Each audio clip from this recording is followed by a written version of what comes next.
before anybody answered it. "Yeppa," he said. A deep, harsh woman's voice answered. "Nobody of that name here. You must have a wrong number." "That's 161406? "That's correct, but there is nobody named Yeppa here."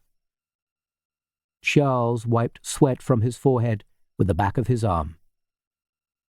"Are you certain about that?" "Yeppa Rifberg?" "Quite certain. Now please, good night." Charles put down the phone. He drew tightly at the last inch of his cigarette, then crushed it out. He looked across at Otto, huddled on the floor, and hoped very much that he wasn't beginning to feel frightened. The game hadn't often frightened him in the past, especially when it was nothing more than intelligence gathering, deceptions, and feints and bribes. But this was something different. In this, he could detect that frozen dark wind of communist restlessness that had come before Hungary and before Czechoslovakia. In his mind, he could imagine looking eastwards through the night and seeing spread out before him the vast helmeted armies of the Soviet Union, pale-faced and grim. "Ye shall hear of wars and rumors of wars." He heard a door close, somewhere else in the building. He heard footsteps, too calm and too unhurried for ambulance men. He listened, and his ear could detect that faintest of sounds that a human body makes as it moves quietly through the night. Cautiously, he stepped over Otto and into the corridor. There was no doubt about it. He had done as much as he could for Otto. It was time to leave. He made his way quickly to the staircase. He heard a sharply accented voice calling, "Lyosha!" He froze with his hand on the staircase door. Lyosha was the Russian diminutive for Alexei, and Krogh real name was Alexei Novikov, or had been. Now, with any luck, he was dead Baranina. "Lyosha!" called the voice again. Charles opened the door to the staircase and cautiously descended. He felt very old and sweaty. Otto's blood was drying on his hands and on the knees of his trousers. In the distance, he could hear an ambulance siren. He paused for breath at the bottom of the first flight of stairs, listening, but there was no more sound from the third floor. "Dear God in heaven," he whispered under his breath. And where in hell was Yeppa? 10. She called him at 6. He opened his eyes, frowned, reached for the phone and said, "Yes?" Then he twisted around and looked at the bed beside him and realized that at some time during the night she must have got up and left him. "Michael, this is Rufina." "Where are you?" "I thought you were here." "I am downstairs in the lobby. I have had my breakfast already. I have to go out this morning to BL1HX, Vadeyanka. We have a numerous party of French engineers to show around the blast furnace exhibition." "Will you be long?" Michael picked up his watch and checked the time. "I will be back by 11:30 to take you out to the toys exhibition, so you should not worry. You and John could do some shopping, perhaps, at Sum, or one of the Baryoshka shops. You will not have many more chances to buy souvenirs."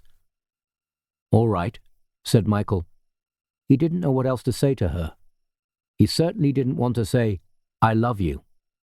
But it had been a night of slow, concentrated lovemaking, during which he had experienced feelings and sensations which for many people would have been the nearest they had ever got to being in love. He was certainly infatuated with her, whatever John had to say about him being naive. He showered, dressed in a plain white Van Heusen shirt and grey trousers, and called John. They went down to breakfast together, not saying much. Their déjeuner grinned at them, with one front tooth missing, and said, "Zdravstvuyte," and they chorused, "Zdravstvuyte" in return. John took off his spectacles and polished them with his handkerchief as they went down in the creaking lift. "Rufina not joining us?" he asked diffidently. "She's gone on to VDNK, the exhibition of economic achievement of the USSR. Apparently she has some French people to take around. Let's hope she doesn't meet some Charles Aznavour type and give you the elbow." "John, there's no need to be so bloody sour about it." John put his spectacles back on and sniffed. Michael said, "We've got 3 hours free. Perhaps we should try out the metro." "I've still got some work to do on that chicken and egg game." "Oh, you can do that later. Come on, John. We're only here for 9 more days." The lift reached the lobby, and the door slid open. John said, "Did you call Margaret?" "Yes, as a matter of fact." "All right, is she?" "Yes, thank you," John said, as they sat down at the breakfast table and the waiter brought them the breakfast menu. "Expect she's looking forward to having you home." Michael said, with a despairing laugh, "Drop it, will you? I want a business partner, not a travelling conscience." John was silent for a while. Then he said, "All right, I'm sorry. I just like Margaret, that's all, and I like you too." "You like Rufina, that's your trouble." John sat back in his chair and looked out over the river. It was a dull, overcast day, with clouds like heavy grey quilts pressing down on the distant spires of Novotovichi Convent and Moscow University. "She reminds me of my music teacher," he said, abstractedly, as if that explained everything. After they had paid for their breakfast with their in-tourist vouchers and received a small saucerful of kopecks and change, they went upstairs for their jackets and raincoats and then ventured out. A damp, warm wind was blowing from the southwest. It felt more like early October than May. They crossed Red Square and entered the metro at Sverdlova Square station. They were nudged forward through the turnstiles by a long line of shuffling Russians. Michael inserted 5 kopecks, the standard fare for any distance, and at last struggled through. John got the tail of his coat caught in the turnstile and had to be tugged free by a friendly woman twice his size. The metro station was crowded, echoing, and decorated like a glittering palace, with chandeliers and gilded plasterwork on the arched ceilings. The floor gleamed, the bronze handrails were highly polished, and there was no litter anywhere.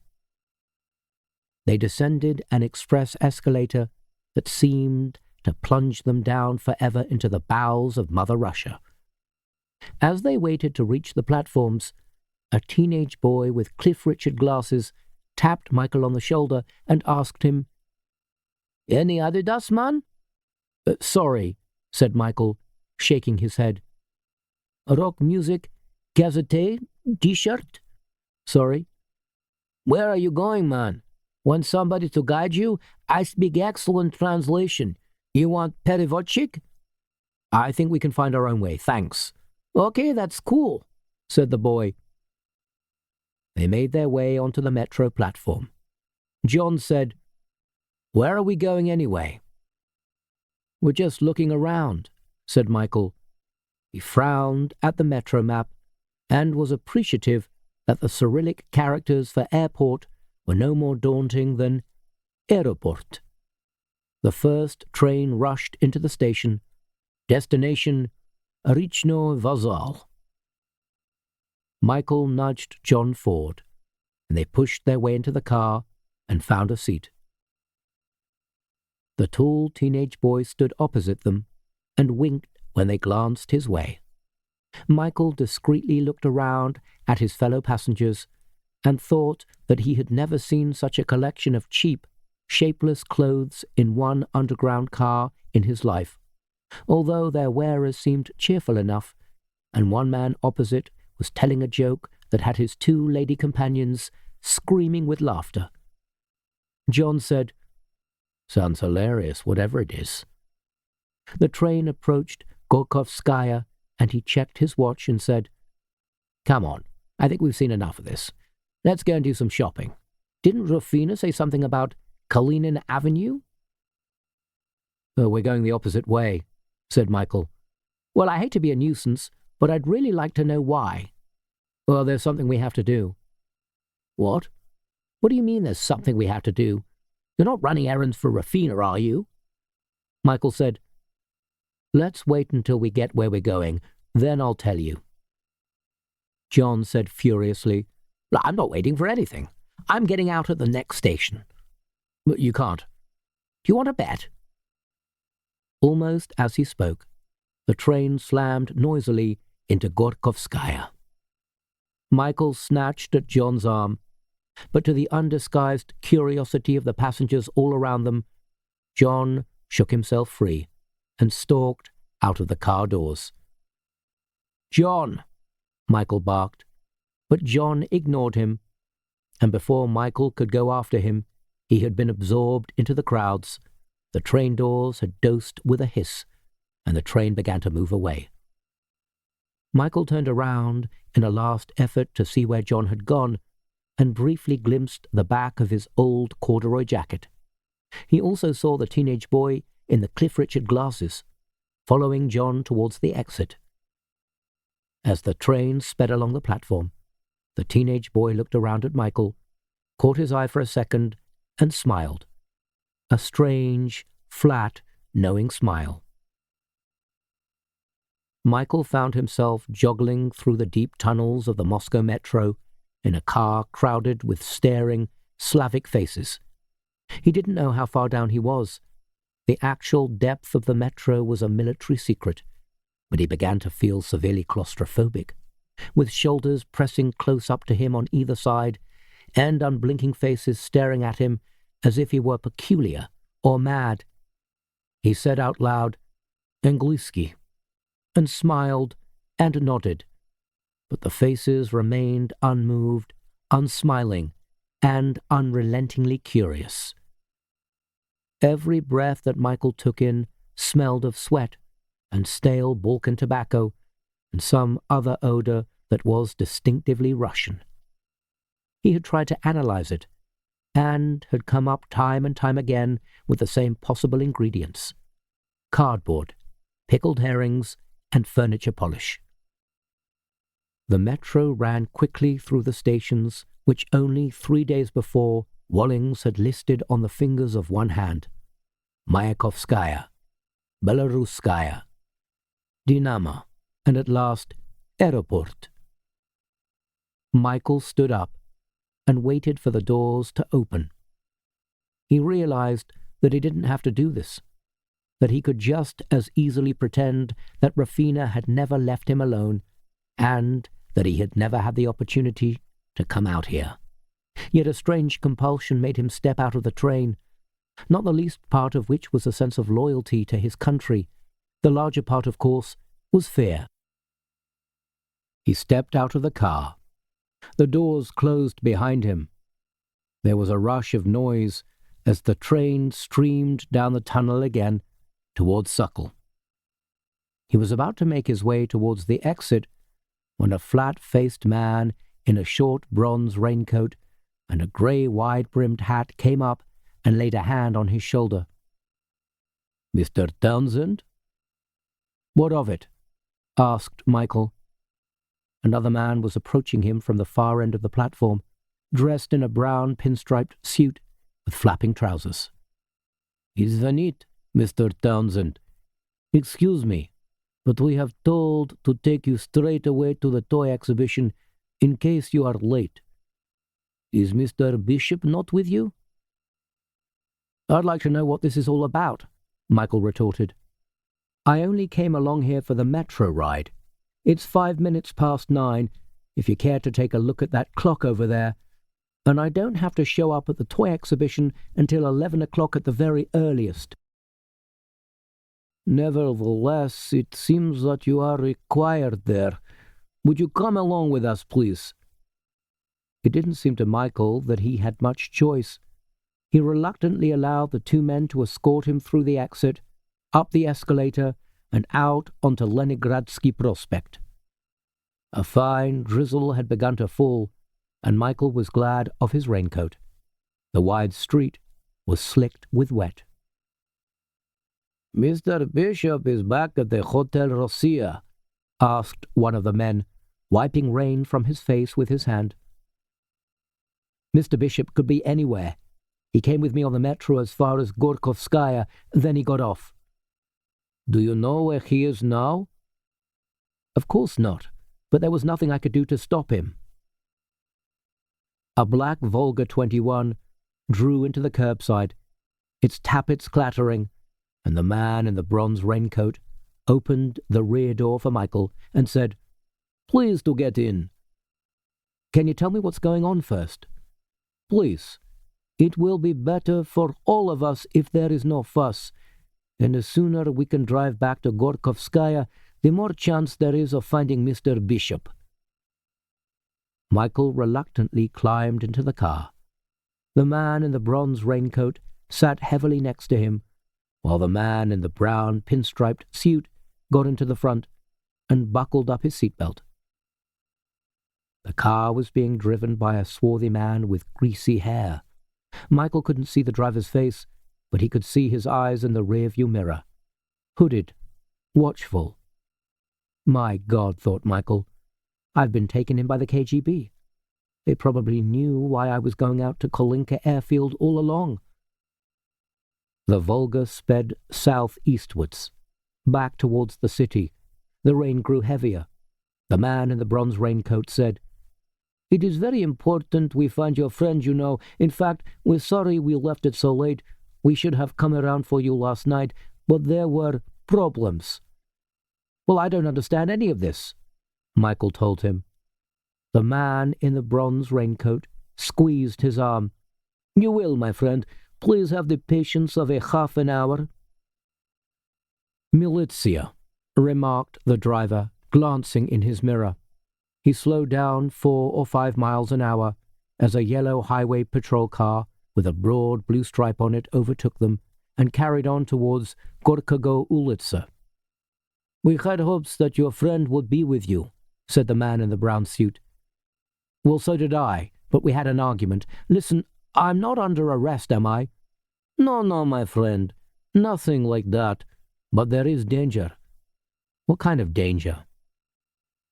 None of the three men would answer that question. In any case, they had now reached Gorkogo Ulitsa, Gorky Street, and were driving slowly along on the right-hand side, obviously looking for John. "Please, keep your eyes wide too," asked the man in the bronze raincoat. "It is very crucial that we find your friend." The rain meandered down the Volga's windows. Michael lowered his head so that he could see out of the opposite side of the car, but the pavement seemed to be crowded only with hurrying Russians in plastic raincoats and fur-colored anoraks. "Any sign of him?" asked the man in the brown suit. "What's he wearing?" "A raincoat, blue with a belt, nothing special." The man in the bronze raincoat took out a pack of Russian papirosi cigarettes and offered one to Michael without looking around. Michael said, "Niet, spasibo." The man stuck one of the cardboard tube cigarettes in his mouth and looked at Michael with interest. "You have been remembering your phrase book." Then he smiled and said, "Ah, no, my apology. You have been making friends with Konstantinova." Michael said, "Listen, I demand to know what's going on, and I certainly demand to talk to the British Embassy." "My friend, for your own safety, the very worst thing that you could do is speak to the British Embassy. We are saving you from the British. not to mention everybody else."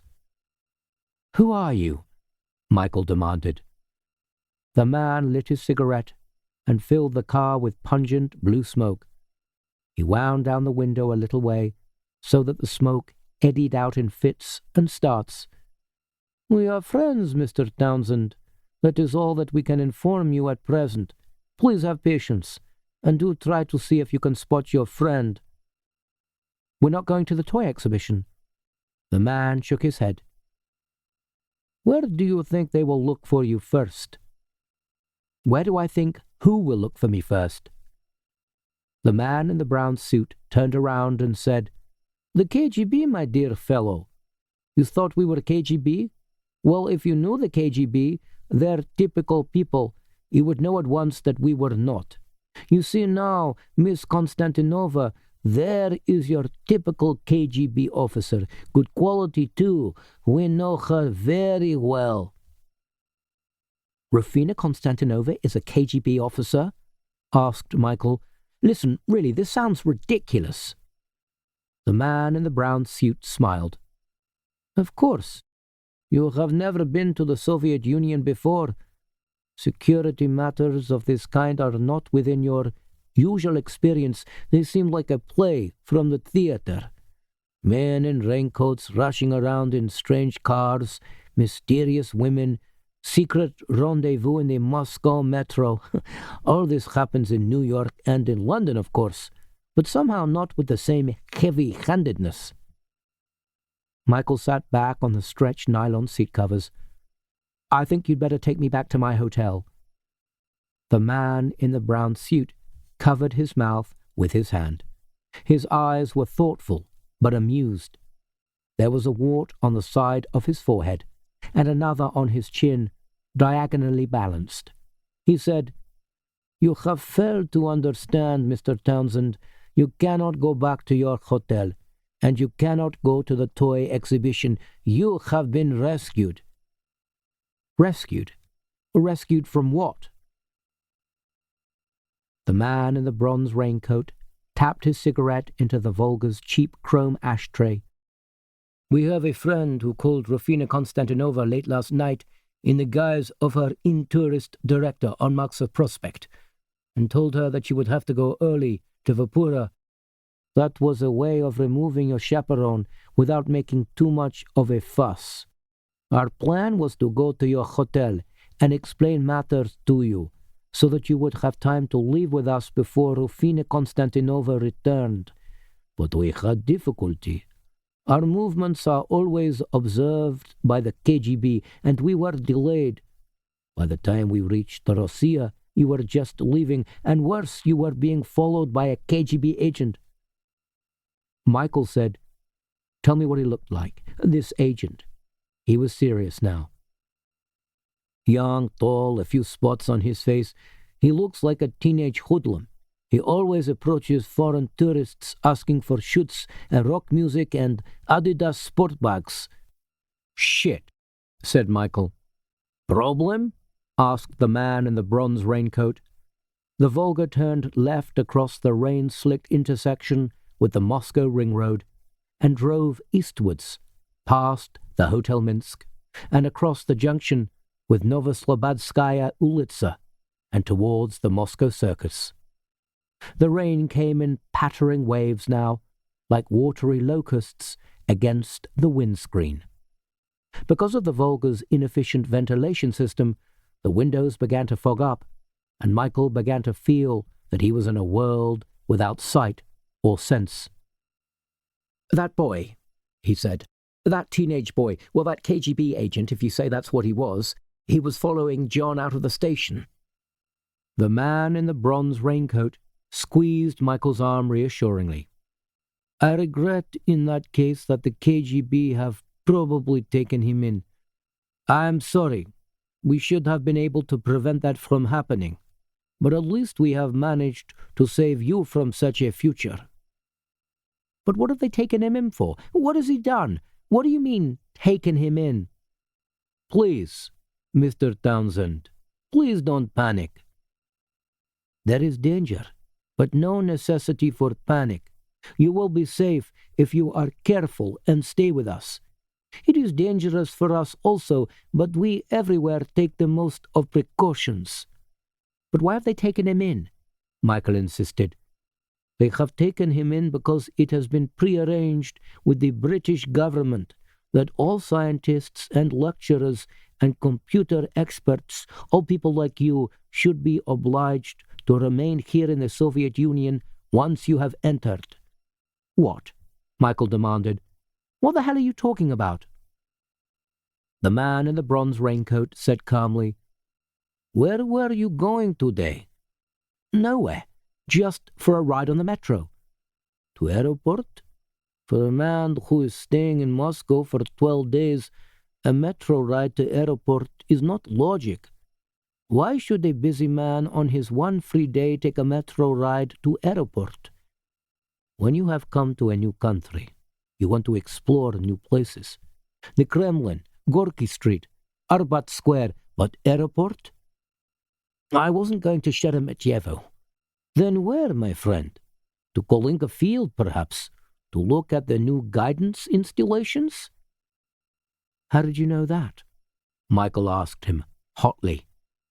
The man in the bronze raincoat took out another cigarette. The Volga was turning north now, up Mira Prospect. The man lit his cigarette and blew twin funnels of smoke out of his nostrils. He seemed calm, but also alert, as if he were quite prepared to die at any moment. Perhaps life in Moscow made everybody a little like that. It wasn't the fear of being caught by the sudden lunacies of New York or Los Angeles. It was the fear of being steadily crushed under the great and ever-present weight of the state. The man said, "3 English businessmen have now passed through our hands. 2 out of the 3 said that they had been asked to go to Kolinka Airfield and look at the new guidance installations. There may have been more who declined to come here. Once they had been asked by your government to undertake this task, and there may be others about whose future we have heard nothing." Michael said nothing. The man smoked and brushed curls of ash from his raincoat. "This coat cost me 150 rubles. They drove past the Polish Roman Catholic Church. The rain began to clear, and the windscreen wipers started blurting in protest against the Volga's glass. The man in the bronze raincoat said, "In the past year, the KGB have taken in scores of businessmen from Great Britain and from the United States, and they will remain here to contribute their expertise to Soviet science and Soviet economy until further notice. That is all we know. Somehow, and for some reason, Great Britain and the United States are renting or lending out the services of some of their most talented people, but it is done very discreetly. There has been no information about it in the Western press or television. If there have been any distracted relatives in the West, then certainly we have seen no news of them." Michael cleared his throat. The face of the man in the bronze raincoat was wreathed in smoke, so that he looked like one of the Gorgons. Michael said, "Who are you?" The man said, "I don't know what you would call us. Heroes, villains, cowboys. We have no name really. Many of us have worked for the KGB before. Some of us work for Western intelligence services. We are mostly agents who have seen the cynical nature of the political structure on both sides of the world. Actually, for want of a better description, we call ourselves lamprey, that small parasitic marine creature which attaches itself to larger fish and gradually rasps off their flesh with its teeth. We are an association of professionals who are dedicated to undermining those intelligence structures for which we once worked, in the interest of international harmony and of plain humanity. There are many hundreds of us, from lowly clerks to important colonels. We share one mission." "Where are you taking me?" asked Michael. "All my clothes are back at the hotel. My passport, too. I can't just—" "Your clothes and your passport have already been taken care of. Your room at the Hotel Rossiya is empty. Your bed is made, your razor and your toothbrush all gone. When the KGB return to see where you are, it will look as if you have never existed." Michael felt a tightening of uncertainty. If these men really had removed all trace of him from the Rossiya, then they had cut off his last communication with the real world.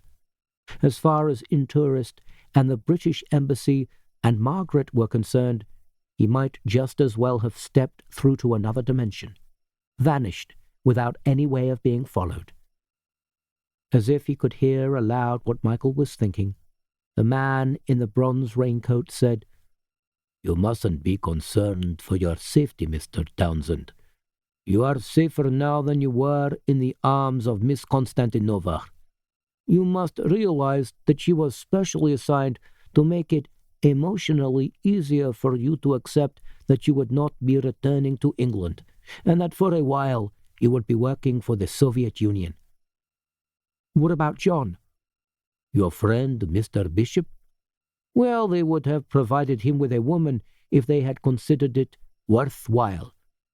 But they will already have been sent a dossier on him by MI5 in London, and judging by Mr. Bishop's behavior and appearance, I would guess that his dossier has revealed that he is more turned on by computer hardware than by pretty women, and they will give him plenty of that to play with."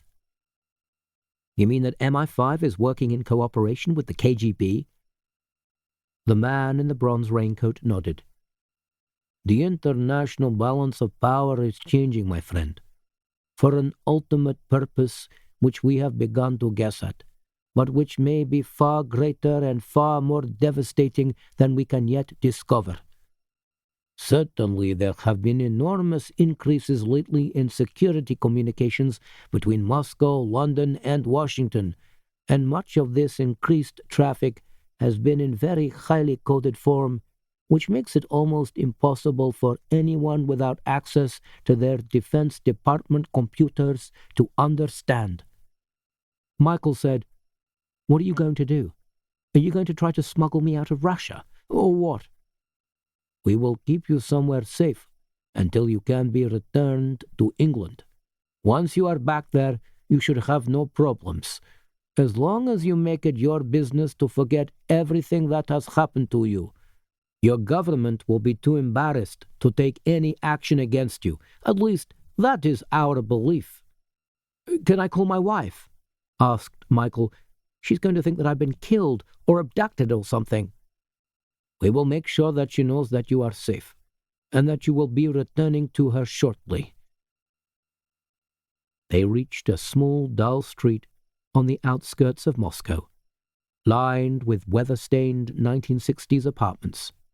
The driver pulled the Volga into the curb, and the man in the bronze raincoat climbed out and said, "Bystra," which Michael knew to mean quick.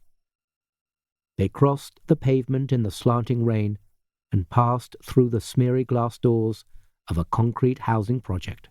The hallway was lit by a single flickering neon tube and smelled strongly of disinfectant. The man in the bronze raincoat pressed the button for the lift, and after a while it arrived, letting out a groan like a man suffering severe stomachache in an echoing public toilet. As they ascended, the man in the bronze raincoat shook Michael's hand and said, "My name for anything you care to say to me is Lev Unishevsky. You can call me Lev if you like. Neither name is real." The lift groaned again and stopped at the 5th floor. They walked in silence down a narrow corridor until they reached the last apartment. Lev rapped quickly at the door and said, "Lev." A few moments elapsed, and then the door was opened up by a young, pale-faced woman in a blue headscarf. Lev said, "We lost the other one. Vakmistrov got him, I think." The girl closed the door behind them. and led them through a cluttered living room full of stale cigarette smoke, where two men and a girl were sitting on a sagging sofa discussing a large map of Leningrad. They looked up briefly as Lev brought Michael in with him, and one of them said, "Здравствуйте, Lev. You were a long time. Did your shopping as well?" Lev unbuttoned his raincoat, brushed it briskly with his hand, and folded it over the back of an armchair. "We had some difficulty. They were watching the Saratovskaya Street garage. In the end, we had to call Gorovets." He took out a cigarette and lit it. He was a short man, with a middle-aged spread that wasn't flattered by his sleeveless, Fair Isle pullover. "We are going to have to run Mr. Townshend back to England very quickly, I think. It seems that we are being watched more and more." "What about his friend?" "I don't think there is anything that we can do, not at this stage. If Vakhmistrov has got him, then they'll probably have him out at Zagorsk by now." "What happens at Zagorsk?" asked Michael. Lev called, "Nadia, make some coffee, would you?" Then he looked at Michael through his clouds of cigarette smoke and said, "At Zagorsk is a KGB center for preparing aliens like your friend Mr. Bishop for work in the Soviet Union, making sure that they understand the simple principle that if they decline to cooperate, they will only be obliged to stay in the Soviet Union longer until they do cooperate." Michael said, "Really, I think I ought to call the British Embassy about this." Lev shook his head. "If you do, you will be doing nothing less than signing your friend's death warrant. He will disappear, and the KGB will deny that they have ever seen him. After all, what evidence do you have that Vakhmistrov actually abducted him? You see, you have none. You are not in England now, my friend, and even if you were, I doubt if you would be able to elicit much sympathy from your authorities." Michael said, "I'm very confused. Yes, I will have a cup of coffee." He sat down in one of the armchairs. The man on the end of the sofa nearest to him leaned forward confidentially and tapped his knee with his finger. "Извините," he said, "excusing me." "Yes?" asked Michael. The man smiled sheepishly and gesticulated with one hand in the air. "Kini dalglish," he said, then explosively, "Football!" "Yes," said Michael, "football." It was only then that he saw the AKM automatic rifle propped up against the bookcase, and the boxes and boxes of ammunition. He looked at the gun, and then he looked at Lev. Lev smoked, with one hand in his pocket, and simply shrugged, as if to say, "This is the real world. What do you expect?" 11. Golovanov said offhandedly, "I wish to take Inger with me when we go to inspect the 20th Guard Army. That could be arranged, I imagine, without too much fuss." Yeremenko was buttoning up his right-hand glove. He looked across at his senior officer through yellow-tinted sunglasses. They were standing on the airfield at Luckenweider on a grey but glaring afternoon, while only 100 meters away a huge AN-12 transport plane disgorged troops and trucks and clattering rocket launchers. On the far side of the field, 22 silvery white MiG-23 bombers were lined up, their canopies open like the transparent wing cases of exotic beetles, while mechanics and armorers prepared them for the moment when Operation Bellini would be announced. Yeremenko replied, "No serious difficulty, Comrade Marshal. We are not in arranging it. She could travel with Major Grechko. I just wonder if her presence on this inspection would be, well, entirely discreet." Golovanov's smile looked as if it had been cut into clay with a tight length of wire. "She works for the KGB, my dear Yeremenko. How could I possibly be more discreet than that?" Yeremenko made a half-hearted attempt to register surprise, but Golovanov laughed harshly and grasped his arm. "Do you take me for a milk-fed fool? Inga has been passing back to Jerinsky Square every grunt and every groan of every visit that I have paid her. You don't seriously think that they would allow me a private sex life, do you? No, I take her for what she is, a beautiful woman who has been assigned to keep her eye on me and to make sure that I behave myself, ideologically speaking. All this business of having poor Poplavsky drive me out to her house and collect me again in the morning, when the houses all around must be crammed to the chimneys with KGB. No, Britchik, I am allowed this little pleasure because I have earned it, and because it is a way in which our political masters can keep a watch on me, day and night. So, Inga will come to Holdensleben with me. You can do that for me, can't you?" Yeremenko's face was quite expressionless, although behind his calmness he was enraged by Golovanov's intemperate lust and his bullying nagging about Inga, and insulted by having been called Britchik, which meant little shaver. He felt sorely tempted to call Katya, Golovanov's wife, and let her know about her husband's antics with Inga. The trouble was, he suspected that the KGB would not be particularly pleased if he were to do that, because they had spent years recruiting her for the express purpose of entertaining high-ranking army officers.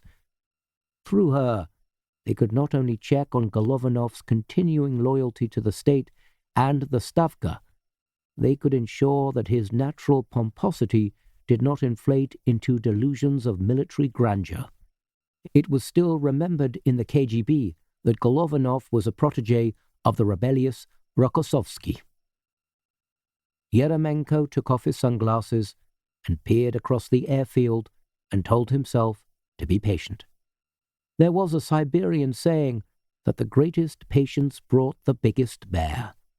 Lieutenant Colonel I.M. Gudkov came smartly across the dry concrete of the runway and saluted Golovanov and Yeremenko with a snap as brittle as somebody breaking a piece of crisp bread. "We are honored to have you here today, Comrade Marshal. You will see that we are in a state of complete readiness.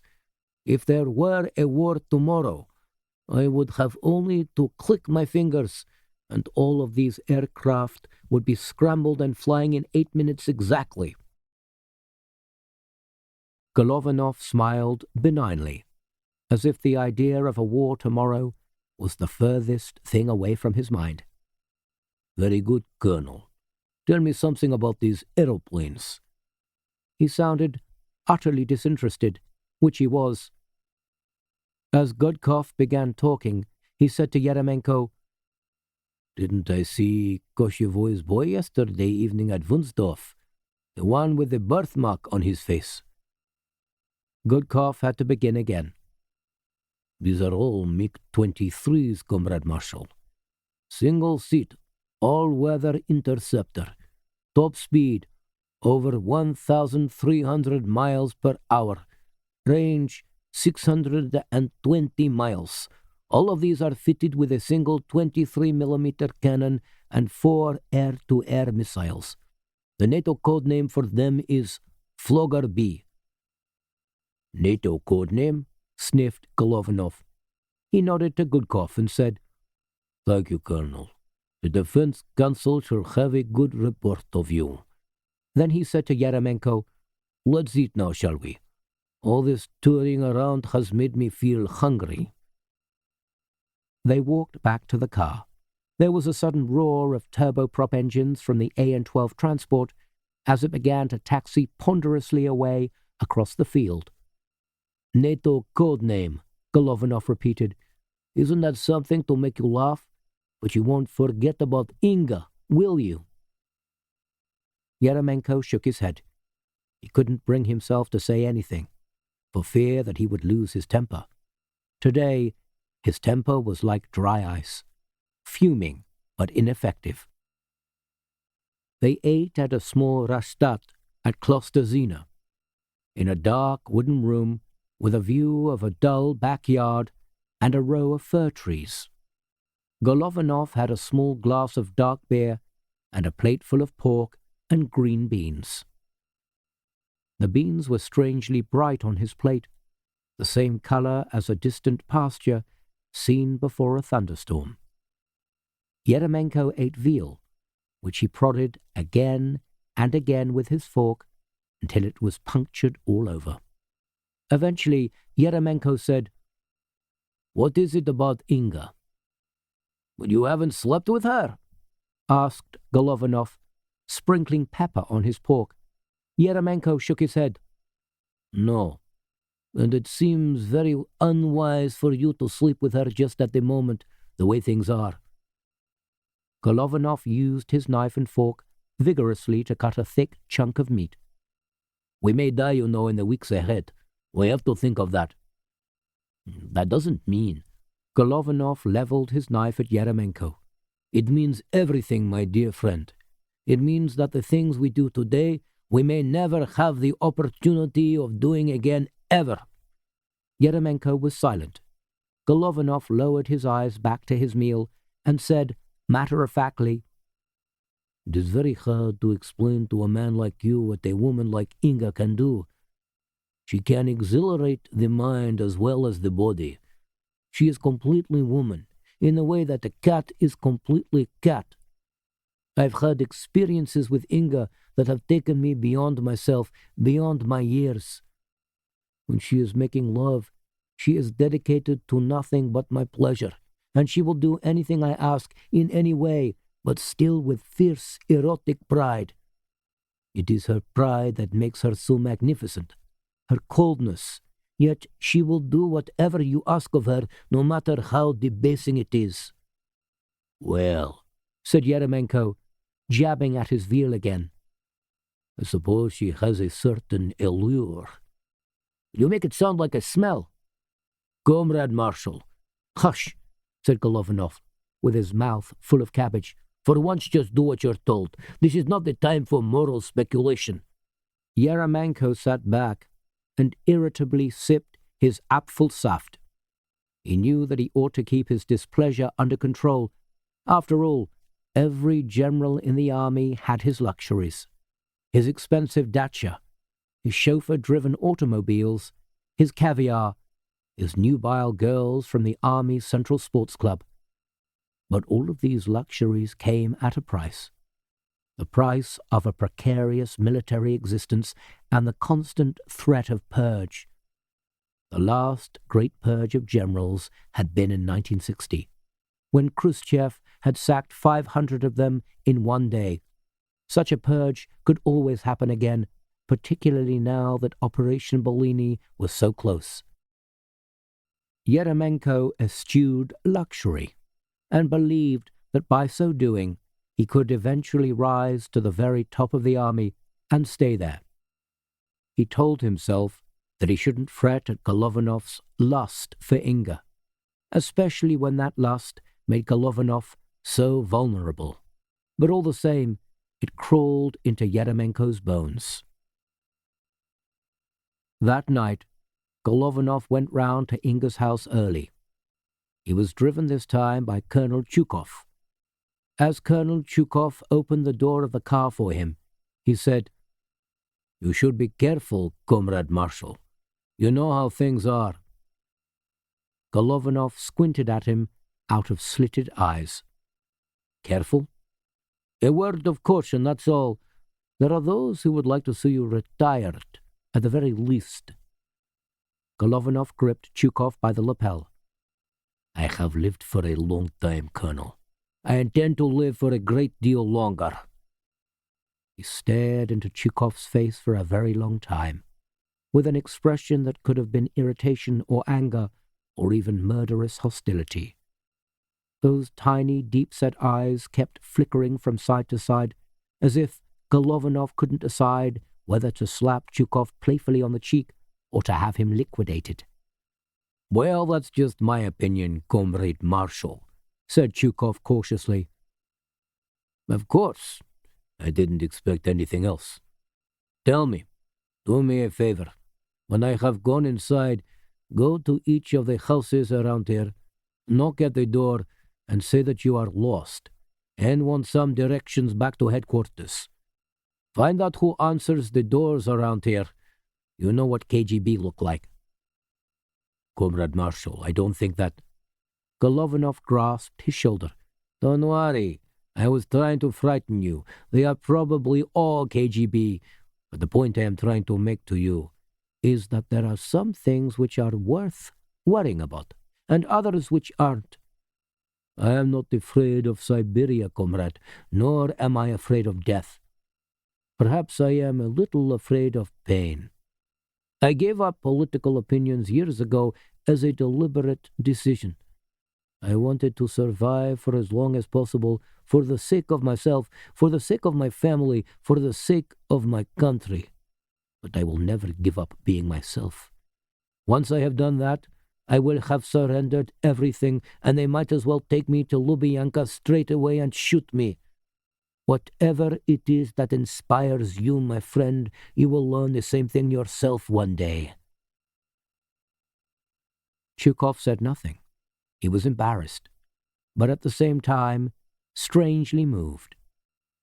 He watched Golovanov walk stolidly up the driveway towards Inga's door and ring the bell. He decided it would be more discreet if he were to leave, and so he did. He executed a clumsy three-point turn in the Volvo, which Yeremenko had arranged for him, and drove out of the housing estate too quickly. Inga opened the door wearing a white silk robe. Her white hair was wet and curly from the shower. Her body was still wet, so that her shoulders and her breasts clung translucently to the silk. She looked at Golovanov without surprise and said, "Du bist früh gekommen."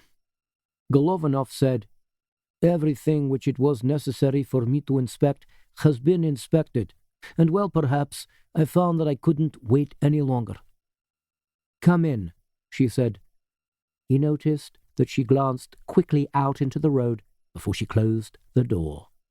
"I was washing my hair," she told him. "I didn't have time to dry myself." He took her hand and kissed her. She smelled of shampoo. He said, "You must despise me sometimes." "Why?" she said, combing out her hair, walking across the room, turning her head as she saw herself in the mirror. "I am always intruding on your life without any notice, without any explanation."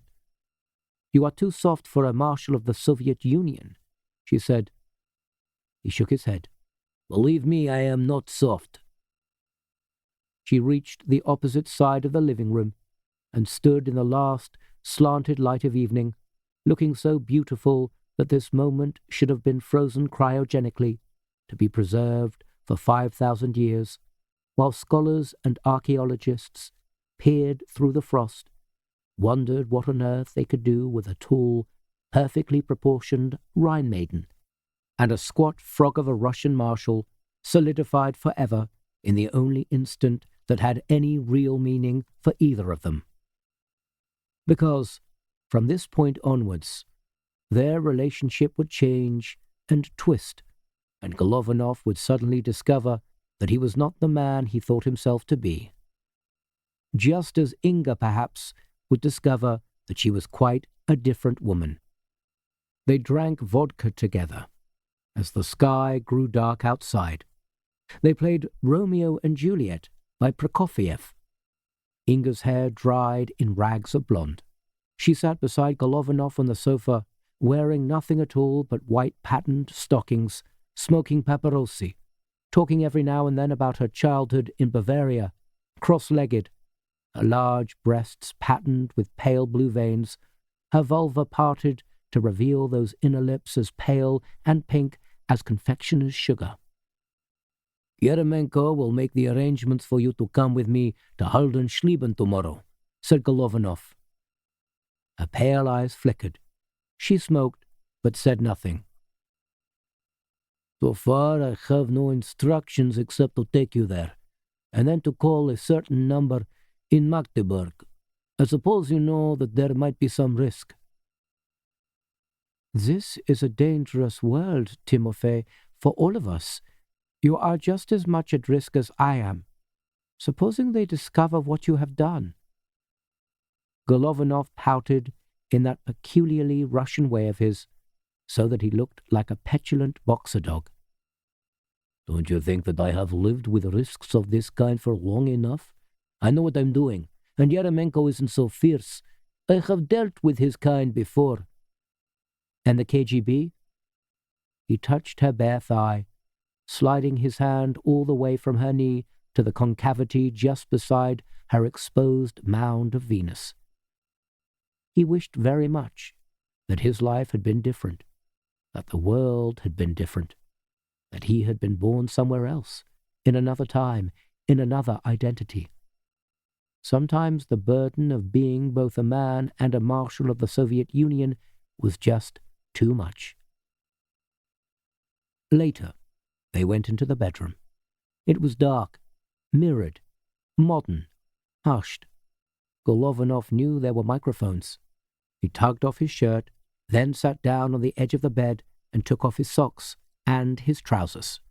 Inga waited for him, her white skin gleaming in the darkness like the skin of an ice maiden or the tooth of a shark. He climbed onto the bed on all fours, approaching her with his head bowed. She kissed his forehead, his cheeks, his chin, his shoulders. Then, as he crouched above her like a bear, she slid downwards, kissing his chest and his stomach and running her sharp fingernails lightly down his naked sides so that he shivered. At last, she reached his hard, corded penis and took it between her lips and gently sucked it and licked it. He said something muffled, deep down in his throat. She said, "Shall I bite you?" They made love slowly and reflectively, as if this might be the very last time. His dark red penis slid glistening in and out of her pale and swollen vulva. It made a sound like discreet kisses in the dark. Eventually, he turned her over onto her stomach. Her hips lifted up, and he knelt behind her and buried his face between the cheeks of her bottom, his tongue tip exploring first the wrinkled tightness of her anus and then plunging deep into her liquid vagina. It was oddly ritualistic. His face was anointed with her juices. Prokofiev in the other room reached a pompous, stalking crescendo. She brought Golovanov to a climax with her hand. His semen fell through the darkness in loops and splashes, pattering onto her breasts. Again he said something indistinct, almost as if he was speaking another language. She held him close to her. They shared his stickiness. She kissed his ear. She said, "Hush, Timofey," as if he might be frightened, either of the dark or of his destiny. "Russia," he said, in the tone of voice which a serious son might have used if he had found his father with a prostitute. Inga lay in the darkness, stroking his face, touching those brambly eyebrows of his, feeling his heart pounding against his ribs. Everything that I understand only because I love." Golovanov had taught her those words from Tolstoy. He left her the next morning, just after 6. It was raining again, and he hurried to the car with his coat collar pulled up, neither turning nor waving. He would be taken by Mi-24 helicopter to Haldensleben, where he would have lunch with the divisional commanders of the 20th Guard Army, which consisted of 1 tank and 4 motor rifle divisions. Inga would arrive later, by car, as unobtrusively as possible. Overcast and wet weather was forecast. There was still no signal from the Stavka that any diplomatic progress had been made in Copenhagen, although it was now official that the United States had approved the preparatory stages of Gringo, and that the British would shortly be mounting Cornflower. Golovanov ate a breakfast of frankfurters and tomatoes at the mess of Zossen Wonsdorf, while Chukov and Grechko briefed him on the day's schedule. There were messages from the commander-in-chief of the Far Eastern Strategic Direction at Khabarovsk, from the Czechoslovakian HQ in Milivice, and from the northern group of forces at Lenica. Most of them were irritable queries about how long their forces would have to be kept in a high state of readiness, since the psychological tension and the physiological strain were both becoming critical. Men needed their sleep.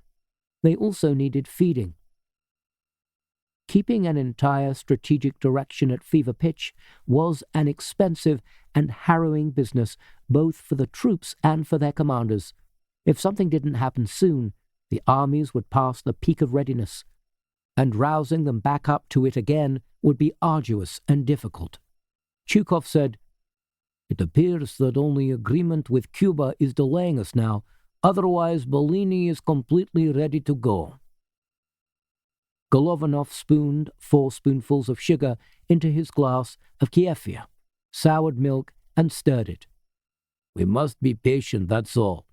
The success of Bellini depends on complete diplomatic agreement all round.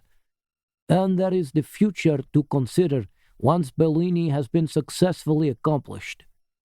Chukov said, "I understand that we are to be joined in Haldersleben by a personal friend of yours, Comrade Marshal." His voice was wary. Given Golovanov's reputation, it needed to be. Golovanov wiped kefir from his mouth with his checked napkin. "Who told you that?" "Comrade Yeremenko, sir." Golovanov drummed his fat fingers on the table, a disapproving blurt of noise. "I would of course have briefed you later," he said, "but since you know already, yes, Inga is joining me in Halbersleben." Grechko said, "Used to stay at the Sashkin Hotel, so I believe." "So," said Golovanov. He was annoyed that Yeremenko had taken his aides into his confidence, although he knew very well that it made administrative sense. "Sachsen Hotel, He said very little more, except to dictate a reply to the commander of the central group of forces at Milivice, telling him in quite explicit military prose to stop whining and wait for further instructions without complaint. Then he finished his soured milk, gathered his briefcase and his baton, and led the way out to the helicopter landing area at the rear of the headquarters building. The rain had eased off for a while, but the silver humped-back Mi-24 helicopter was still beaded with droplets. Its rotors lazily turned, and its engine made a noise like a vacuum cleaner along the corridor of a Russian hotel. Although it was only being used to carry Marshal Golovanov from Zossen-Wunsdorf to Haldersleben, it was fully armed with a 4-barreled 12.7mm machine gun in the nose and 2 pods under its stubby wings armed with 57mm rockets. From the moment that the preparations for Operation Bellini had been announced, the Soviet army had technically been at war. Yeremenko was not joining Golovanov on this particular visit. He had too many administrative duties, including the repositioning of the 4th Guard Tank Army and the preparation of the Baltic Fleet, which had been giving him some considerable headaches. While it was comparatively easy to pretend that the Soviet ground forces were involved in nothing more threatening than annual exercises, it was more difficult to deploy the fleet without immediately arousing the suspicions of Sweden, Finland, Norway, and Denmark, all of whom became instantly clamorous whenever a Soviet submarine ventured into their territorial waters. Golovanov, puffing a little, was helped aboard the helicopter. Chukov and Grechko sat facing him. Noisily, the aircraft rose over the Zossen-Wunsdorf headquarters and angled away north-westwards over the trees and marshes and orange-tiled houses of Brandenburg, heading out of the district of Potsdam towards Magdeburg. Rain spattered the windows again, but ahead of them the sky began to clear, patches of watery eau de Nil between the grey, lowering clouds. "Well," said Golovanov, easing himself back in his seat, which was a size too small for him. "What do you think of Comrade Yeremenko?" "He seems efficient," remarked Chukov guardedly. He knew what these interrogations by Golovanov could be like. "And you?" Golovanov asked Grechko. Grechko shrugged. "That's my impression. Efficient." "A good leader?" asked Golovanov. "I think so." "Faithful to the army? Devoted to the party? Patriotic? Keen? Aggressive?" "I think so," said Grechko. "Then," said Golovanov, "you are a fool. You see nothing. Unless, of course, you are lying about what you think, and if you are doing that, then you are even more of a fool. Yeremenko is unscrupulous, self-centered, and interested in nothing but his own career. He is patriotic only because he has to be patriotic, to make his way to the upper echelons of the army. He is superficially efficient, but a great deal of his efficiency is nothing more than shouting and screaming and sending out memoranda, all flash and no substance. You mark what I say, Major. Yeremenko is a poor friend, a vicious enemy, and a lover of nobody and nothing except for himself. Why do you think he told you about Inga meeting me in Haldenschlieben? To demean me in front of your eyes and to make himself look morally scrupulous and efficient. Well, I shit on his moral scruples, and I shit on his efficiency. You mark what I say, he is no soldier. He is a military shark without any human compunction. If you are ever tempted to do anything for him in his efforts to dislodge me, then just think of what it would be like to work for such a bastard night and day. It took them 25 minutes to reach Haldenschlieben, and then they were circling around the spire of St. Magnus and over the lime trees that lined Magdeburg Strasse. They landed in the grounds of the small grey Schloss, which was the temporary headquarters of the 20th Guard Army. A dismal building with blank attic windows and grime-encrusted statues of deer and wolves streaked with green and black from 170 years of damp. There was a weedy lake there, in which ducks dabbled, and which reflected the row of SO-152 Acacia self-propelled howitzers which were parked nose to tail under the trees. War again, thought Golovanov, climbing out of the helicopter. It never changes. None of us ever learn. There seems to be no way of avoiding it. The commander of the 20th Guard Army was waiting for him on the broken-down veranda of the Schloss, accompanied by his divisional commanders. All were saluting, serious-faced, proud. Golovanov, as he saluted and shook hands and embraced the army commander, wondered for a moment if he were falling to pieces, as if the pressures of the last few months had all been too much for him. Not a very happy place to make a headquarters, he remarked. It seems to have an air of doom about it. Do you know what I mean? It reminds me of 1945. Major General Zhukalov, a young, broad-faced man with a glossy brown moustache, said, "We shan't be staying here long, Comrade Marshal. As soon as the summer exercises are over, we shall be back in Magdeburg." "Yes," nodded Golovanov. He walked towards the open door of the Schloss, with the young generals following him. Young soldiers who had scarcely been born in 1945. What did they know of bombing, and starvation, and German flamethrowers incinerating children where they stood. Well, they would soon experience the test of war, although they didn't know it. "We have something special for lunch today," smiled Sokolov. "Roast sucking pigs from the farm." "Let me look at your rosters first," said Golovanov testily. After lunch, he excused himself and went to the private office which General Sokolov had set aside for him. There wasn't much there. A desk, a map of Western Europe, a glass decanter filled with stale, bubbly water, a sharpened pencil and a pad. He went to the window and looked down at the dark, scummy lake. Then he picked up the phone and dialed Magdeburg, 672301. It was an outside line, so there was little danger of being intercepted. And after all, why should anyone think of listening in? He was a marshal on a routine inspection. He belched. The roast sucking pig had been too fatty for him. A voice said, 6, 7, 2, 3, 0, 1. Golovanov cleared his throat and then said, "Der Scheikjäger, Pfeiffer, told me to call." "Your number?" 9. "You have the rat with you?" "The rat will be here later, by 4 o'clock at the latest." "Where?" "The Sachsen Hotel, Suite 301. You have the money?" "Yes, of course." There was a pause. "You will be there too?" "Is that necessary?" asked Golovanov. "It won't be easy for me." "What you are asking, my friend, will not be easy for us."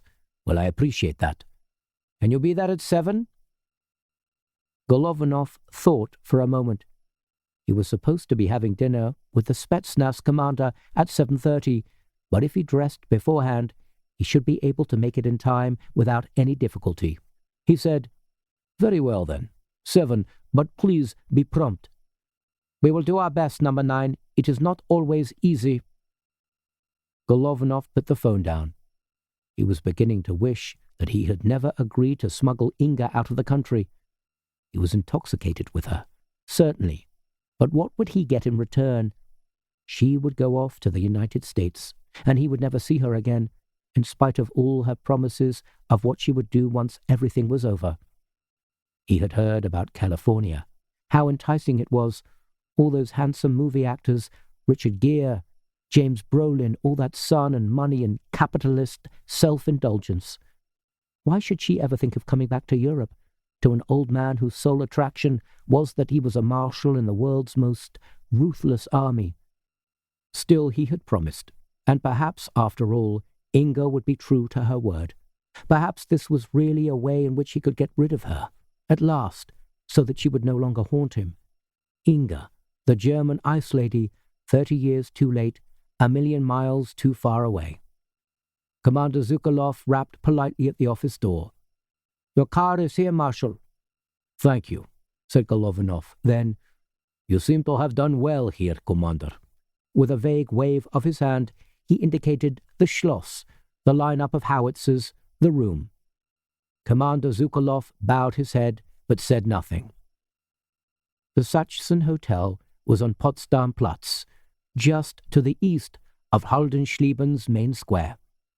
Rain had glossed the cobbles as Golovanov's staff car creaked to a halt outside. He had already been back to the house where Commander Sokolov was staying, a large modern farmhouse on the western outskirts of Haldenschlieben, to bath and change for dinner. Chukov and Grechko were to meet him there later, at 7:45. He hoped desperately that there would be no delays. Outside the Sachsen Hotel was a flat-fronted, unprepossessing building with a dripping porch. Golovanov pushed his way through the heavy revolving doors into the lobby. There was a violently patterned carpet in red and gold and a row of stag's heads mounted on the wall. He could smell meat and dust. A large white-haired woman approached him from the opposite side of the lobby. Her face looked as if it had been made by a clever schoolboy out of aging potatoes. She inspected Golovanov's uniform, the red and gold shoulder boards, the dark spatters of rain on the khaki coat. "Guten Tag," she said, with a distinct lisp.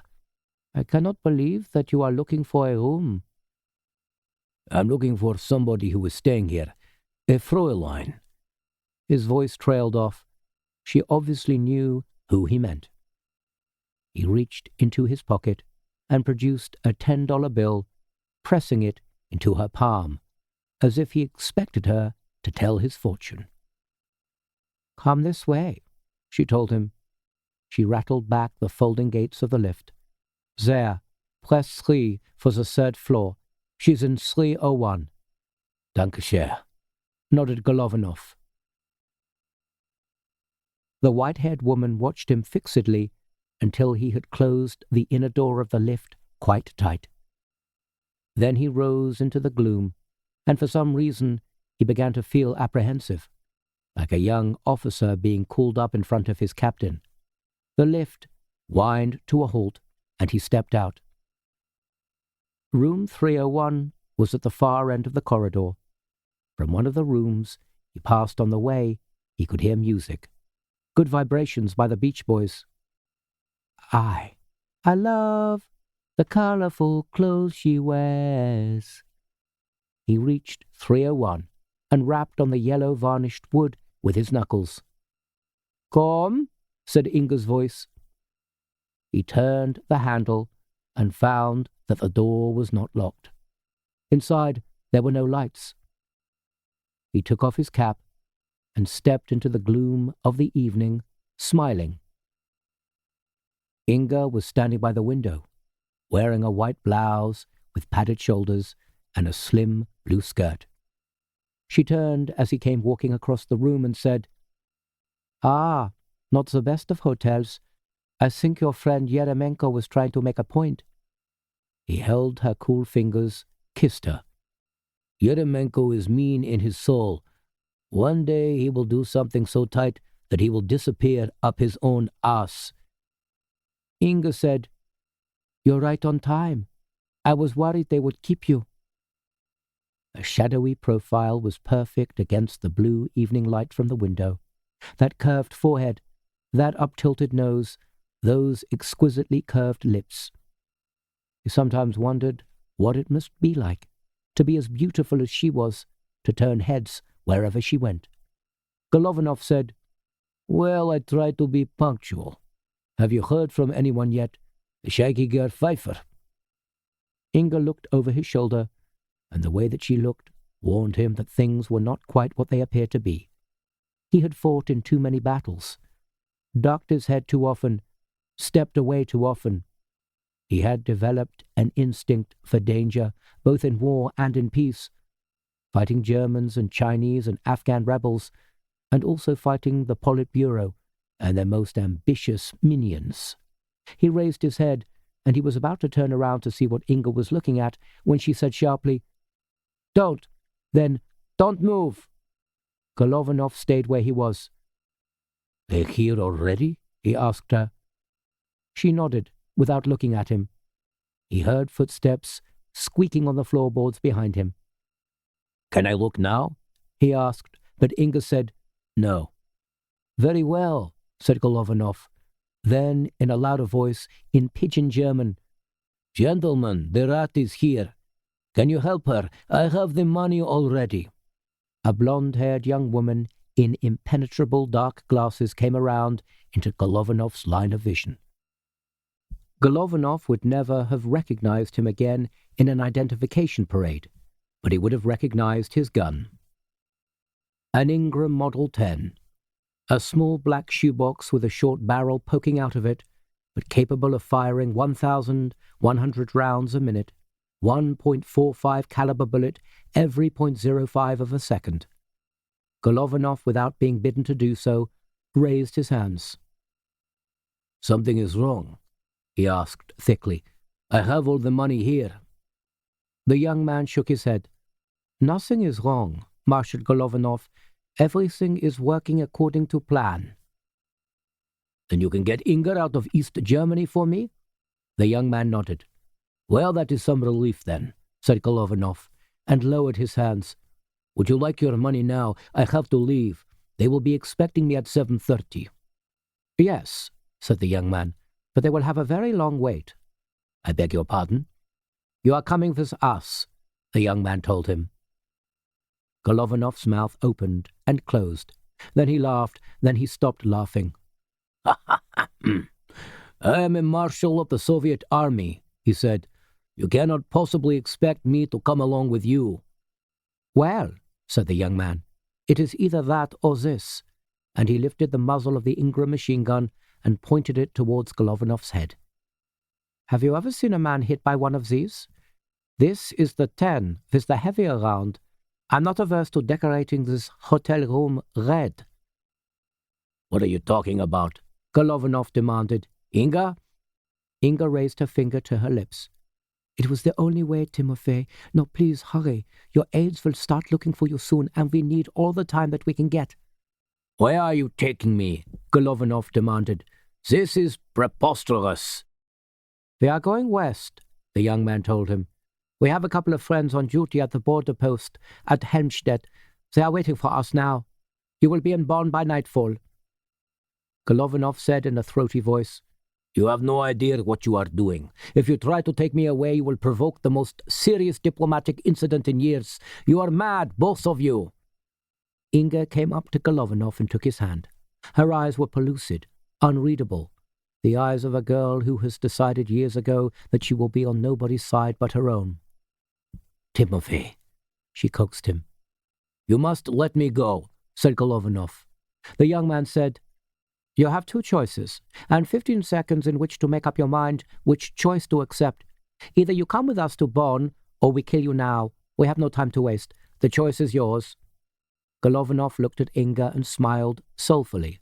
Well, he said, you have me well and truly trapped, don't you? Inga smiled and squeezed his hand. You will always be my bear, Timofey.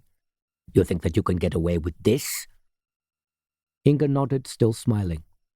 We would have preferred to take Yeremenko. After all, he knows more about the movements of the Western strategic direction than you do, more of the details, but we are not dissatisfied. You know the strategy, don't you? You know the master plan. We can find out the tactical details from some of your junior officers. Golovanov turned to the young man with the Ingram. What do you call yourself, young man? He asked. Dichter, said the young man, calmly. Well, Dichter, you had better shoot me, said Golovanov. I am a soldier. I am prepared to die at all times. That is a soldier's lot. A life of enforced idleness qualified only by the knowledge that death may come instantly and violently at the most incongruous times. Dichter lifted the Ingram and squinted down it at Golovanov's head. There was a moment's pause. Golovanov turned to Inga, but Inga backed away, and that was an unequivocal sign to Golovanov that she knew that Dichter would really pull the trigger. Golovanov had a conscious thought that his whole life was not passing in front of him, that he was considering nothing else but his own survival.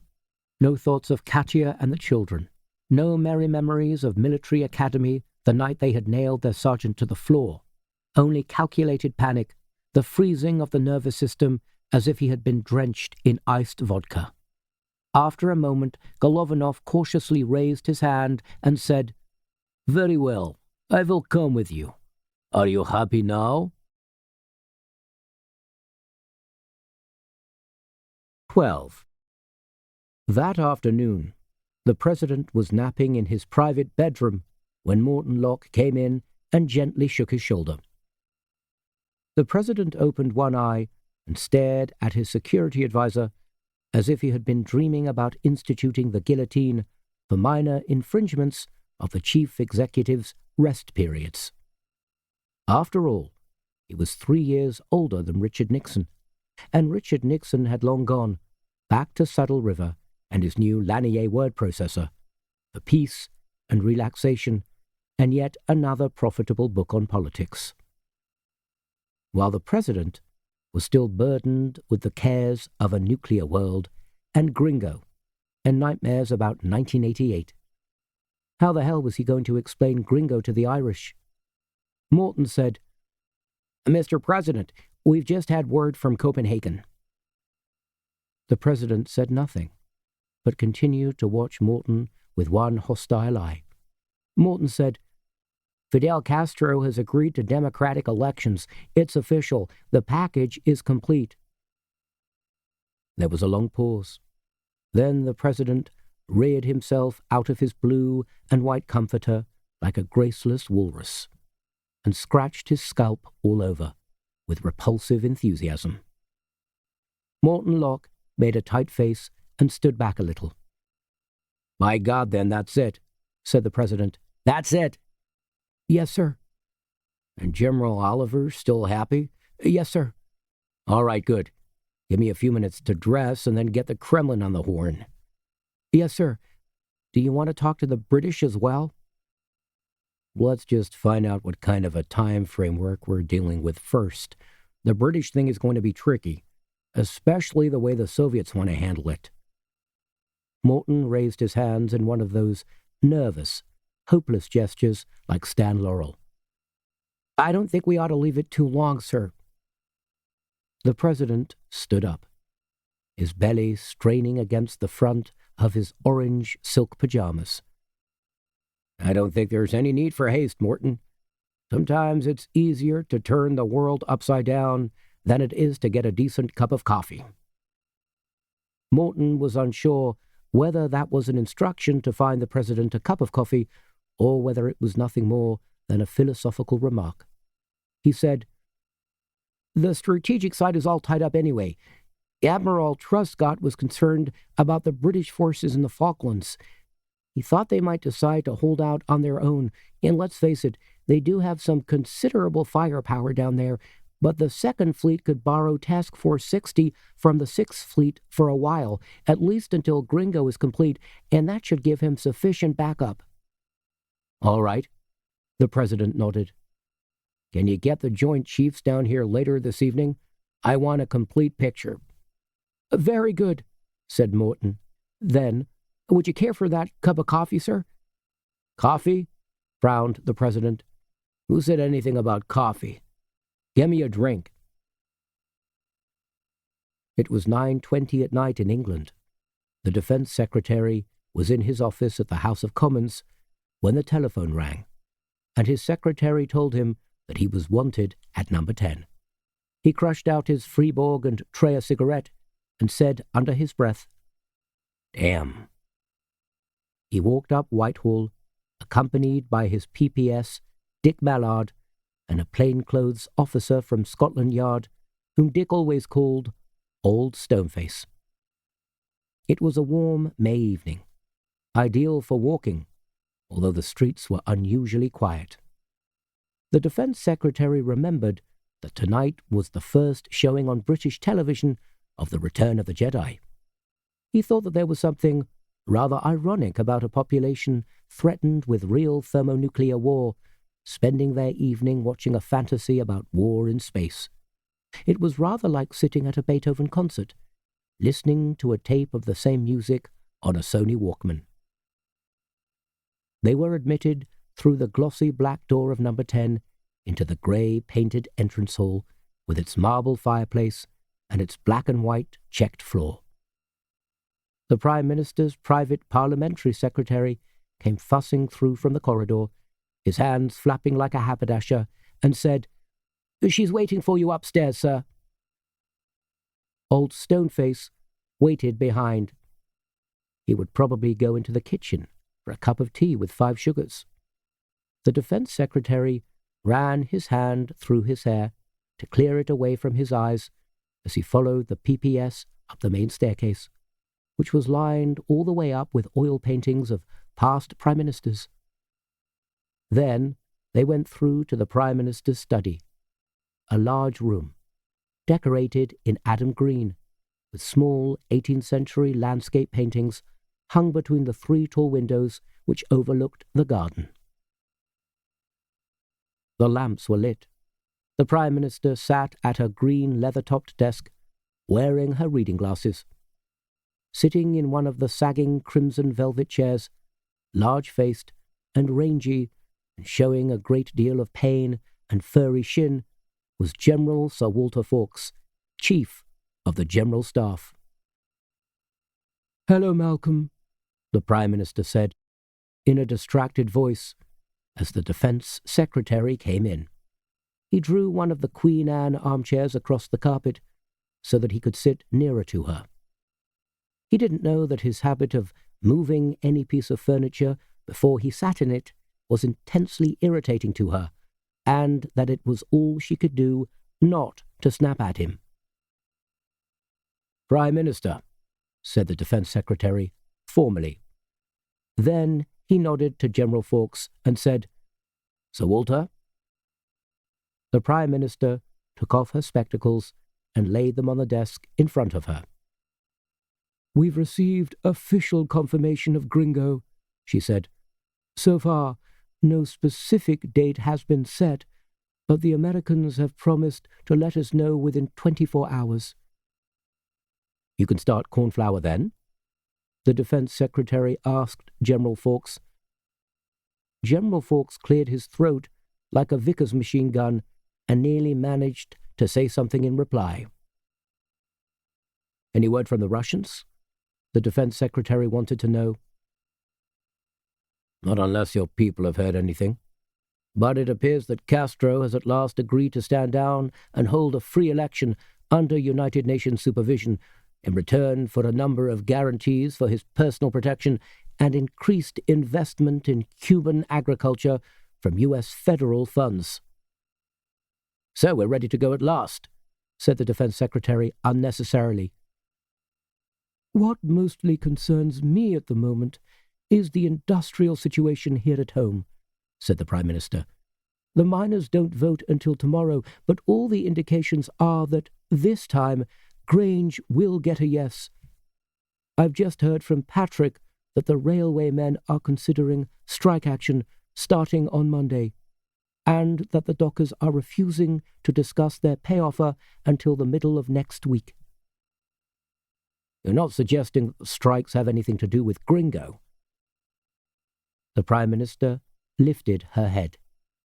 In the lamplight, the Defence Secretary could see how tired she looked, how much the events of the past year had aged her. Being an unwilling party to the dismembering of the world had dimmed so much of that political sparkle, worn down so much of that administrative abrasiveness. He thought of all those hours of aggressive negotiation in Brussels, when she had argued and fought and browbeaten their EEC partners into lowering Britain's contributions. Now, within the space of a few days, the EEC would be swept away, and all of that struggle would be meaningless. General Fawkes made an explosive noise and swung his furry leg backwards and forwards. The Prime Minister said, "AR7 have some evidence that the miners' and the dockers' strikes were coordinated and that they were somehow initiated by an instruction from outside." AR7 was the code name for the government's anti-union team. Last year, its members had successfully managed to bring the power workers' strike to an end by exposing corruption within the union committee, and they had infiltrated almost every major left-wing union right up to executive level. "I think perhaps I'd better have a chat with Hubert Vaudrey about that," said the Defence Secretary. "The last thing we want is to find out that Gringo has some unforeseen effects." He did not have to spell out what he meant by unforeseen effects. The British government's dependence on the United States during the Copenhagen negotiations was far greater than the Prime Minister would have liked, and right from the very beginning, when Gringo had first been mooted, at least 3 of her ministers had protested violently about being excluded from the final discussions. One minister had resigned, citing ill health. A second had found himself involved in a lurid scandal with a pregnant librarian. The third had promised to keep quiet, but it had been made abundantly clear to him that his days in the cabinet were numbered. "There's one more thing," said the Prime Minister. "Chancellor Kress has called twice today expressing concern at the continued strategic positioning of the Soviet army and asking again why our administrative staff seemed to be doing so much moving around. I think we have managed to satisfy him that our administrative activity is in direct response to the Soviet level of military maneuvering, but I cannot emphasize strongly enough how important it is that not one word about gringo or cornflower reaches any of our allies. She spoke that last word, allies, with scarcely any emphasis at all. It was a bitter word for her to have to say, particularly since she had always believed so deeply in the Western alliance. She hoped to God that she would have the strength and the clarity of purpose to continue as Prime Minister once Gringo was all over. The Defense Secretary jotted a note on a small, leather-covered Cartier pad, then tucked his fountain pen back in his pocket. "Jolly good," he said at last, then looked up. "We'd better start clearing the decks, hadn't we? Getting ourselves shipshape." General Fawkes grumbled and snorted again and let out a fusillade of coughs. The Defense Secretary often thought that General Fawkes had reached his position of eminence in the army by never saying anything with which anyone could either agree or disagree. His entire conversations consisted of inarticulate but military-sounding explosions. There was a polite knock at the door. It was the house manager. He said, "Excuse me, Prime Minister, tea?" 4 hours later, just as dusk began to cling around the warehouses and riverside buildings of New York's West Village, Esther Modena alighted from a taxi at the intersection of 13th Street and 9th Avenue. The cabbie didn't take his eyes off her once, as she paid him his fare. He knew what kind of a place it was that she had asked him to take her to. Outside, the triangular building looked shabby and commercial. Inside, it was the location of the Hellfire Club, the most notorious of all New York sex clubs, a sadomasochistic rendezvous which was supposed to make the celebrated Plato's Retreat look like a parent-teacher meeting. "You wearing anything?" asked the cabbie at last, unable to contain himself as he counted out Esther's change. Esther looked down at a simple dove-grey dress. "Underneath, I mean," said the cabbie. "Someone told me you people ride around the city with no underwear, or just chains or something." Esther gave him a half-sloping smile. "I'm not one of them," she told the cabbie. "I'm just visiting." "Scares the living shit out of me," said the cabbie, and drove off. Esther crossed the pavement, and then cautiously stepped into the club's run-down entrance, watched with unrelenting curiosity by two pale-faced men in T-shirts, both of which were printed with the message, "Only an animal could understand." One of the men said, "Hi," but Esther ignored him. Rock and roll throbbed out of the door, as if the building itself were a lewd and voracious beast, and the music was the urgent sound of its heart. She had argued with Wally when he had asked her to meet him here. She had said desperately, "Wally, I just don't like those kind of places." "You've never been in one. How do you know?" he had repeated over and over, and in the end she had agreed, simply because he had refused to meet her anywhere else. She had to admit that it made good sense, in a perverse kind of a way. It was well away from Washington. It was a locale where she, at least, was completely unknown, and it was crowded. It was also preeminently the sort of place where nobody asked any questions, and nobody wanted to know who you were or where you came from.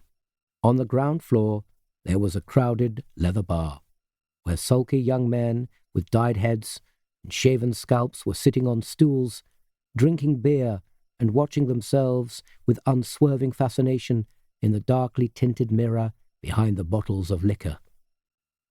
One of them glanced at Esther and nodded her wordlessly towards a narrow brown carpeted staircase that led down to the basement. She stumbled down, almost losing her footing, At the bottom of the stairs, there was a huge man with a Mr. T hairstyle and spiked leather gauntlets, his belly bulging over tight black leather jeans. Next to him, sitting cross-legged on a gilt chair, was a white-faced woman with bright orange hair, bare-breasted, her waist clinched impossibly tight by a red leather corset. Esther had never seen such high heels on anybody, anywhere. They were as long and red as daggers. The huge man said, $15, cash, and sign the waiver. Esther paid him and scribbled her signature on the Xeroxed form that said that she was not a policewoman or an undercover agent, and that she would not gamble or take drugs on the premises. Then the man lifted the beaded curtain for her, and she stepped apprehensively into the club. It was dark and sweaty in there, and jostling with people. The cinder-block walls were painted black, and the only illumination came from red, green, and blue light bulbs. On the opposite side, there was a bar, behind which a naked man was serving drinks in plastic cups. In the middle of the room, a tall woman wearing nothing but thigh-length vinyl boots was standing in conversation with a middle-aged man in pink stockings and garter belt. Around the woman's wrist was a manacle, from which a long silver chain rang. On the other end of the chain, collared like a dog, stood a young naked boy no more than 16 or 17 years old, handsome but vacant-eyed. A muscular black man was standing not far away, his thighs tensed, masturbating, involved in nothing but his own feelings.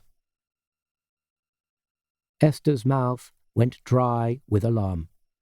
Yet what was going on down here in the club was more incongruous than dangerous. A portly, grey-haired man walked past in a green miniskirt, and as he passed, she saw that he had a long cucumber protruding from his backside. The sight was so absurd that she felt strangely relieved, as if she were no longer threatened. She slowly edged her way around the perimeter of the club. In the far corner, a young blonde girl with a figure as slim as a boy was kneeling on the floor, persistently sucking at the cock of a thin, vague-looking 40-year-old man. Esther stared at them for a moment, and a short, fat girl, whose naked body was trussed up tight in thin black leather laces, said helpfully, "That's her father. They come down here 2 or 3 times a month. Sometimes the mother comes too, and they do it together." A preppy-looking boy in Nike shorts and track shoes came up to Esther and said, "Are you submissive? Do you smoke? Do you want to see my scrotum ring? I had it made specially in Thailand." Esther tried to smile and shook her head. She couldn't see Wally anywhere, and she was beginning to feel claustrophobic and panicky. Everywhere she moved, there were sweaty bellies, and bare buttocks, and men and women with rings through their nipples, and tattoos on their backs, and chains between their legs. She was just about to give it up and leave when someone touched her gently on the shoulder and said, "Don't turn around, it's me. Listen, I have some red-hot information for you, but it has to pay more than $250. It's red hot." Esther started to turn, but Wally moved behind her so that she couldn't see him. "How much?" she asked. $1,000. "I can't do it. Not 1,000.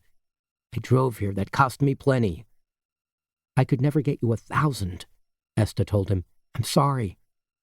Wally said, in that odd monotone of his, "This information is hot. This is world-class information. I promise you, Esther, this is worth every penny. In fact, it's worth 5,000. I know lots of people would pay me 5,000 for this information." Esther took a breath. She seemed to be able to breathe in nothing but the smell of stale sweat and leather. "Listen," she said, "the $250 is guaranteed. I'll see what I can do to get you more." "I don't know," Wally demurred. "Wally, it's the best I can do. I'm just not authorized to offer you that kind of money." She turned around. Wally was standing just behind her, wearing nothing but black leather shorts, black socks, and grubby white plimsolls. He was a thin-faced man with thinning, mousy brown hair, a bulbous nose, and one of those expressions that looks like a watercolor painting left out in the rain, indeterminate, blurry, and anxious. "All right," he said at last. "Okay, you win. But see what you can do, right? This trip has put me right out of pocket." "You were coming to New York anyway, weren't you?" "Yes, but that isn't the point." Esther waited for a moment. Beside her, she heard the tall woman say, "I have this recurring fantasy of having my breasts nailed to the seat of a wooden chair." The preppy-looking boy was telling a bored girl in red satin all about his scrotum ring. "Do you want to see it? It's real silver." Wally said, "There's a booth over there with a glory hole. Go stand in the booth. They'll be starting a show in a minute or two. While it's on, put your ear to the hole and listen. I'm only going to say it once." Esther would have paid $1,000 simply to get out of the Hellfire Club, but she nodded and pushed her way through the crush of naked and half-naked bodies until she reached the booth. There was a circular hole in the chipboard wall halfway down. The idea seemed to be that a man could push his penis through the hole to invite the ministrations of any passing stranger, male or female, who happened to be interested. She waited 3 or 4 minutes, impatient and afraid. 2 or 3 times she was approached by wandering men, who said, "How about it?" in a flippant, half-hopeless way, and when she shook her head, wandered off again, bemused, but apparently not angry at being rejected. Abruptly the rock music was changed to a scratchy tape of Indian drumming, and a dazzling white light illuminated the middle of the club's floor. A tall, fierce woman with a black crew cut came dancing out into the light, jut-jawed and broad-shouldered, with big pendulous breasts that bounced as she danced. She wore black rubber stockings right up to the top of her thighs, and a silver chain belt that ran tightly around her waist and then down between her legs, cleaving deep into the black bush of her pubic hair. There was whistling and applause as she danced sinuously around the club, snarling and hissing from time to time at the men who were standing watching her, jiggling themselves in submissive delight. Esther lowered her eyes for a moment, scarcely able to believe that any of this was real and that she was really Esther Modena on a Thursday night in New York City. Now 2 muscular men in studded belts came out, dragging between them a thinner man, naked and bound, whose head was covered by a tight rubber hood. There was a circular valve in the hood where the man's mouth was, which showed that he had an inflatable rubber gag inside his mouth. He could neither hear, nor see, nor speak. The man was roughly spread-eagled by his 2 burly guards against the far wall of the club. The tall, crew-cut woman danced across to a side table and danced back again, holding up a heavy metal-headed hammer and 4 8-inch nails. The preppy-looking man, who was leaning against the side of Esther's booth, said, "You want to watch this? They do it twice a week. It still makes me shudder." Esther prayed that Wally would hurry.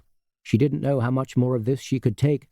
She saw the crew-cut woman approach the spread-eagled man and position one of the nails in the palm of his left hand, which was firmly held against the wall by one of his 2 muscular guards. Esther closed her eyes. There was a brisk knocking noise in time with the Indian drums. An excited moaning rippled around the club. Esther opened her eyes again and saw the crew-cut woman position another nail, this time in the man's right hand. The left hand had been nailed tight against the cinder block. There was no blood, but Esther felt a surge of nausea. If Wally didn't come in 30 seconds flat, she was going to leave. The crew-cut woman squatted down in front of the spread-eagled man. Esther glimpsed the bright chain that cut tight between her big white buttocks. She heard more hammering, but she couldn't watch anymore.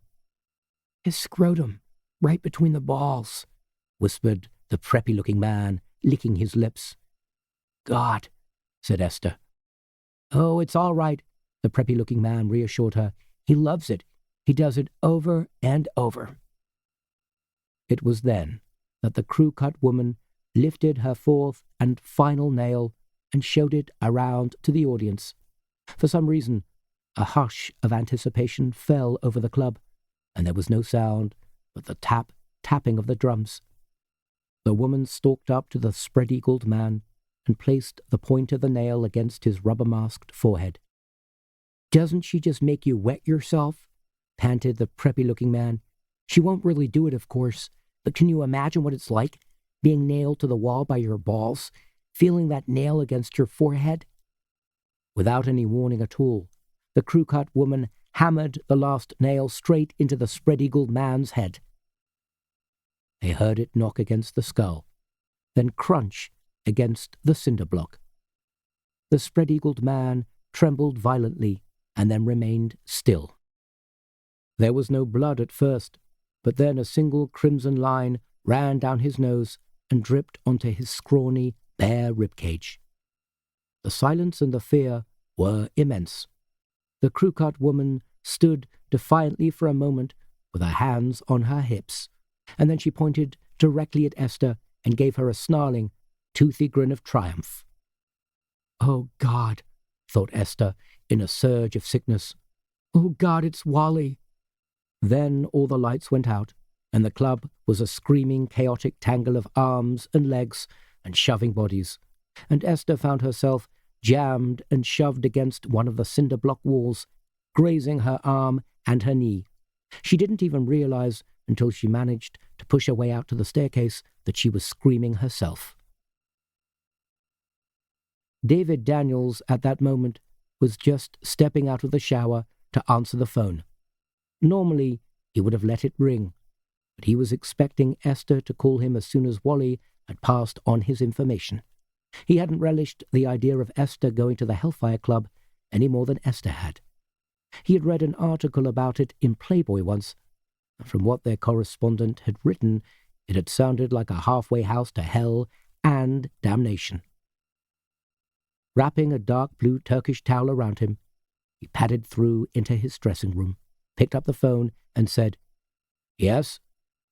"David, this is Jack Levy." "Sorry I took so long," said David. He bent down slightly so that he could see himself in the mirror. He raked his fingers through his wet hair. "These days it's usually some lawyer wanting money, either that or somebody griping about their taxes. David, I'm afraid I'm going to have to beg off." "Beg off? Beg off what? You mean this gringo business?" Jack's voice sounded peculiarly distant, as if he didn't really want to talk about gringo at all.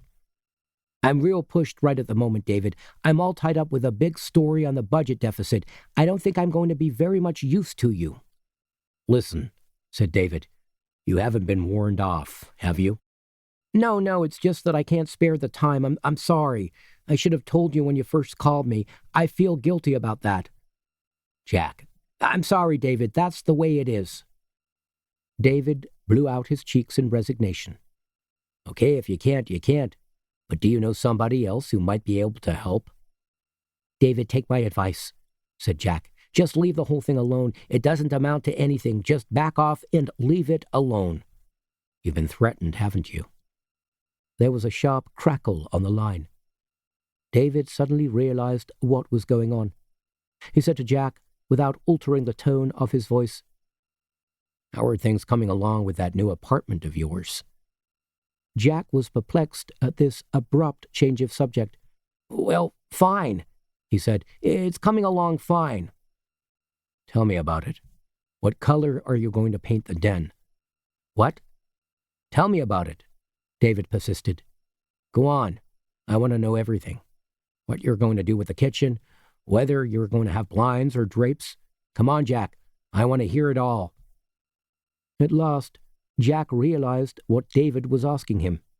Hesitantly, he said, "Well, we're going to paint the den an eggshell blue. In the hallway, Well, we're going to leave the hallway white, and the stairs—" He kept on talking, while David carefully set his telephone down on the bed and tiptoed across to the window. He peered across the street and saw the Thunderbird straight away, with the man sitting behind the wheel wearing earphones.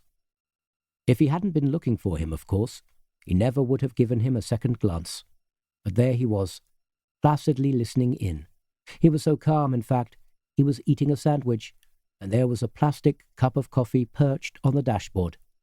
David went back to the phone and said, "Go on, Jack. Tell me more." Then he quickly struggled into his jeans, pulled a T-shirt over his head, and went to the bedside table. He took out his .38 Smith & Wesson revolver and swiftly walked out of the bedroom, down the stairs, and out of the side door of the house. He felt the short grass prickle beneath his bare feet as he ducked low behind a long beech hedge, and then crossed the street 20 yards behind the Thunderbird, so that he could come up on it from behind. Those 74 Thunderbirds had a substantial blind spot to the rear quarter, and with any luck, he would be right up on it before the driver realized he was there. Raising his gun in one hand, he made his way quickly along the grass verge until he reached the back of the car.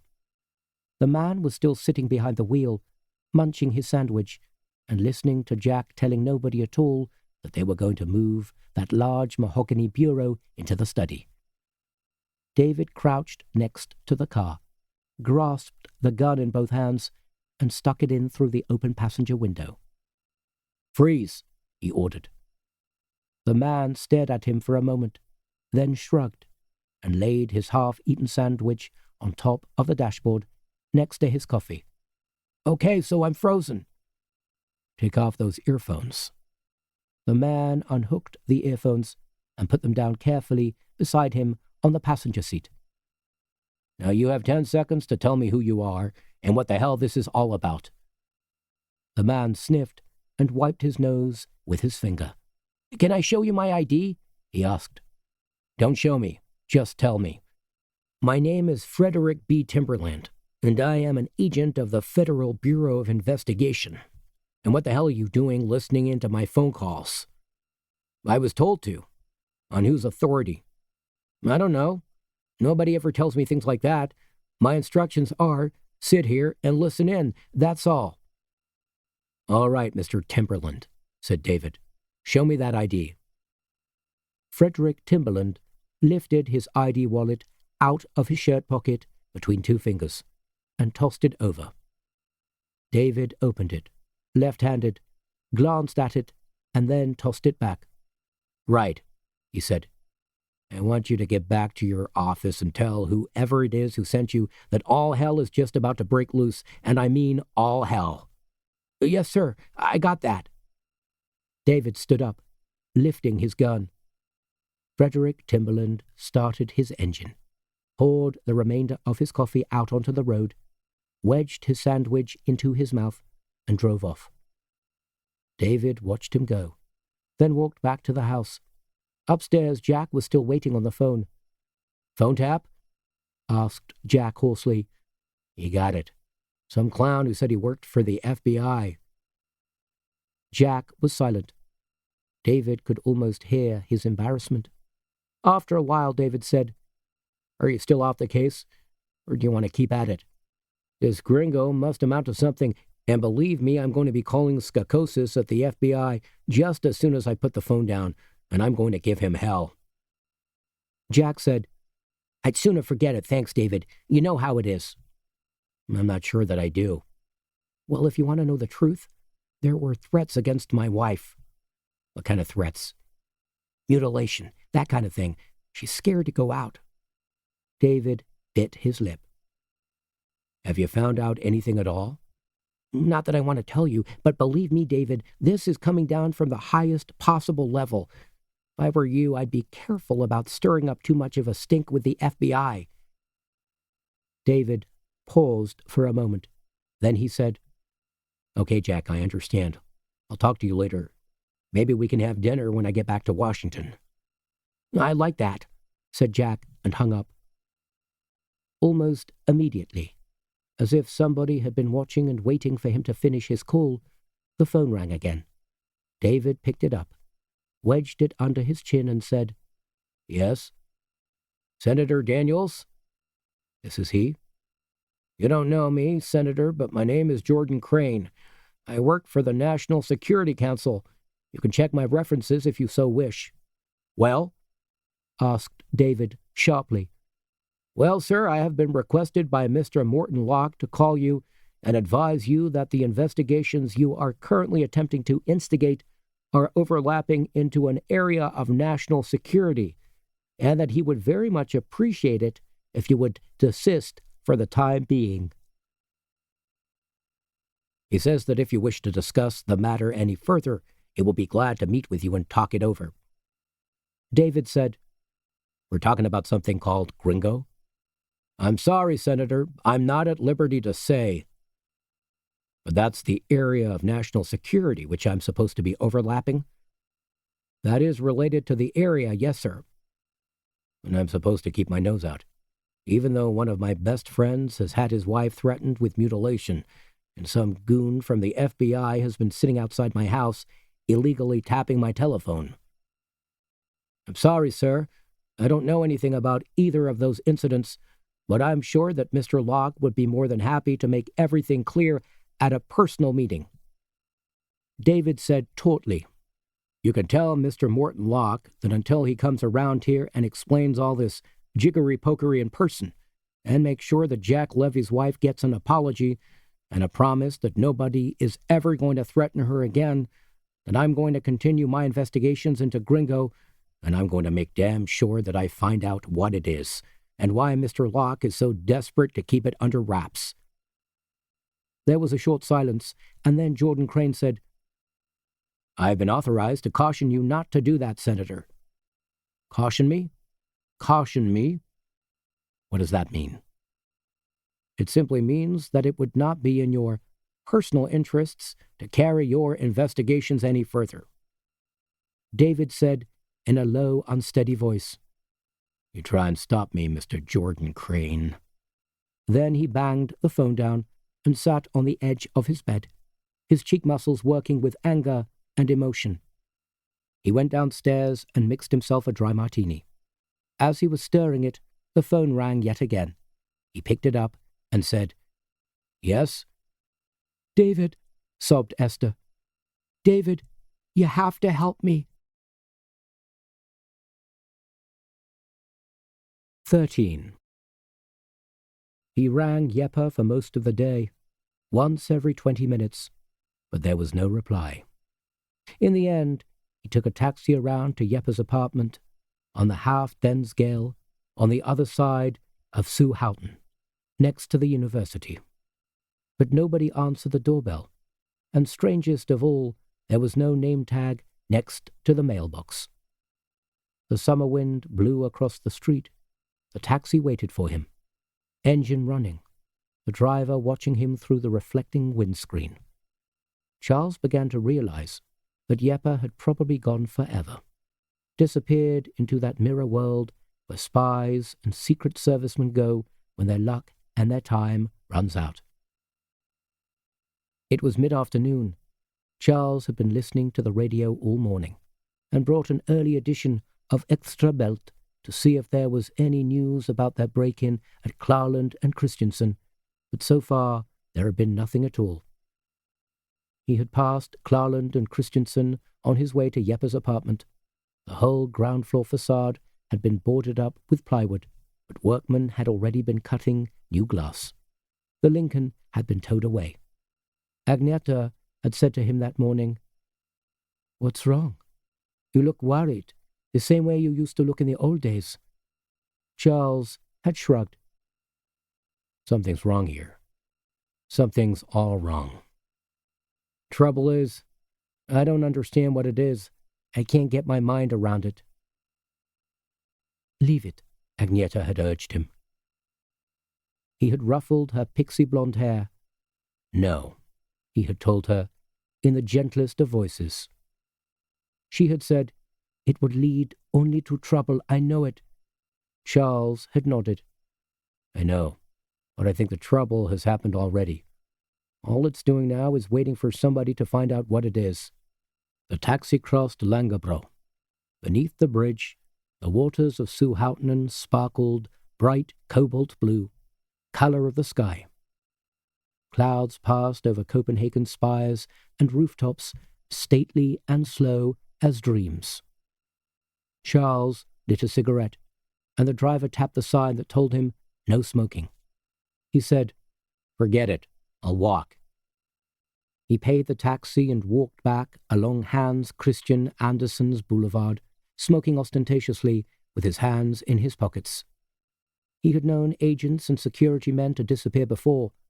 One of his earliest mentors in the CIA, Dashley Pope, had completely vanished at the same time as Jimmy Hoffa, and although Charles had spent months trying to pick up a lead on where he might have gone, the result had always been the same: a mirror facing a mirror, a corridor that led to nowhere at all. He bought another copy of Extra Blade and quickly leafed through it. No news about the Klarland and Christensen break-in at all. He tossed the newspaper into a litter bin and carried on walking. Jeppe had been running away from the crash the last time that Charles had seen him. So what had happened to him after that? Had someone been watching the Klarland and Christensen building all along and caught Jeppe as he tried to get away?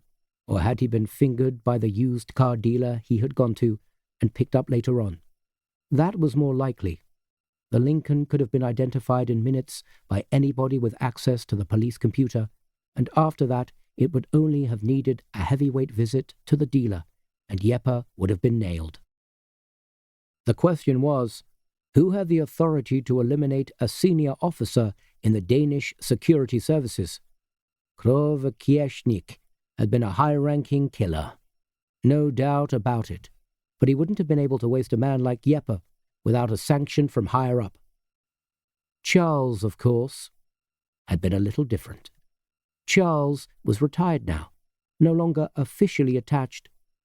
If someone from the KGB or the GRU decided that his presence in Copenhagen was irritating and eliminated him, not even the slightest of diplomatic ripples would disturb the dark meniscus of international security.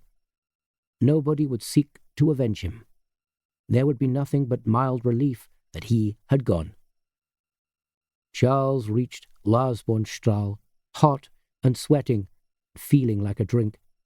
He clumped heavily upstairs and was just about to push his key into the lock when he stopped and lowered his arm and then stepped back. He had a system with Agneta, a throwback to the old days when he had never quite known who might come around to pay him a visit. He kept a tiny piece of white celluloid, the end piece snipped off a shirt collarbone, tucked into the side of the lock. If anyone unwelcome called and forced their way in, Agneta was to slip the piece of celluloid out of the side of the lock so that Charles would be warned before he opened the door. The piece was missing, and there was no sign of it on the floor, so it couldn't have simply dropped out. Charles wished very much that Jeppe had been able to get him that gun before he had disappeared. He walked quietly along the corridor till he reached the stripped pine door at the end. This led out onto a small balcony at the back of the house, which had originally been crowded with rubbish, but which Agneta had cleared and decorated with clay geranium pots. Occasionally, on warm evenings, he took a bottle of wine out there and looked out over the jumble of Stucci Strahl and St. Peter's Strahl, and beyond to St. Jørgenso. Now Charles stepped out there, closed the door cautiously behind him, and then hoisted himself up onto the wrought iron railing. He could just reach the guttering along the orange-tiled roof if he stood on the railing on his toes. He didn't dare to look behind him. It was too far down to the cluttered yard below. He didn't dare to think of the age of the railings either, or how rusted and weak they might be. He could hear traffic in the streets all around him, and the wind whirring through the ventilator on top of the chimney. He thought, Jesus, Krogh, you're too old for this kind of thing. You can't even lift your own weight anymore. But he gripped the guttering and swung his shoes scrabbling against the wall, and at last, grunting, he managed to lift himself up so that the top half of his body was over the edge of the roof, his arms rigid, as if he were exercising on the parallel bars. Now, he thought to himself, get your leg up now, because if you don't, you're going to drop down onto the balcony, and if you drop, they're going to hear you. He didn't allow it to enter his mind for a moment that the slip of celluloid might have fallen out of the door by accident, and that there was nobody in the apartment at all apart from Agneta. In the CIA, they taught you to think negative. Imagine the worst, then double it. He heaved one foot up onto the gutter, then the other, and at last he was up on the roof. He was panting and gasping, and he knew that he wasn't going to be very much use if it came to a fight. God for a gun. He eased his way across the tiles. They made a gritty, grating sound beneath his weight. Halfway up the roof, there was a skylight which overlooked the kitchen and most of the breakfast area, and he hoped that from there he would be able to see what was happening inside the apartment. It took him 2 or 3 strenuous minutes to reach the edge of the skylight. He pressed himself against the tiles for a moment, listening, but all he could hear was the wind and the chimney ventilator whirring in fits and starts and the bustling noises of Copenhagen on a busy afternoon. He decided to risk it and take a look into the skylight. At first he could see nothing at all but one corner of the kitchen counter.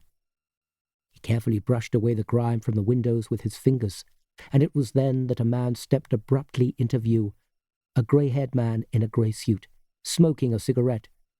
He was obviously talking, because he kept jabbing his cigarette in emphasis towards somebody on the other side of the room, but Charles found it impossible to make out what he was saying. No doubt about it, though. He was a Secret Service type, of one persuasion or another, and he was looking for Charles. The man moved out of sight again. Charles clung onto the roof, wondering what he ought to do next. If he knocked on the front door of the apartment and announced himself openly, the grey-haired man might very well blow him away without even asking what time of day it was. He knew what his old CIA training instructor would have told him. Eyes squeezed tight, cigar clenched right in the corner of his mouth. Get the hell out as quickly and as quietly as you can, and don't go back there ever. Once you're a marked man, they won't let you go. They'll systemize you anywhere, anytime without warning. Even if you've retired to the country with a plain wife, 3 children, and a second-hand station wagon. Systemized had replaced the older euphemism of terminating with extreme prejudice. It had originated from SYS 64738, which was the basic computer command to wipe everything off the screen. Charles's old CIA instructor, however, hadn't given his trainees any suggestions for dealing with emotions. It was all very well getting the hell out, but supposing you had to leave behind a girl you happened to be more than extremely fond of in the hands of a man you suspected of being a professional tomahawk. Charles peered down through the skylight again. He didn't have a gun, so his only weapon was surprise. He had never jumped through a window, although he could remember his instructor's advice on how to do it. Jacket tugged over the head, arms folded tight over the chest, then dive like you're diving into a swimming pool. With any luck, you won't get anything important sliced off. Of course, a skylight was something else. After going through the glass, there was still a 10-foot drop to the floor to think about. A fellow could very easily get himself hurt. Shit, Charles muttered to himself. It was more out of frustration than anger. A large crow came and perched itself on the ridge of the roof, not far away from him, and stared at him, beadily, as if he was some kind of ungainly and obtrusive bird who might have to be pecked out of its territorial airspace. Cautiously, Charles edged his way over the skylight and slid his left leg across until the welt of his shoe was perched on the dry crust of putty at the lower edge of the window frame. Then, gasping, he raised himself up so that he was hunched over, head down low between his shoulders, scarcely keeping his balance. For one teetering second, he nearly fell backwards off the roof, and he knew that if he did that, there wasn't much hope of tumbling onto the balcony. It would be a one-way express trip down to the yard. Cobblestones, broken back, a wheelchair at best. "God in heaven," he muttered. Then, just as quietly, "Geronimo." He fell into the skylight shoulder first, heard the glass crack squeakily like ice, felt the cold brush of a broken edge across his cheek. Then the whole rotten frame collapsed, and he was plummeted into the kitchen in a shower of wood and fragments and sparkling splinters, his right foot landing first, so that for one split second he was beautifully balanced with his arms clenched into his chest, his left leg high-kicking, and then he rolled heavily over onto his hip, knocked his forehead against the door of the kitchen china cupboard, and ended up flat on his face, winded and bloody. He picked himself up, whining for breath, and lurched immediately towards the kitchen counter, where Agneta kept her carving knives in a triangular wooden block. He snatched out the longest knife, and then threw himself backwards against the wall, right beside the door.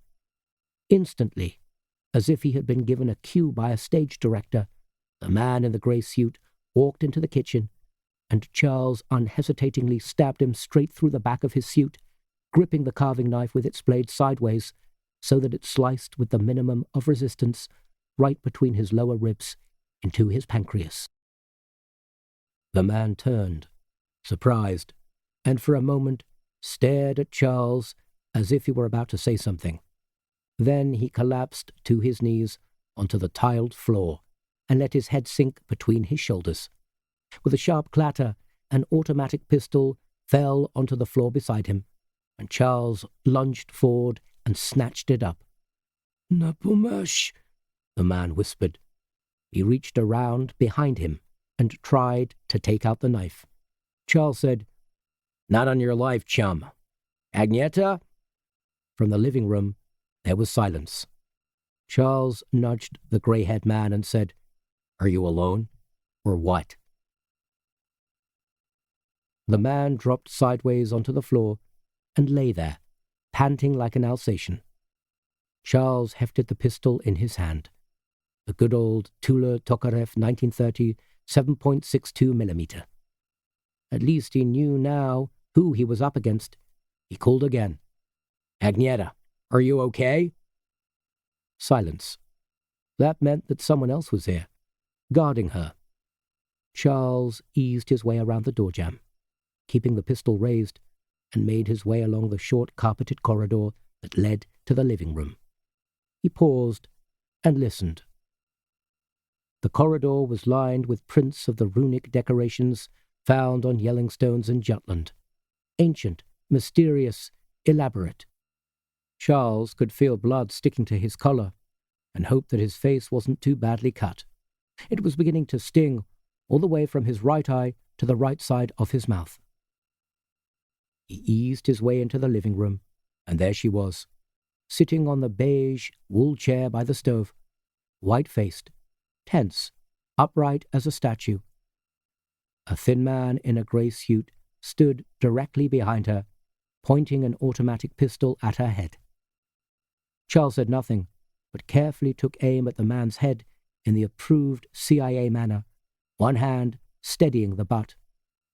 The man said, "You have cut yourself, Mr. Krogh." Charles said, "Put down the gun." "Well, I don't think so, Mr. Krogh. I think for my own safety I would prefer to keep the gun aimed exactly where it is." "You have a count of 5 to put down the gun. Then I'm going to kill you." The man smiled tightly. "I don't think so, Mr. Krogh. One flinch from you and this lady will die instantly." Charles kept his gun raised. 5, he said in a level voice. "Now then, Mr. Krogh," said the man calmly, "you are being ridiculous. This is not what I expected from a man of your caliber." "What did you expect?" "I expected cooperation. After all, you have not been behaving yourself, have you?" "What's that supposed to mean?" "Come now, Mr. Krogh.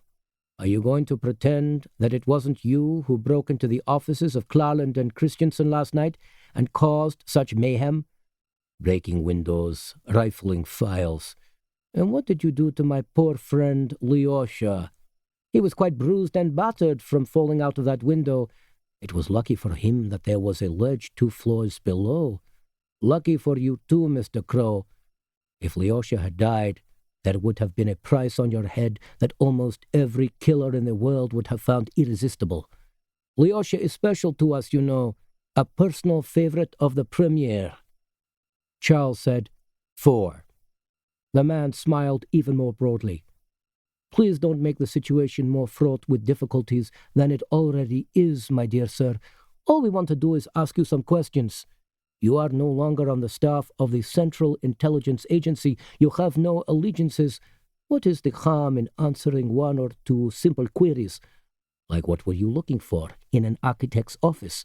What did you expect to find? Why did you risk so much and fight so hard? Charles said, You know the answers to all of those questions, old buddy, even before you ask them.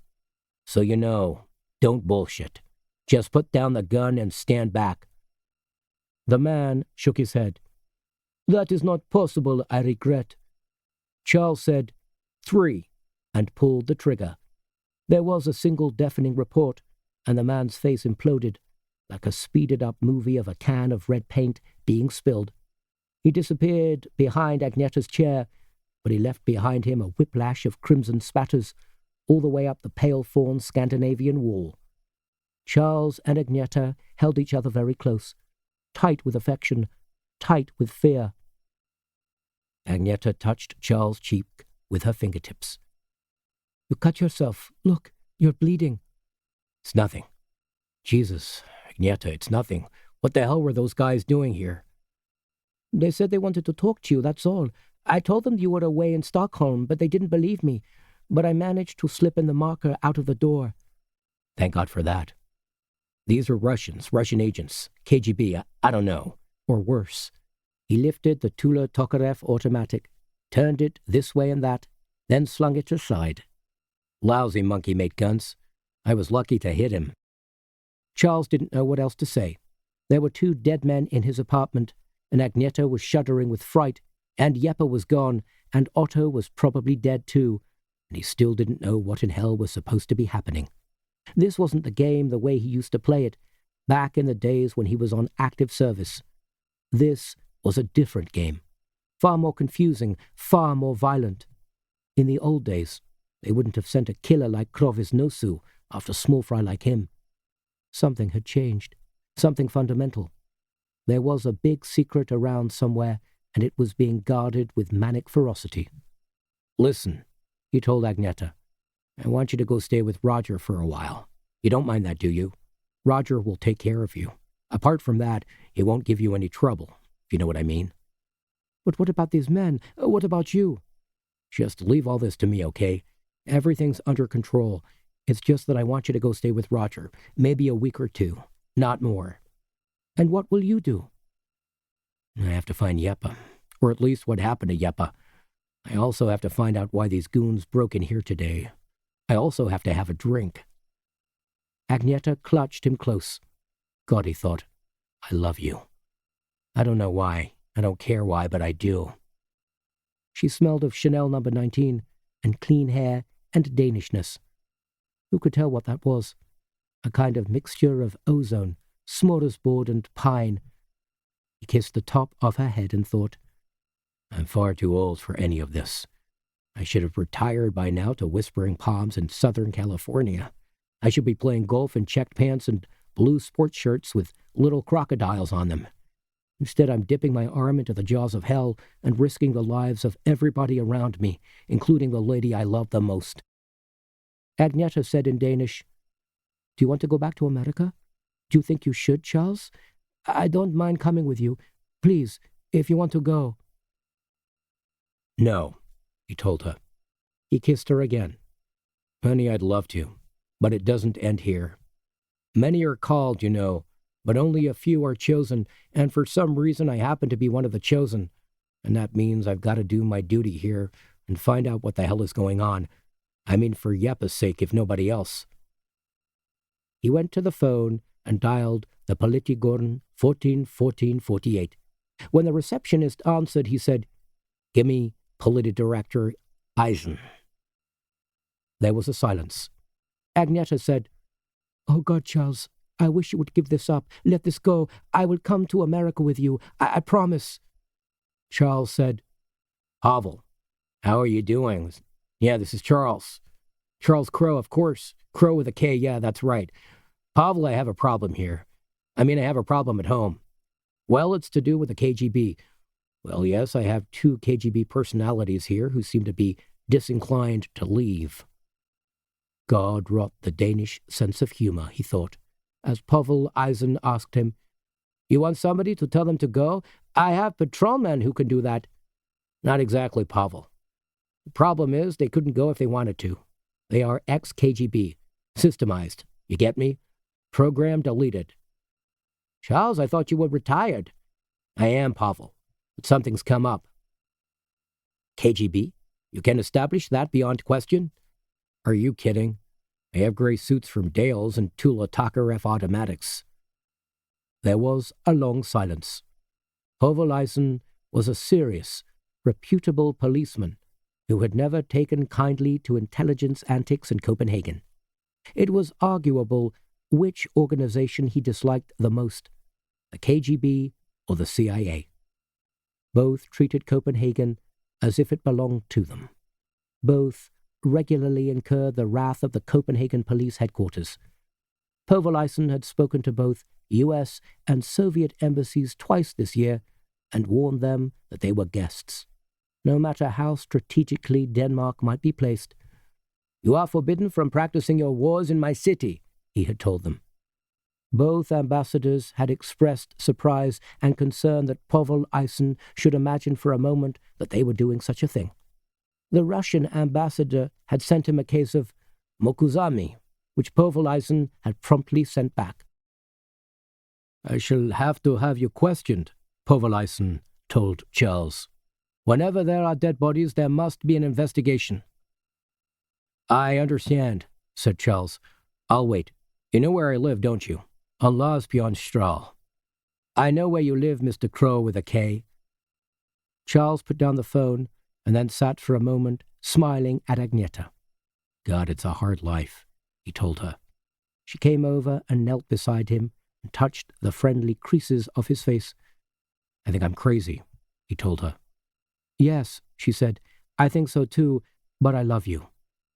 Of course, he didn't wait for the police. He cleaned up the cut on his face, which was long rather than deep, and changed out of his bloody clothes. He packed a bag with soap, razor, towel shirts, and his second-best suit, while Agneta packed herself a larger suitcase with 3 dresses, a pair of jeans, half a dozen T-shirts, bras, and cosmetics. No panties. She never wore any. They locked the apartment door behind them and stood on the pavement waiting for a taxi that said FRI. They held hands in the back of the taxi as they drove around to Roger's apartment in Pederskramsgil. Then they kissed fleetingly before Charles went on to the Kerpenhavner bar on Gottegil. Agneta said, "Call me tonight, Charles, even if it's only quickly." Charles blew her a kiss. "I love you, you dummy." Charles walked into the Kerpenhavner bar and left his bag in the cloakroom. He approached the bar, rubbing his hands, while the barman regarded him balefully. "Hello, Mr. Krogh. What happened to you?" "Hand slipped. Shaving." "I'll believe you. What do you want to drink?" "Jack Daniels on the rocks." "What else?" "Maybe Suntory?" asked the barman, bending down to find a glass, his blonde hair shining in the unexpected gleam of a spotlight. "Suntory," Charles intoned. "Do they make smorgasbord in Peru?" "No, sir." "You're right, Frederick. Neither do they make whiskey in Japan." Frederick poured him a straight measure of Jack Daniels on the rocks. Charles drank it as quickly as if it were Coca-Cola, then held out his glass for another. Frederick filled him up and watched as he took the first sip. "You look tired, Mr. Krogh, if you don't mind my saying so." I don't mind. You had some calls. Calls? How many? 6 or 7, all from the same lady. And calls from a lady and you didn't tell me? Peter thought better not to call you at home in case of upsetting the cart of apples. Is that right? Said Charles, a little irritably. So who called? The lady said, just a minute, I should have a note of it here. Here it is. The lady said she worked for the Vilstein Inn in Jutland. Charles felt the logical coldness of terrible and inevitable destiny run through his veins like mercury. Vilstein. That was where Krogh Nosu had killed Nicholas Reed, and nothing in the world could persuade Charles that he could hear the name of a boondock village like Vilstein twice in 1 week without there being some threatening connection. He shook out a cigarette and lit it one-handed. Did she leave a number? No, sir. She just said the Vilstein Inn and something about the old code. And one thing more, I didn't understand it, but she said you'd probably know. Lamprix. I kept saying, don't you mean Grand Prix? But she said, no, Lamprix. Lamprix? Frowned Charles through a tangle of smoke, but then he realized what he had just said. Lamprey, that's what she meant. Lamprey. I still don't understand it, Mr. Krogh. Charles said, I know you don't, my friend, but I do. Pass me your phone. The barman set down the phone in front of him. You're not calling long distance. Charles was sorting through his untidy pigskin wallet. At last he found a dry cleaning ticket with a telephone number written on the back in neat continental numerals, all the 7s crossed. Long distance? He asked the barman as he dialed. It depends what you mean by long distance. Is Bonn long distance? Bonn? Queried the barman. Bonn where? Charles cheerfully patted his cheek. Are there 2 Bonns? The phone rang for 2 or 3 minutes before somebody answered it. A girl's voice said, What number are you calling, please? Charles repeated the number with exaggerated care. And the password is mentionable. At least that's the only password that I've been given. I hope you're going to pay for this call, said the barman. Give me another drink, Charles told him. There was a clicking on the line, and then a deep man's voice said, Give your name, please. Charles Krogh, calling from Copenhagen, Denmark. Yes, from the Copenhagen bar in Göttingen. Charles said, Fast trace. I'm impressed. At least you take care of yourselves. What's on your mind, Mr. Krogh? I've just received a message that was left for me here by Nicholas Reed when he was at the Vilstein Inn in Jutland. What was the message? Lamprey, that's all. You know something about Nicholas? Charles blew out smoke. I know who systemized him. I was checking up on his background with Jeppe Rifbjerg. Now Rifbjerg's gone vacant, and the same guys who systemized Nicholas are trying to do the same to me. There was a pause. A long-distance wire sang a mournful, warbling song. At length the man said, It was you who tried that bag job on Klarland and Christensen. I'm afraid so. Well, we need to have a word with you, Mr. Krogh. Stay where you are for a short while. I'll send somebody to contact you. Just answer me one question, said Charles. If I can. Just tell me how heavy this is, on a scale of 1 to 10. We're not sure. We have our suspicions.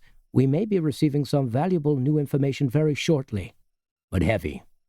Yes, Mr. Krogh, heavy. Charles put down the phone, took DKR-25 out of his pocket, and tossed them onto the bar. The barman scooped them up and nodded in appreciation. I always pay my way, said Charles. Now what about another drink? On the house. 14. Michael was dozing on the sofa when Leb shook him by the shoulder and said, Mr. Townshend, we have news of your friend. Michael opened his eyes. For a split second he couldn't imagine where he was.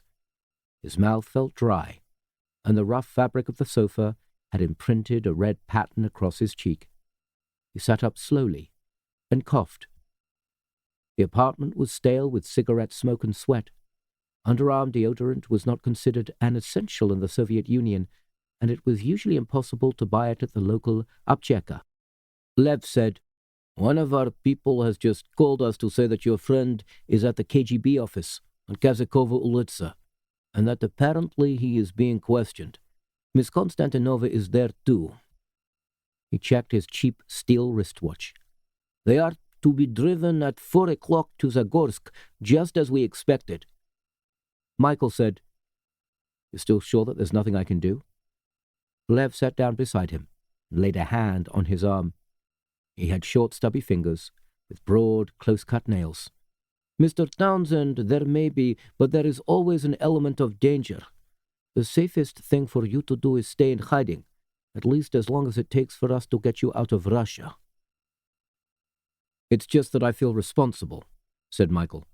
"It was my idea for us to come and exhibit here in Moscow. Now the whole thing's gone wrong. John's been virtually kidnapped. I'm stuck here, not to mention all the stocks and prototypes we've lost." Lev said, "We have been considering the possibility of rescuing your friend before he reaches Zagorsk." "Rescuing him? How?" "Well, there is some considerable risk involved for all of us, but he will be driven there in a KGB car, probably with 1 or 2 militia outriders, but no more protection than that. After all, what would be the point?" "Well, you're not suggesting an ambush?" asked Michael. "We have discussed it." "Can you do such a thing? In the Soviet Union? I mean, could you possibly get away with it?"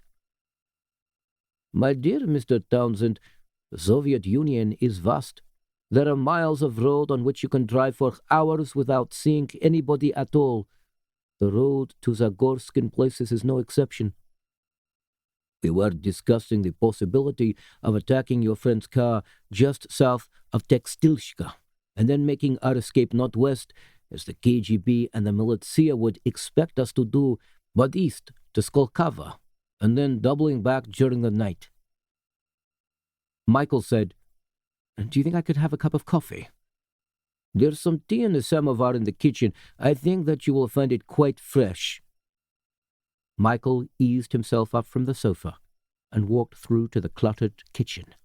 A blonde-haired girl in baggy jeans and a check shirt was spooning Tvorog cheese out of a dish, and a man was leaning against the door and smoking and talking to her very earnestly, as if he were trying to persuade her to go to bed with him or change her political opinions. Michael rinsed a glass under the tap and poured himself a cup of tea. It was tepid, but all he needed was something to wash out his mouth with. "You could get us both out of the country?" he asked Lev. "If you are both prepared to assume the risks." "And what about the risks to you?" Lev shrugged. "We accept those risks as part of being members of Lampre. Also, we would very much like to talk to Rofina Konstantinova." "I see," said Michael. He walked back into the living room. "And after you've talked to her, what then?" "Does that really concern you?" "Yes," said Michael. "As a matter of fact, it does." Lev looked at him with pale, penetrating eyes. "You're not in love with her, are you?" "I don't think that's any of your business." "Well, perhaps not. As long as your holiday romance doesn't jeopardize you or any of my people." Lev said something in Russian to the girl in the kitchen, something very long and involved that seemed to include endless repetition of the word "автомобиль." The girl nodded and nodded, although when Lev had finished, she came back with an equally lengthy and involved reply that sounded frankly argumentative. At last, Lev said, "We think the risks may be pretty good. In other words, if we ambush the KGB car quickly and unexpectedly and leave them no time for consideration, we may get away with it. But of course, you'll have to come with us, since we will take you straight to the Finnish border as soon as we have retrieved your friend, or even if we fail to retrieve him." "Supposing the police track you down?" "My dear Mr. Townshend, you talk as if this kind of thing is not happening in the USSR all the time. There have been scores of attacks on KGB agents in the past 20 or 30 years, sometimes by foreign hitmen, quite often by the Soviet dissident movement." "You don't seriously believe that a regime as repressive as that of the Politburo could have survived for so long unscathed. I suppose not, said Michael. He sipped more tea. Then he said to Lev, do you have any idea what's going on? Why the British are allowing the Russians to keep people like John? Well, we have some theories, Lev told him. The least provocative theory is that the British are anxious to improve trade links with the USSR because of the gradual breakup of the common market, and that they are offering some of their best scientific talent as bait. Do you believe that? Asked Michael. Not myself, no. I believe that something far more serious is happening. I believe that we are witnessing the first moves in a major realignment of world politics, the first major realignment since the Russian Revolution. You see, priorities change. International economic needs flow like great currents beneath the surface of diplomacy. Nations alter and grow in the same way that people do. The old East-West confrontation has been outdated since the late 1950s, and a radical change is long overdue. Dulles and Khrushchev have been buried for years, my friend. We are now living in an age of computers.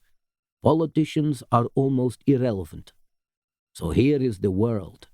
How would a computer divide up the world for the maximum benefit of all?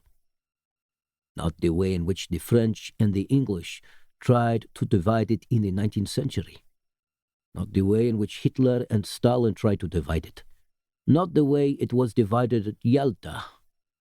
A computer would divide it according to today's practical needs. A computer would divide it according to today's anxieties and today's fears. Differently, you see, from the way it was done in years gone by, and that is what I believe is happening. The redivision of the world, the changing of international boundaries and alignments. The world can no longer bear the pressure of a Cold War. It has become too expensive, too burdensome both on men and resources, for the sake of protecting political systems that are decades out of date.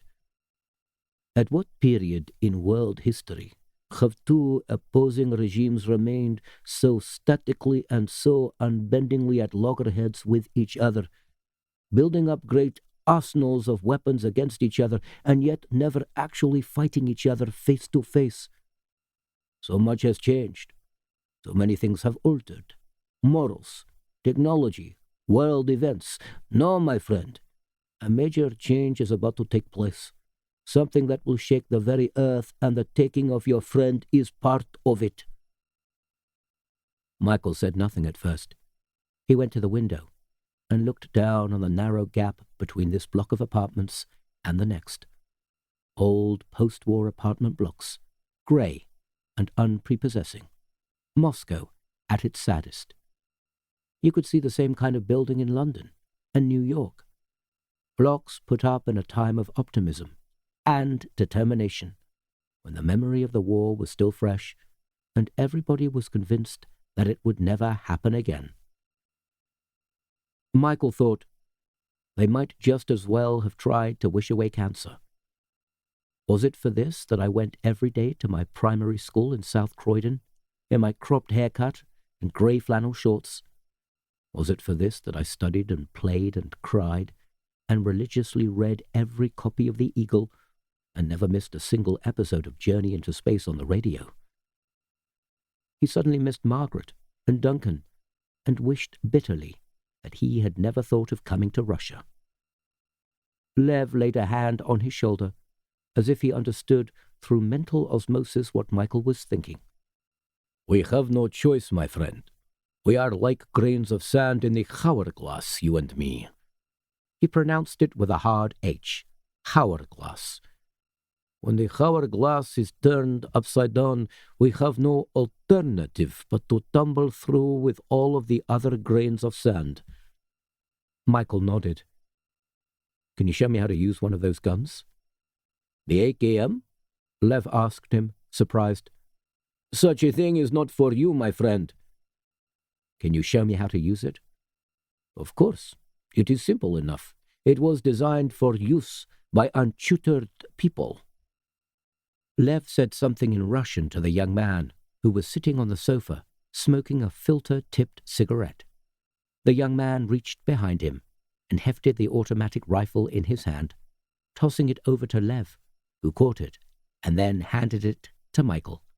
The rifle was unexpectedly heavy. It weighed over 9 pounds, and it smelled of grease. "The lever on the side controls the rate of fire," said Lev. "Up, and it won't fire at all.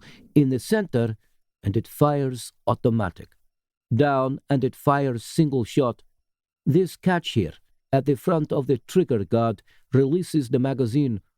All you have to know apart from that is that the barrel points towards the enemy, and the wooden end points towards us." The young man on the sofa laughed, his cigarette waggling between his lips. There seemed to be endless complicated arrangements to be made that morning. Lev spent almost an hour on the telephone. Michael had learned from the short time that he had already spent with a dissident intelligence group, called themselves Lamprey, that not one of them ventured out of the apartment for any reason at all without elaborate checks being made that the street was empty of suspicious observers, that their drivers were going to turn up on time, and that every possible contingency had been covered, from the sudden appearance of tails to the non-appearance of friendly agents. They lived in the constant expectation of discovery and sudden death. To Michael, who had never had to worry about anything worse than an overdraft, their attitude was astonishingly pragmatic, and yet understandable too. He hadn't been in Moscow for more than a few days, but already he had become conscious of the oppressive restrictions of the state, the absence of Western newspapers from the newsstands, the interminable waiting at stores and restaurants, the requirement that every foreign visitor who drove out of Moscow was to file a route plan with Intourist at the risk of being sent back to the city, the law that forbade foreign visitors from spending the night in the home of a Soviet citizen. In itself, each prohibition seemed petty. Taken together, they amounted to a massive and suffocating infringement of personal rights. By 2 o'clock, Lev and his companions were ready to leave. Their driver would pick them up outside the apartment at 2:07 precisely. The girl in the checked shirt was coming with them, as well as the young man who had been sprawling on the sofa smoking cigarettes. Their firepower amounted to 2 AKMs, one of them carried by Michael, 2 revolvers, and an RPG-7 anti-tank gun, which the young man carried into the street, wrapped up in a blanket, with the head of a floor mop protruding from its muzzle, so that it looked as if he were carrying an invalid child in his arms. A Moskvich saloon drew over to the side of the road as they emerged from the apartment building, and in a matter of seconds they had all climbed in, slammed the doors, and stowed their weapons in the back of the 2 front seats, which had been sliced open and then stuck back again with Velcro. The car was small and cramped, but Michael recognized the suppressed burble of an engine that had been successfully tweaked. He had once done the same with an old Morris Minor, and until it had finally shaken itself to pieces on the Reigate bypass, it had bellowed around the roads of Surrey like a BRM. He suddenly realized that he was tremendously excited, that he enjoyed sitting here with Lev and his companions, driving through Moscow in a hotted-up car loaded with guns. It was conspiratorial and boyishly thrilling. "We have to be very careful of the state police," said Lev. "They have patrol posts all the way along the major highways, and if they see us, they are very likely to stop us, and if that happens, we must ask you to say nothing at all. Leave everything to us. They will only have to suspect that you are a foreigner, and we will all be in serious and immediate trouble." They drove north along Mira Prospect and out through Moscow's suburbs. It was a dazzling, gilded afternoon. Off to the west, Michael could see the silvery needles of aeroplanes arriving and taking off from Sheremetyevo Airport, and for a moment his adventure lost some of its luster. He thought of Margaret. She was probably worried sick by now. He just hoped she didn't get any trouble from British intelligence. He was beginning to understand that all that Smiley's people stuff was no exaggeration. In fact, if anything, it was underplayed. Intelligence services served governments, and governments had no thought for the well-being of awkward individuals. Intelligence services were the unacceptable face of bureaucracy. The Mira Prospect took them past Sokolnica Park, and then close to the huge exhibition of Soviet economic achievements, to which Rufina had been diverted by Lamprey's false telephone call. From the avenue, they could see the monument Kosmosa, sweeping concrete spire which commemorates Soviet triumphs in space, and the highway turned northeast, towards Zagorsk, and towards their rendezvous with the KGB at Tekstilshka. "Now you are having your guided tour at last," Lev remarked wryly. "It's quite a pity you won't get to see Zagorsk. The Cathedral of the Assumption is quite spectacular, and they make wonderful toys in Zagorsk. You have a son, don't you? He would have liked a toy from Zagorsk." "As long as he gets his father back, I don't think he's going to be too concerned about toys," said Michael. The girl checked her watch. "We should be well ahead of the KGB car. As long as we don't have any trouble, we should have plenty of time to prepare an ambush." They crossed the Jausa River. The countryside reminded Michael of parts of Worcestershire, oddly empty and abandoned. Crows rose in a speckled storm from a distant field and circled around and around in the sunlight. The sky was almost white. "Police," said the driver, glancing in his rearview mirror. Michael was about to turn around to look, but the girl clutched his thigh and said, "Act normal, please. Say nothing. Smile." The yellow and blue highway patrol car overtook them and flagged them into the side of the road. The driver obediently pulled in and switched off his engine. They sat in the car expectantly as two armed officers climbed out of the patrol car and came walking back towards them. The driver wound down his window. "Здравствуйте," the driver smiled, as the officer bent down to see who was sitting in the car. "We pravilno yodem v Zagorsk." The officer's face was expressionless, mealy textured, like a loaf of wholemeal bread with raisins for eyes. "Mavi prava, tek passport, автомобиль?" demanded the officer, dryly. The driver opened the glove box, which banged down flat on a broken hinge, and rummaged around for his driver's license and his registration documents. In Russian, the officer said, "I want to see all of your identity papers." As Lev handed his papers through the open window, the officer said, "What is the purpose of your journey?" "We're visiting my mother," said Lev. "She's been sick lately. Rheumatism." "All of these people are visiting your mother with you?" asked the officer. He kept Lev's papers and held out his hand for the young man's documents. "They are my friends. They all love my mother, almost as much as I do." "What is your mother's name?" "Yevdokia Safanova. She lives at 9 Rubleva Andrea Ulitsa, second floor at the back, next to Mrs. Rotmistrova." Lev had a way of speaking to officials as if he were a harmless Russian idiot. The police officer sniffed and wiped at his nose with the back of his glove. "And you?" he asked Michael. "Where are your papers?" Michael didn't understand him, although he had a fair idea of what he was being asked for. He simply smiled and shrugged. A police officer flicked his fingers impatiently and said, Come on, show me your papers. Michael shrugged again. The police officer immediately stepped back and took out his pistol. He said something in Russian and pointed to the road beside the car.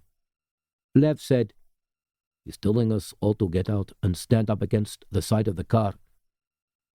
"What are we going to do?" Michael asked him, his throat tight. "You'll see." All 5 of them climbed stiffly out of the small car and stood beside it. The police officer waved his pistol at them and said, "Hands up." "That's right. And keep them up." Lev turned around and said, "I don't suppose you'd be interested in a green ticket." A green ticket was a 3-ruble note which Russian motorists habitually slipped into their licenses when stopped by the highway patrol for a road check. A red ticket was a 5-ruble note which occasionally took care of speeding or parking problems. The officer ignored him and called to his colleague. "Get me a check on this vehicle and all of these people. You," he said sharply to Michael, "what's your name?" Michael smiled and shook his head. "He's not too well," put in Lev, and then confidentially, "Golovanov problems." He meant that Michael was not quite right in the head.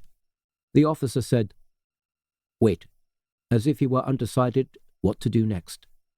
"A red ticket?" Lev asked. The officer said to his colleague, "Hurry up, and don't forget to ask them what time Komyakov's meeting us tonight."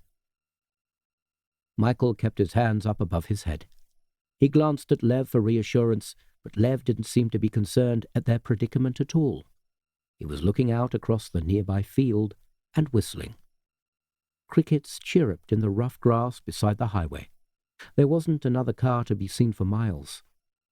Michael was about to say, "There isn't," when the early afternoon tranquility was punctuated by 2 light pneumatic sneezes, like somebody pumping up a bicycle tire.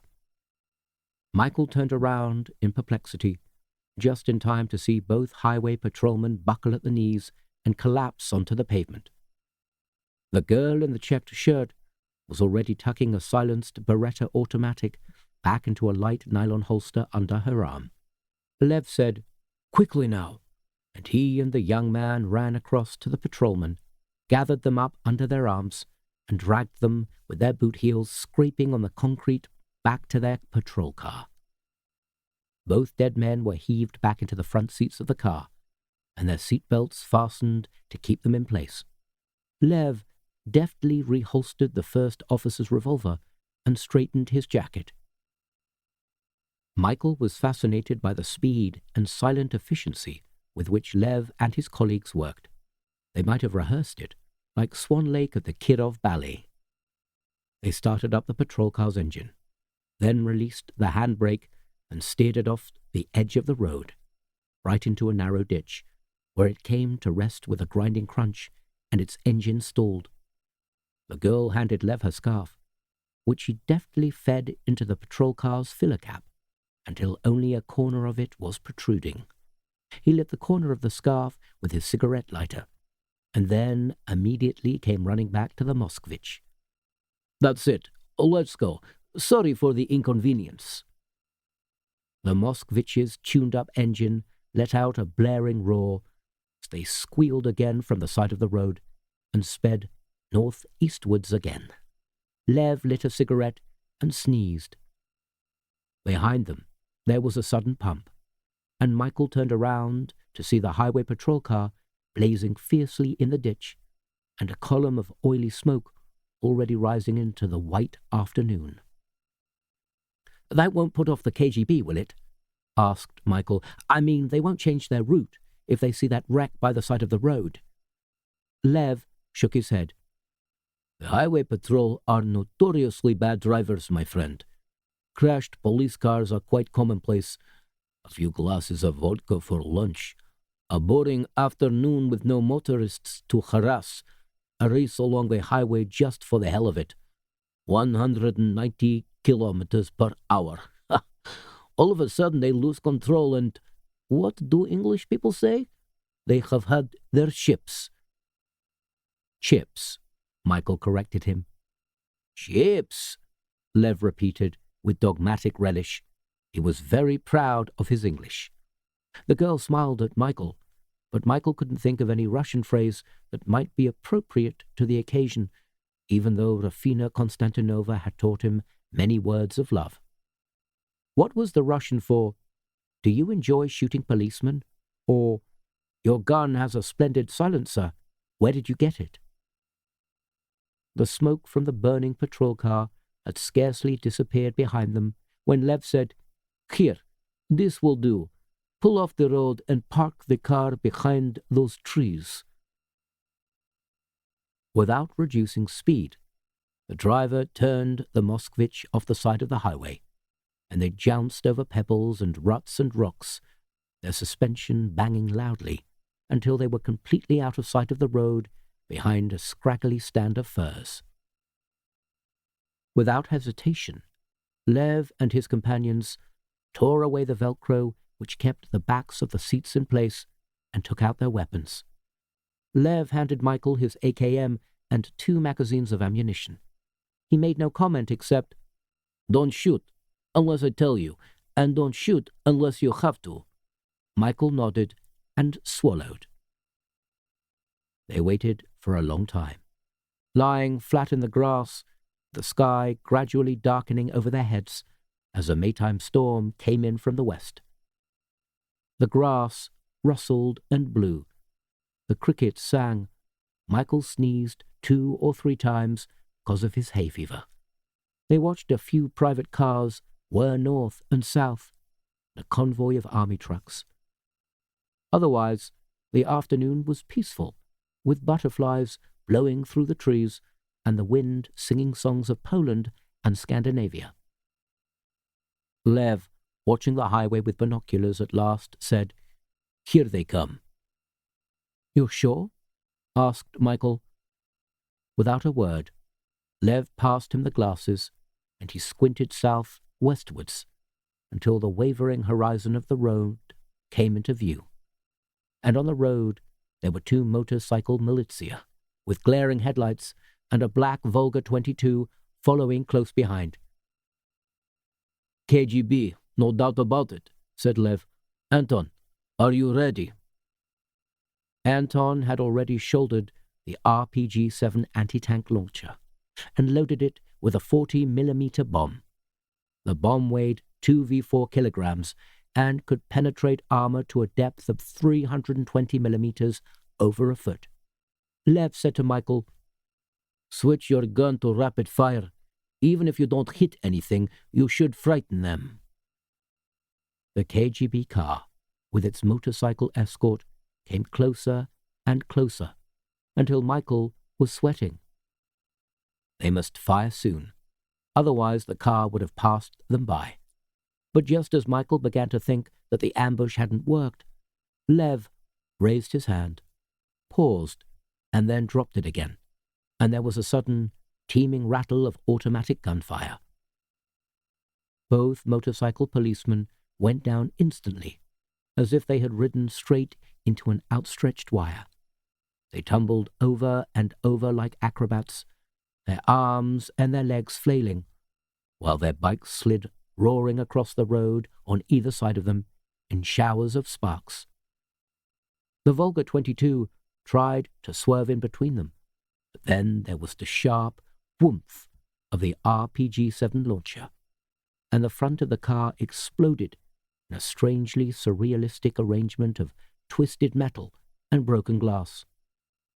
The car lurched and slithered to a stop, and the 2 KGB agents who were sitting in the front seats immediately clambered out with their hands held on top of their heads. "Don't shoot!"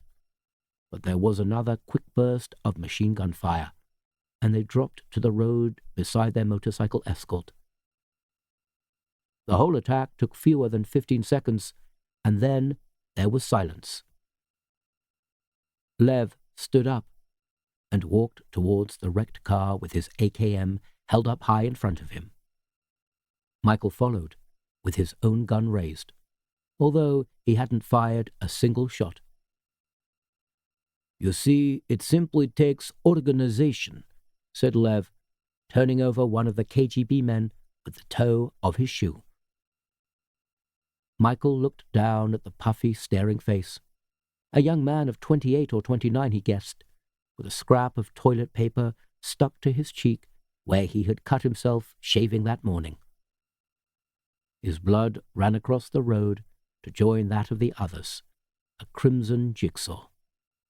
Michael said, "You astonish me. I never could have used this gun at all, not once." "There was no need. A gun should never be used unless necessity demands it." "No," said Michael. He looked across at the Volga. Under his breath, he said, "Shit." The young girl opened the rear door of the car. "Get out," she said in English. Awkwardly, John climbed out of the back seat. He was handcuffed by his right wrist to Rafina, who climbed out just as awkwardly after him. "Michael?" blinked John. He seemed to have lost his glasses. Perhaps they had taken them away from him. "Michael, is that you?" Michael touched Lev's arm as a gesture of thanks and reassurance. Then he slung the AKM over his left shoulder and walked forward quickly so that John could see that he was there. John squinted at him myopically and then reached out to clasp his hand. Rafina seemed completely dazed. She stared at Michael and then at Lev and then across the road at the sprawling bodies of the militia and the KGB men. "What's this?" asked John. "Well, Michael Townshend's private army. I can't believe it. Did you actually fire that thing?" Michael shook his head. "These people are friends. They tried to stop the KGB from laying their hands on us yesterday morning, but they didn't quite make it in time. Lev, this is John Bishop. John, this is Lev." "We must be quick now," said Lev. To Rafina, he said, "Where is the key to these handcuffs? Do you have it?" Rafina, still pale, whispered, "No," and then pointed to the young KGB man lying on the road. Lev's two companions had already dragged the bodies of the motorcyclists into the bushes and were now wheeling their damaged bikes across the verge. Lev rummaged through the KGB man's pockets and at last found a bunch of keys. "Which one?" he demanded, but Rafina could only shake her head. "Damn it," said Lev. "Come on, we don't have any more time." They hurried back to the Moskvich.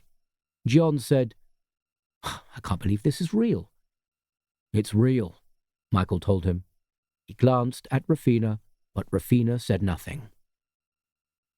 All the weapons were dismantled and stowed into the car. The young man and the girl were going to leave them here and walk 2 miles across country to a small collective where a motorcycle would be waiting for them. Lev sat in the front with the driver. John and Michael sat in the back with Rafina between them. They swerved out of the bushes, bounced back onto the road again, skidding around the wreck of the KGB car and heading southwest, the way they had first come. They would only drive a few miles down the highway, however, before they turned off eastwards towards Skolkovo. "I never thought this kind of thing could happen in Russia," said John. "In fact, I never thought it could happen at all." "Lev will tell you," said Michael. Lev turned around in his seat and nodded towards Rafina. "Not in front of Madam here." A truck whinnied past in the opposite direction, towards Zagorsk, the first vehicle they had seen in 10 minutes. Up ahead of them, the smoke from the highway patrol car still smudged the sky, and Michael could make out a cluster of police cars and fire trucks. "It was you who burned that car?" Rafina asked. "We were short of logs, my dear," Lev told her, sarcastically. "Well, they will catch you," said Rafina. "Maybe," said Lev. "We didn't come out here on a picnic." "Michael," said Rafina, "you don't know how dangerous this is. If you don't give yourself up straight away, the authorities will have you shot." Being an accessory to murder is a capital offense in the Soviet Union, but if you persuade these people to surrender to the police, I promise you that I will testify on your behalf." Michael looked at Lev.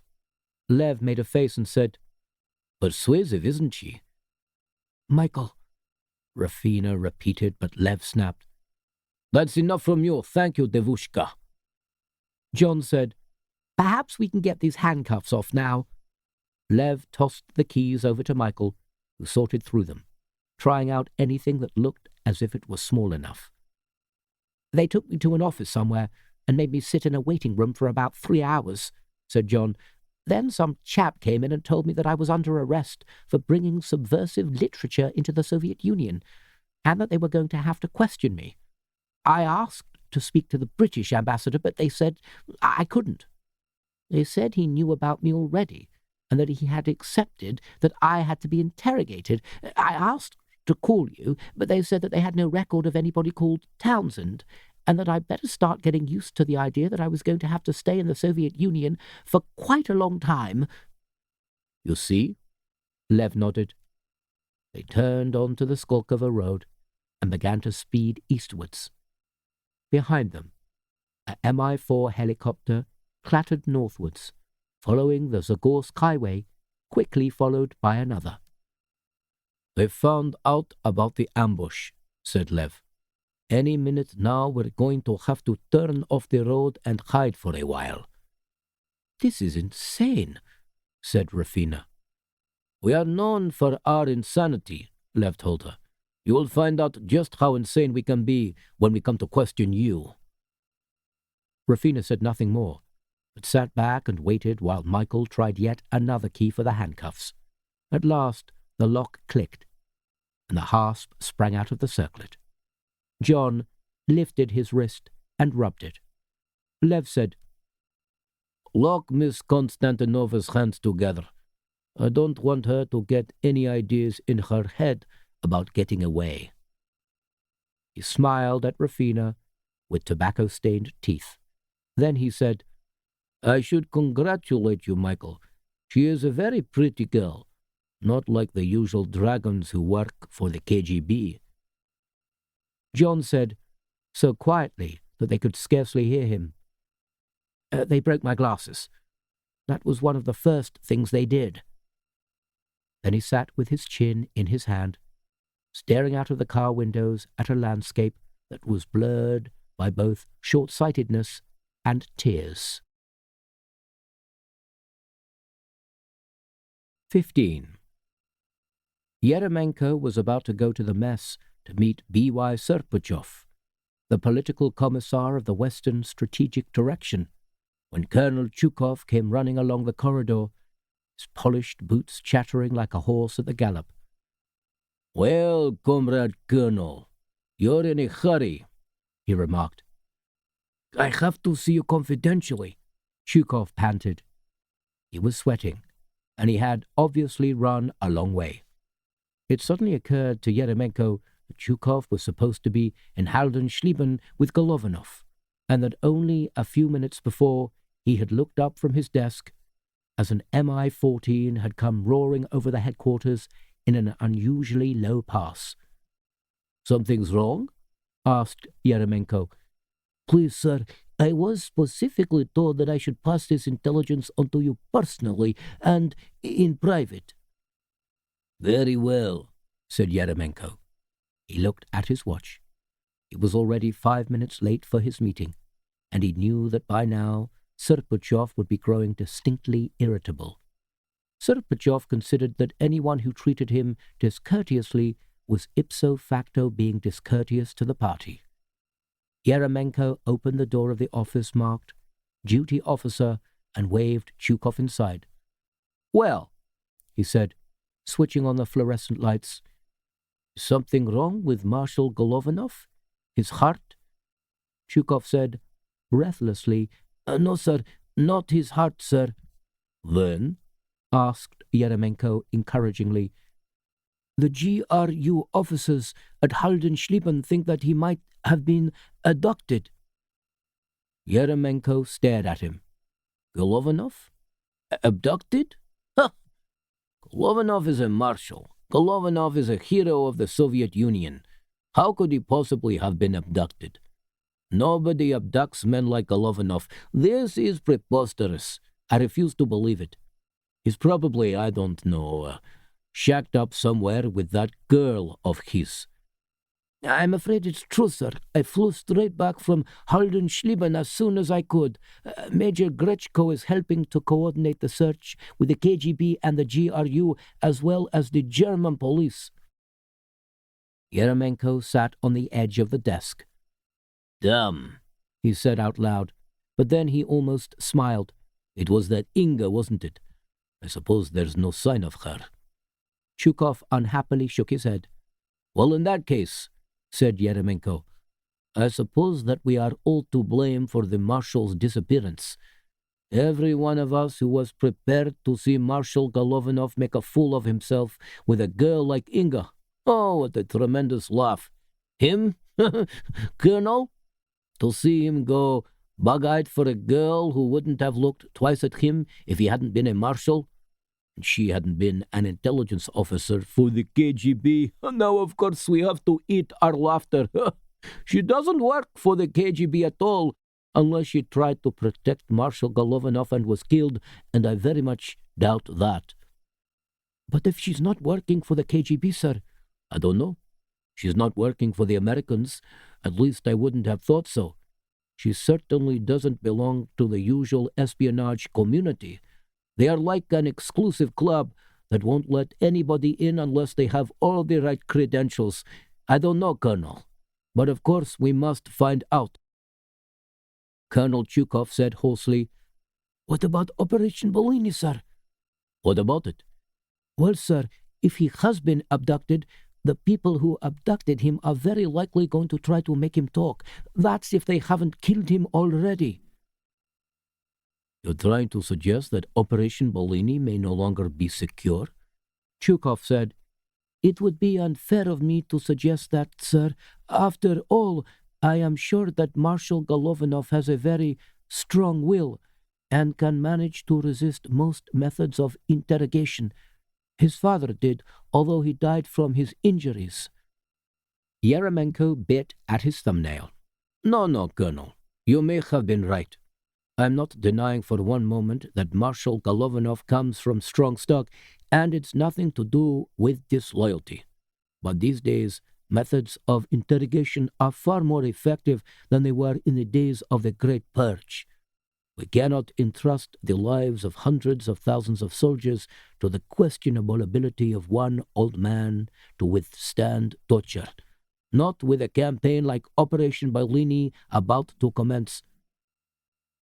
Tell me, do you know if Marshal Kotakov has been informed?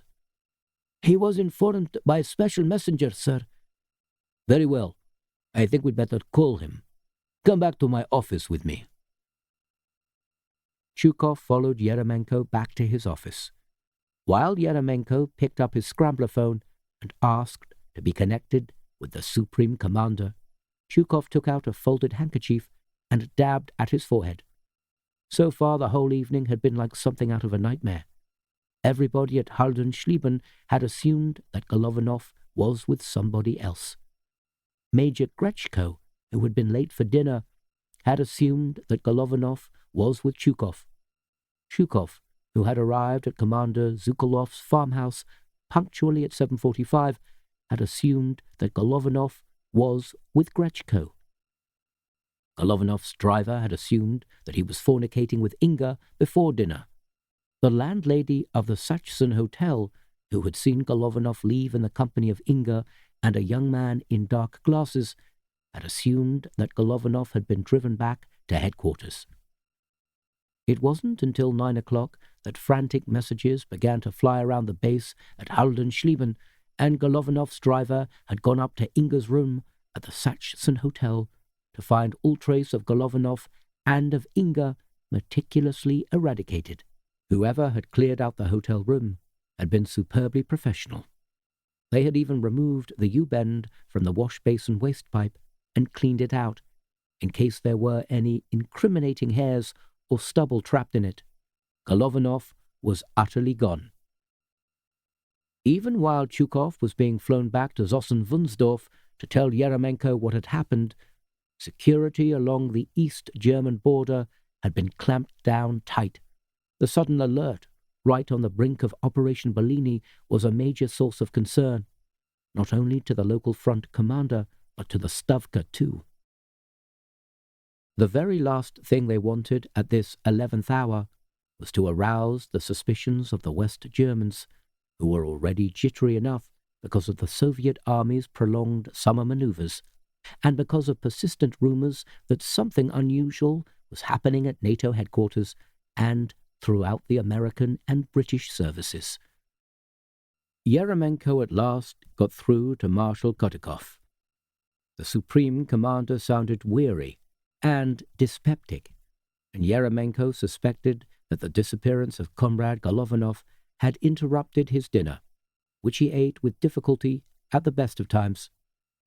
Marshal Kotikov suffered from chronic ulcers, but hated soup, especially borscht and yuca. He had once been served yuca at the home of one of his favored subordinate officers, and next month had posted him off to the Transbaikal in disgrace. "Well, Ivan," Marshal Kotikov said to Yeremenko, "I've just received the news, sir, from Colonel Chukov. Do you have any idea what might have happened to him?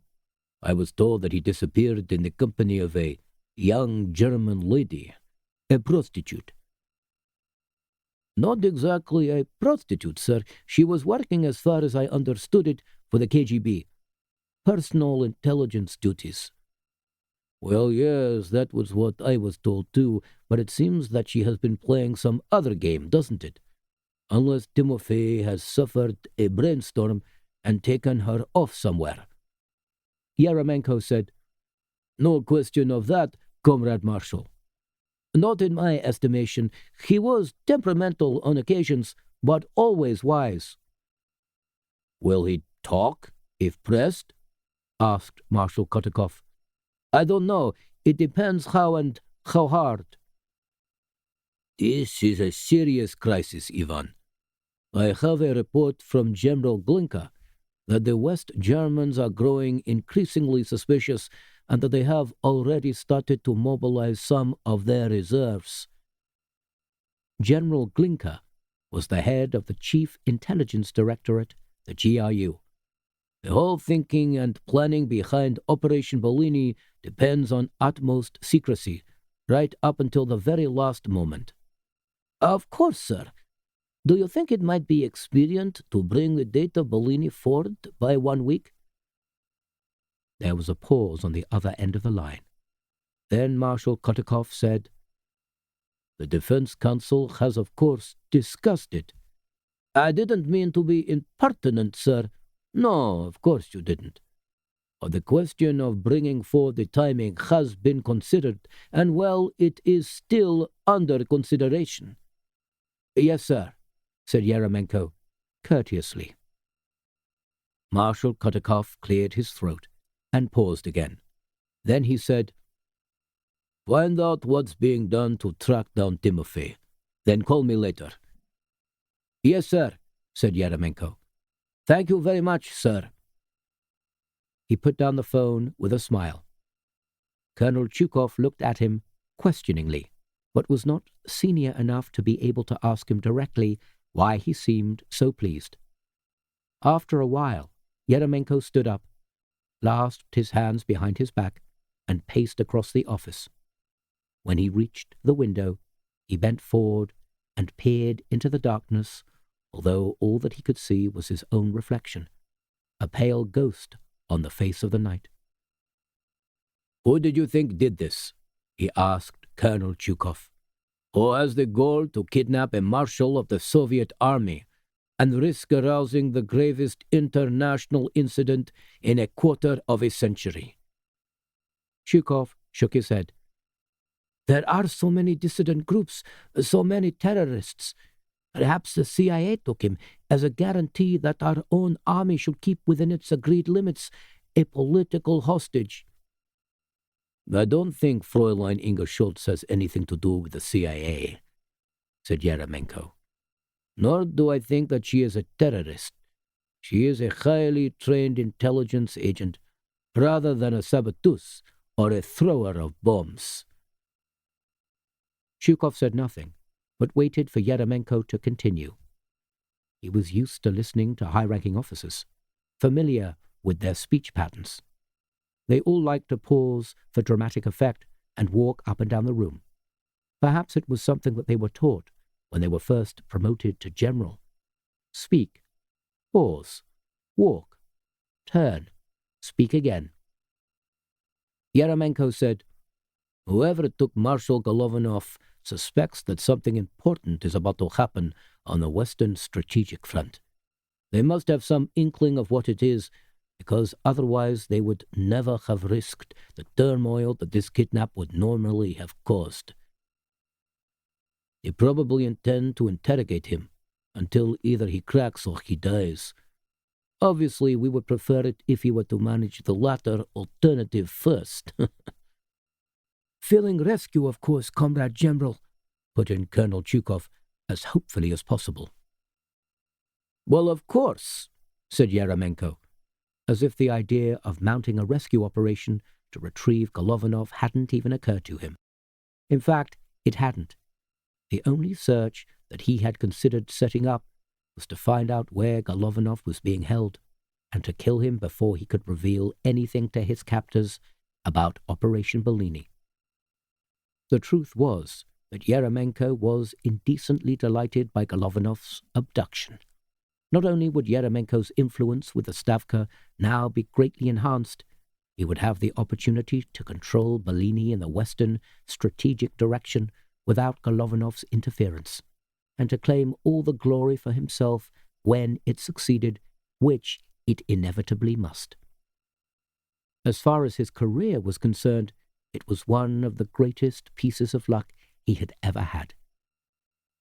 And what was more, it would all happen much more quickly, because he bet 5 rubles to a bent pfennig that Kutakov would decide to bring Bellini forward in case Golovanov talked. Today was Thursday. If Bellini was brought forward by a week, then they would be ready to roll across the West German border at 3 o'clock in the morning on Sunday, 2 days from now. The scrambler phone bleeped. Yeremenko turned quickly towards it, but then checked himself. Colonel Zhukov picked it up for him and said, "Yes, sir, he's here." He passed the telephone to Yeremenko and stood watching him with expressionless eyes. He decided that he quite disliked Yeremenko. There was something about the nakedness of Yeremenko's ambitions which was rather disgusting, like a man showing his erect penis in company. Yeremenko said, "Yes, sir. Yes, sir. I understand, Marshal. Yes, everything will be ready, sir. Have no doubt. Yes, sir. I shall make sure that all the inspections are completed. Yes, sir. I understand." He put down the phone and paused. He rapped his fingers on the receiver. Then he said, "Operation Bellini has been brought forward by 7 days to Sunday morning. Marshal Kutakov has already talked to the White House in Washington and number 10 Downing Street in London." He took a breath, and his eyes shone glittering black like the muzzles of 2 rifles. "The great day is with us at last, Colonel. The beginning of the world is at hand." To Zhukov's astonishment, he folded his arms and began to kick a slow Cossack dance around the office, his head thrown back, his back straight, singing and humming as he went. It was an old village song, the sort of song that grandfathers would teach to the children on days when they were picking fruit and the skies were warm. "My father's tree is bearing plums. Plums, plums, plums. I cannot wait till summer comes. Odin, dva, tri, четыре, plums for everyone." As Yeremenko sang, Marshal Golovanov, hero of the Soviet Union, was lying on a sagging cot in a farmhouse in Marienthal, a village only 30 miles away from the Haldenschleben, but on the western side of the border.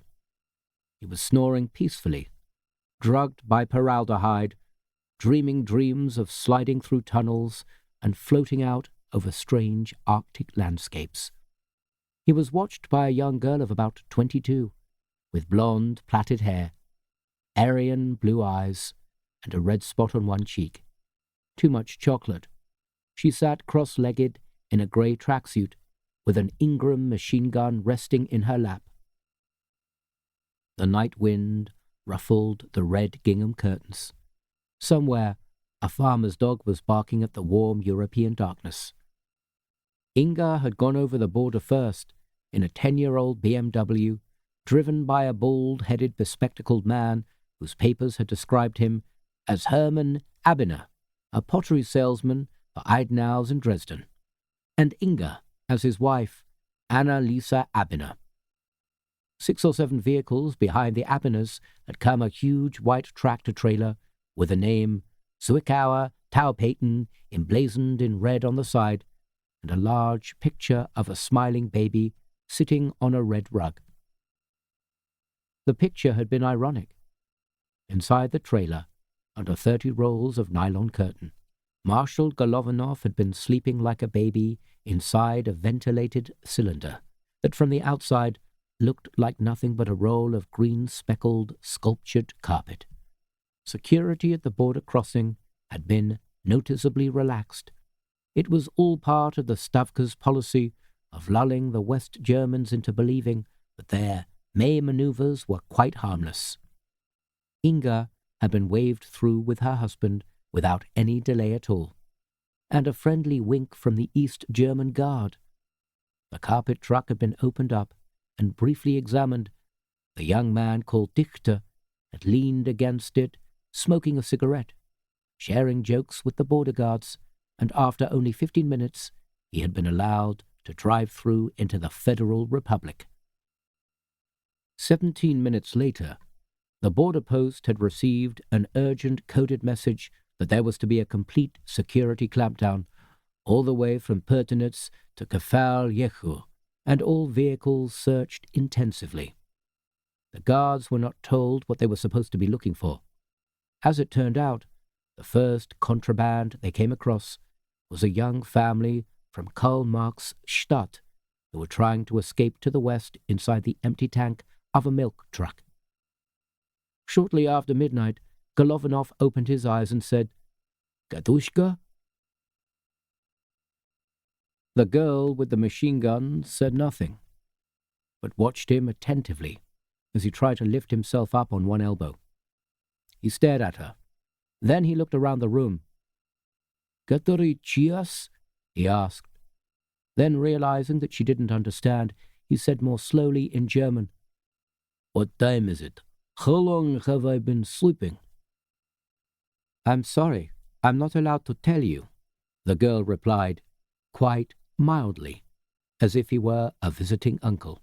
She called over her shoulder, "Dichter, your friend's woken up." Golovanov rubbed the heel of his hand against his forehead. He felt dizzy and nauseous, and his tongue seemed to be 3 times its normal size and covered by a woolen sock. "Perhaps some water," he said. "Can you tell me where I am, or is that a secret too, as well as the time of day?" "I'm sorry," she said. "Well," he told her, "at least you obey your orders. There are plenty who don't." Just then, the latch on the door clicked open, and Dichter walked in, closely followed by Inga. Dichter had discarded his sunglasses. Inga had changed into a soft, textured blue and yellow-checked cowgirl blouse and a pair of tight blue Vanderbilt jeans. Dichter squatted down on the floor next to Golovanov's cot and stared at him closely, as if he were an explorer, examining for the first time a rare specimen of lizard which he had brought back from the rainforests. "Well, a real live Soviet marshal," he said. "I suppose you know what a risk you are taking," Golovanov replied. In actual fact, for the first time in his life, he began to feel genuinely frightened. Being a marshal of the Soviet army was one thing. At least one had one's army. But here in this farmhouse bedroom, God knew where. He was completely helpless, and he knew better than to try and bluster. By their weapons alone, he recognized these people as professionals. "Actually, old friend, we want to talk to you, that's all," said Dichter. "We would like to discuss the weather, the prevailing wind, and we would also like to talk about your summer maneuvers. So many tanks, so many rocket launchers, just for summer maneuvers?" "Please, some water," said Golovanov. He was feeling genuinely distressed. "First, we would like to talk about the summer maneuvers." "You know better than to ask me anything like that. I am Golovanov." Dichter said, "You are very careless. Perhaps you wanted us to take you." Golovanov looked towards Inga and said, "Dikti meni vody vajalsta." Inga put her head on one side and smiled at him. That cold, angelic smile that always disturbed him so much. The smile of a seraphim on a marble tombstone.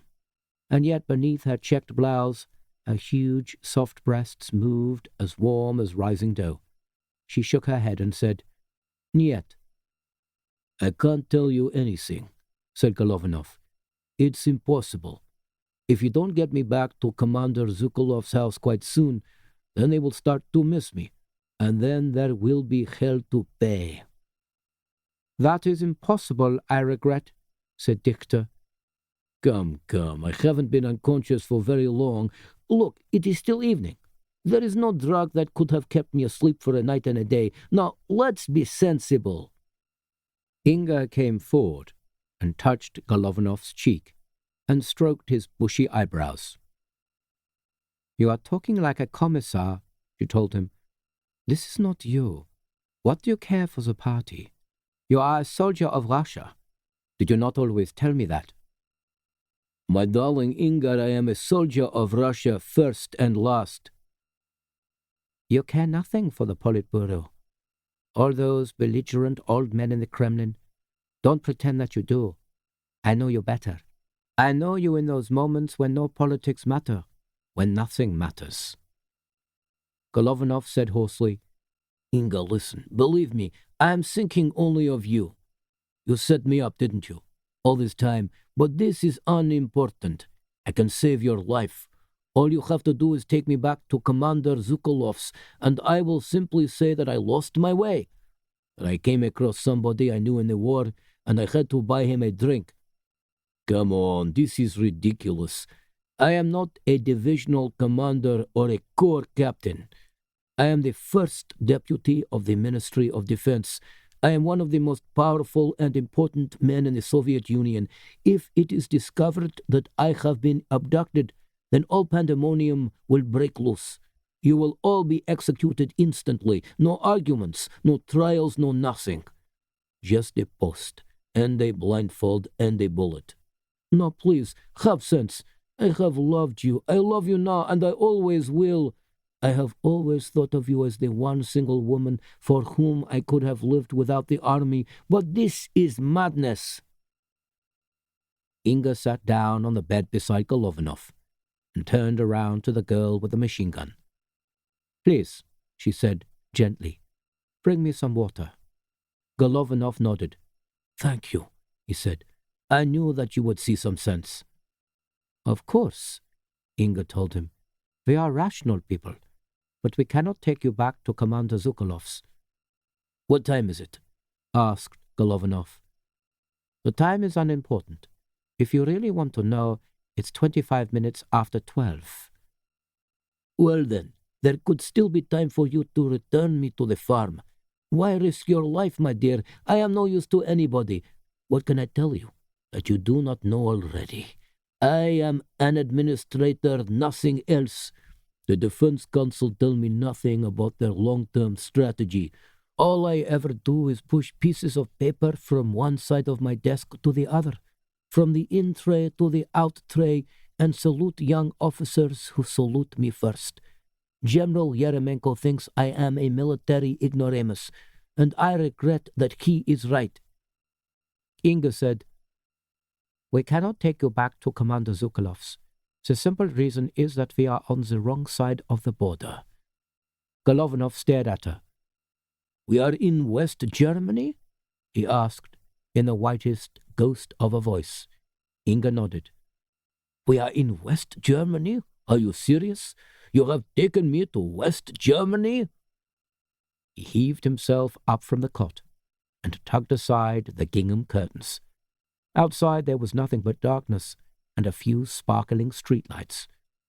This is West Germany? How could you do such a thing? How did you get me across the border? Inga, this is insanity. I thought you were KGB. Inga said nothing, but watched him staring wildly out at the night, and then swiveling around like Long John Silver on the deck of the Hispaniola, and huffing with perplexity and fear, and then stamping his foot, and then staring out at the night again. West Germany, Inga said quietly. I was KGB for 5 years, Timofey.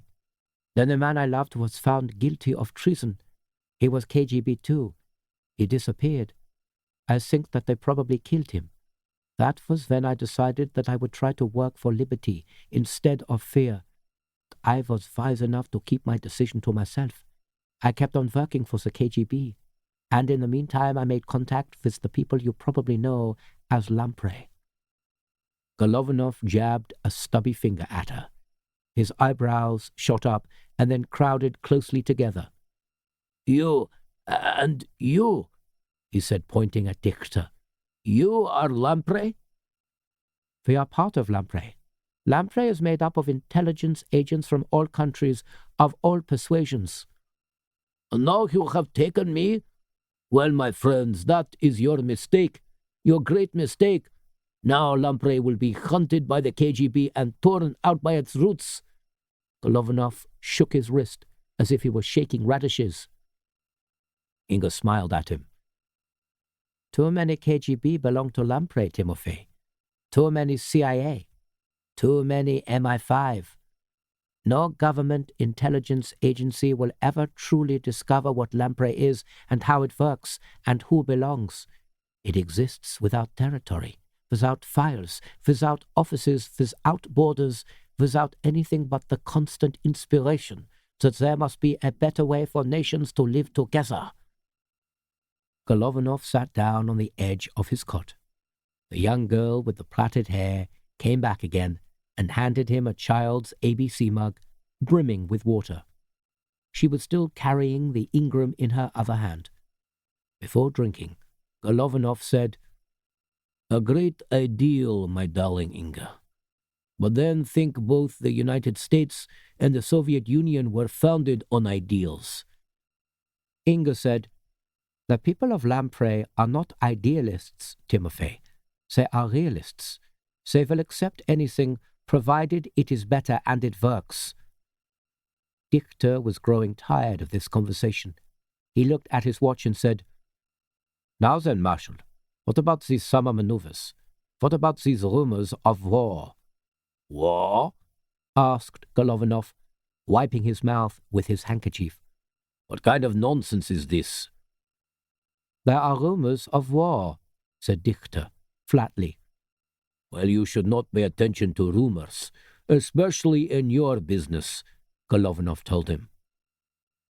Dichter slowly stroked his hair, as if he were thinking about something else altogether. You realize we shall have to torture you. Golovanov lifted his head pugnaciously. My father was tortured by far more expert torturers than you. You do not frighten me with talk of torture. Tell me about these summer maneuvers, Dichter repeated. When are your divisions going to stand down? In the normal course of events when the maneuvers are over. The maneuvers have been going on for an unconscionably long time. We have a large army, Herr Dichter, said Golovanov. It takes us quite a considerable time to move it all around.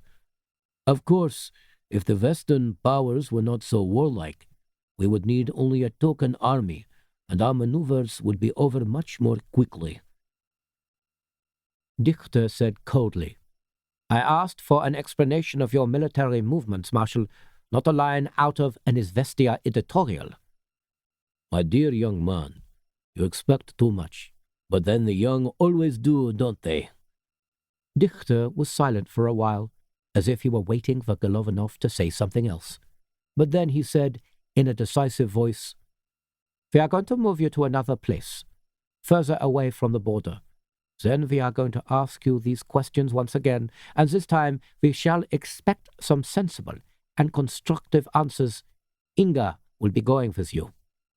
"Well, that is one compensation," smiled Golovanov. "I don't think that you will find it so, Marshal. Besides, being an expert in giving pleasure, Inga is an expert in inflicting pain. She is to be your torturer." 16. "It's Kress again," said Morton Locke, holding up the phone. "Oh, shit," said the president. "All right." It was 11 o'clock in the evening, Eastern Standard Time, and for the third time that day, the Chancellor of the Federal German Republic, Otto Kress, was calling Camp David to demand an explanation for all of the chaotic military movements throughout southern Germany. Twice the president had been asleep or unavailable. Now he was going to have to talk to him. "Otto," he said, with feigned enthusiasm. "Good evening, Mr. President." The Chancellor's voice was flat and unimpressed. "I am glad that you are now available and awake." "What's eating you, Otto?" "I beg your pardon?" "I mean, what's on your mind? Problems." "It is your troop movements that are on my mind, Mr. President," said Otto Kress. "Yesterday I asked my defense minister to speak to General Oliver, but General Oliver replied that he could say nothing, and that any questions on the matter should be referred directly to you." "So they should, Otto, so they should. I'm always here to help." Otto Kress launched into a long and technical complaint. The president yawned. "Yes," said Otto Kress, "there had been an agreement that U.S. forces would be able to carry out a general redeployment in order to make way for new arms and vehicles from the United States. Yes, he was pleased that updated arms and fresh material were arriving in Western Germany. Yes, all of the proper arrangements had been made with the police. The Bundeswehr, the highway authorities, Deutsches Bundesbahn, Lufthansa, and everyone else who was concerned. Mr. President, I am not disputing any of this. But southern Germany was already in pandemonium, like the hour before the flood. The roads between the U.S. bases at Ansbach, Würzburg, and Frankfurt were congested with endless convoys of military trucks and tank transporters and self-propelled howitzers. The railhead at Illisheim was crowded with hundreds of M1 Abrams battle tanks. The skies over Mannheim and Darmstadt were thunderous with Hercules and Starlifters and Galaxies, and whatever the official paperwork said about general redeployment, it appeared that the bulk of U.S. military movement was westwards, away from the East German border, towards the 8th Infantry Division base at Bad Kreuznach. And where would they go from there? This afternoon, Chancellor Kress had himself talked to General Oliver at the U.S. Army headquarters at Heidelberg, but General Oliver had begged ignorance of anything but military musical chairs, and had again suggested, with immense respect, sir, that the Chancellor should talk to the President. Kress sounded strained. Mr. President, I believe I deserve an explanation for all of these movements, don't you? The President beckoned Morton Locke to pick up the other phone. This kind of nagging politics bored him, and while the West German Chancellor methodically enumerated all of his complaints, he studiously picked a loose thread from the sleeve of his yellow silk bathrobe.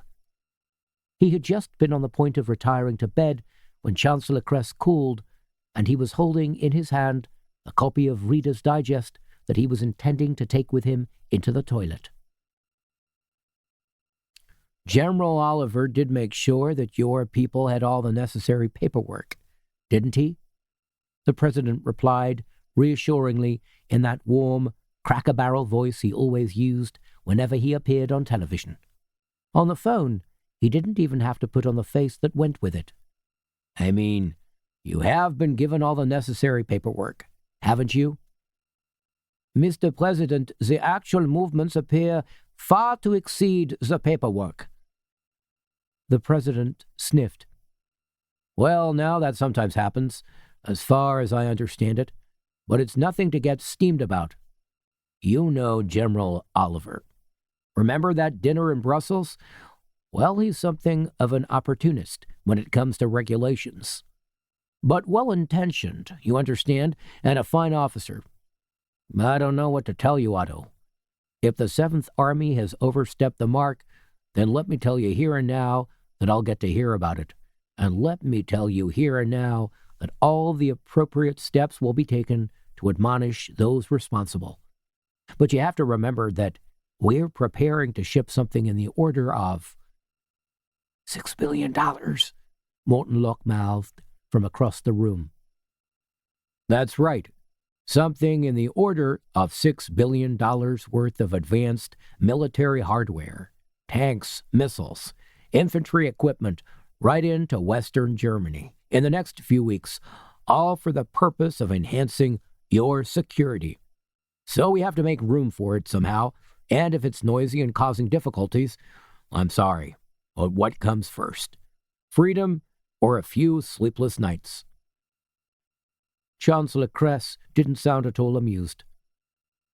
I regret that your explanation sounds a little thin, Mr. President, under the circumstances. Let me say this. I am relying on all the treaties and understandings that exist between us. I have to, for if I did not, I would look at the activity which is taking place in your military bases throughout southern Germany, and I would have to say that all of your movement of men and ordnance is beginning to take on the appearance of a full-scale withdrawal.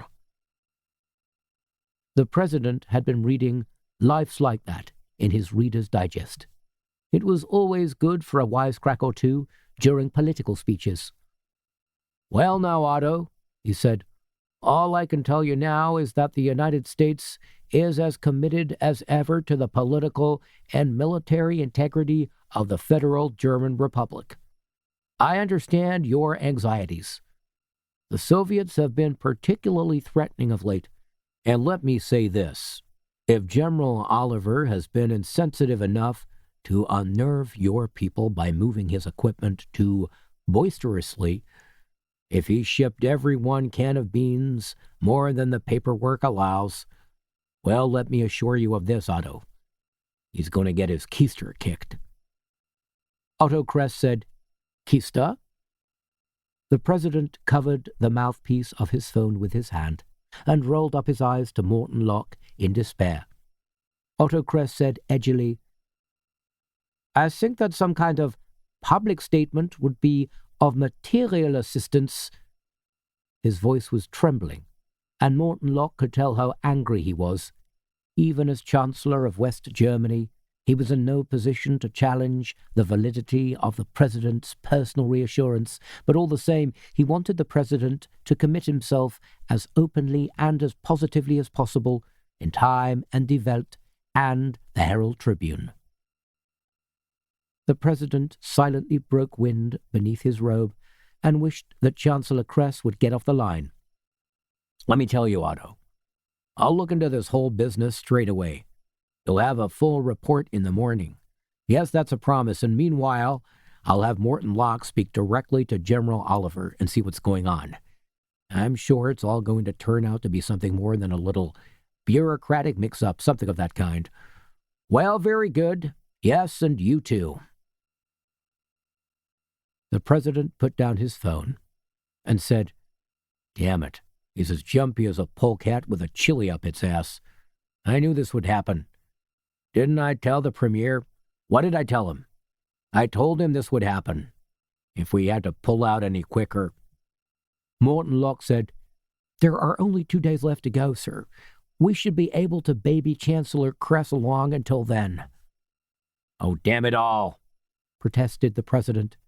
He was less irritated by the anxious nagging of Chancellor Kress than he was by the way in which the Soviets had forced him to bring the whole operation forward.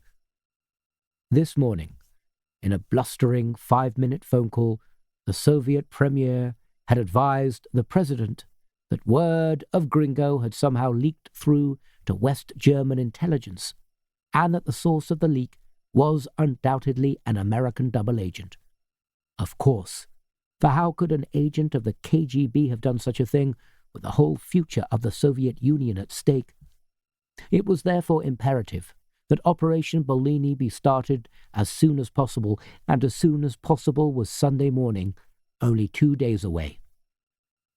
The president had argued, but Chernenko had been adamant.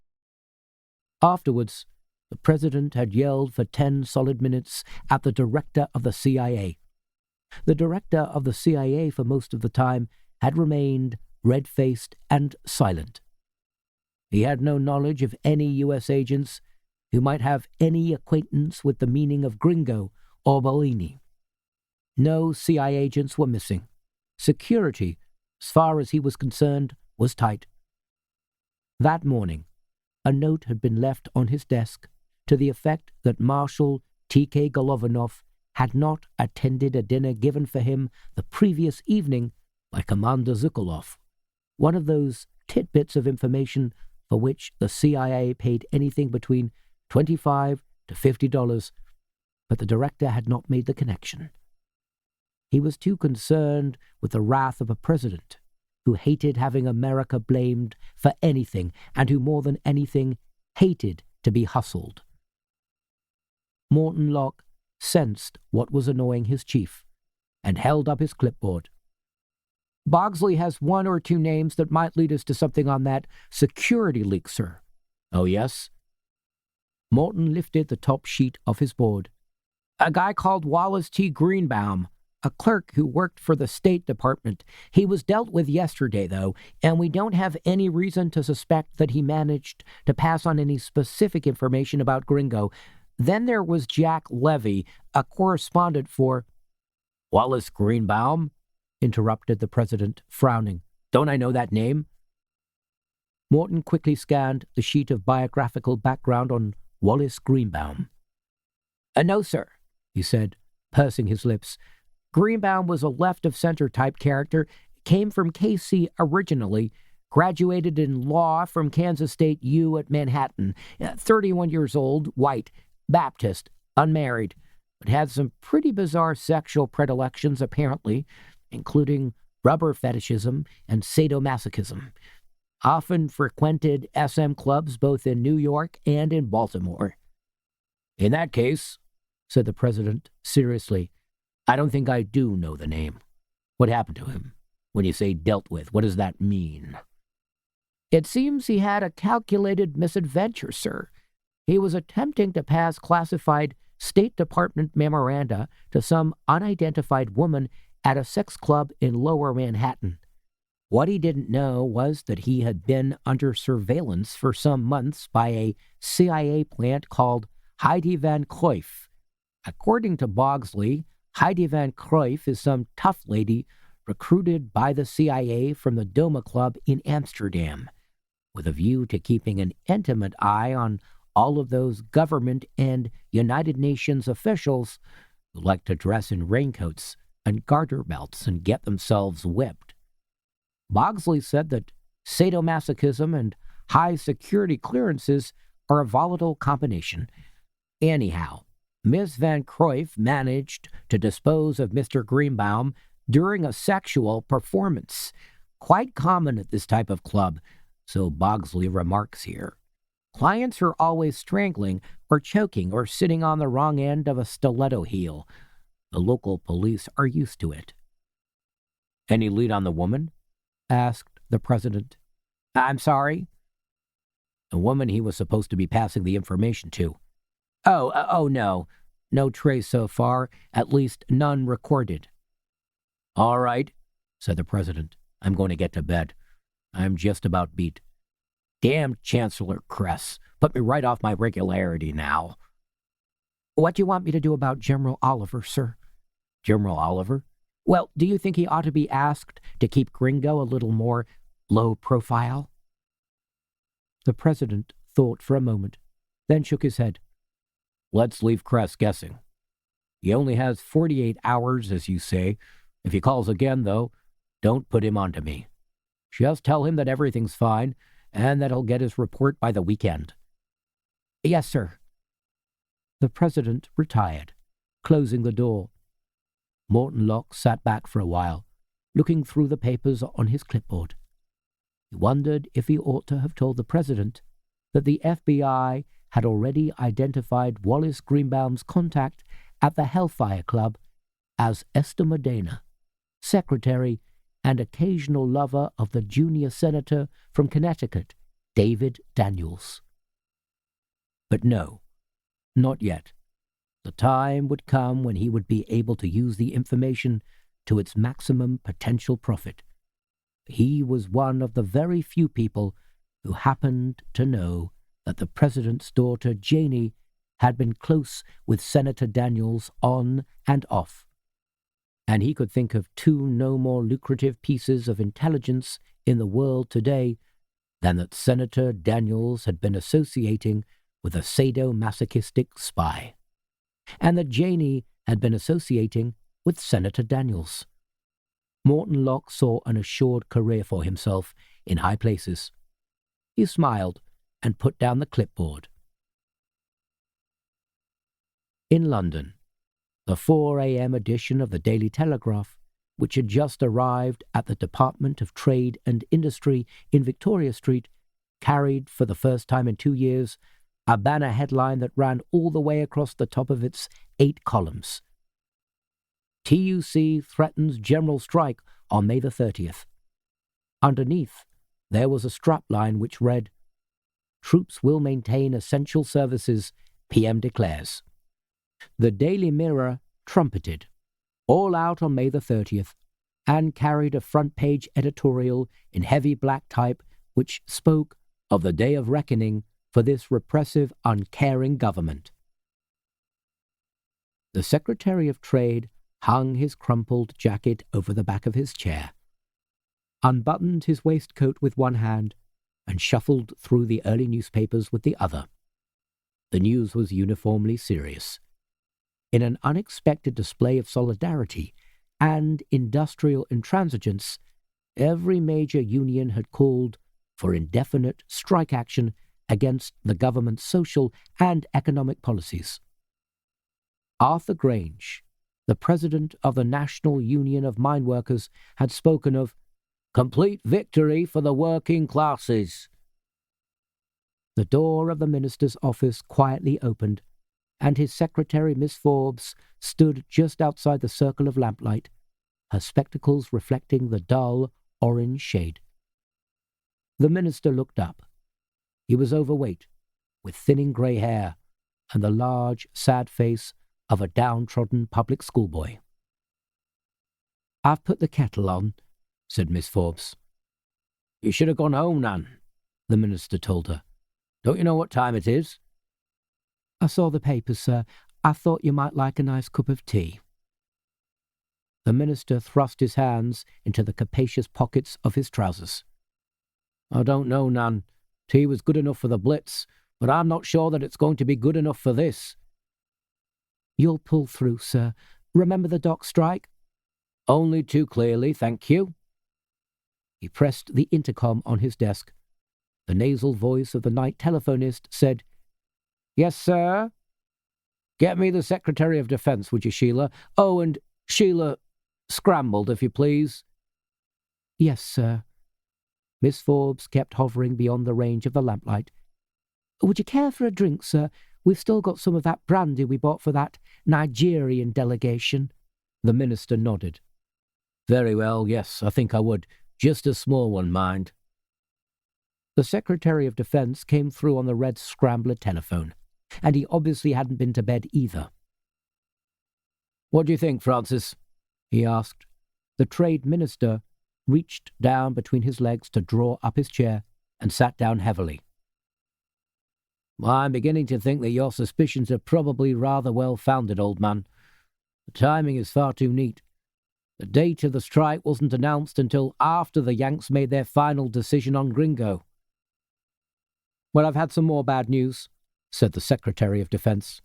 "One of our AR-7 chaps was found dead about 3 hours ago in Leeds. According to his control, he was on the track of 2 women who have been travelling around the country, talking to various union representatives about coordinating a nationwide stoppage. He was beaten so badly he couldn't be recognized at first. Well, it was made to look like a mugging, but the chief constable told me the beating was too professional. Spring-loaded cosh." "That's very nasty. What does the PM have to say?" "She doesn't want to jump to any conclusions, not at this stage, but I think she took the point that I was making. We're going to be faced with a choice on May the 30th, either of maximizing our defense or of keeping most of our essential public services running. Of course, we've got the 1977 contingency plan to fall back on, not to mention all the emergency powers in the event of things in Europe going rather further than they are meant to. But I can't say it makes me a happy man, Francis." The Trade Minister glanced up. Miss Forbes was bringing him a small glass of neat brandy on a polished silver tray. He whispered, "Ice," and when she frowned and said, "Pardon, sir," he repeated more loudly, "Ice." "What was that?" asked the Defence Minister. "These phones are getting worse, if you ask me. Like trying to talk with your mouth full of lavatory paper." The Trade Minister picked up the Daily Telegraph and dolefully scanned its front-page story. "Well," he said, "I don't propose to do anything just now, not until the morning. You've been advised of the PM's briefing, I suppose. 11 o'clock sharp. I don't think there's much more we can do until then." Friday was beginning to dawn across Victoria.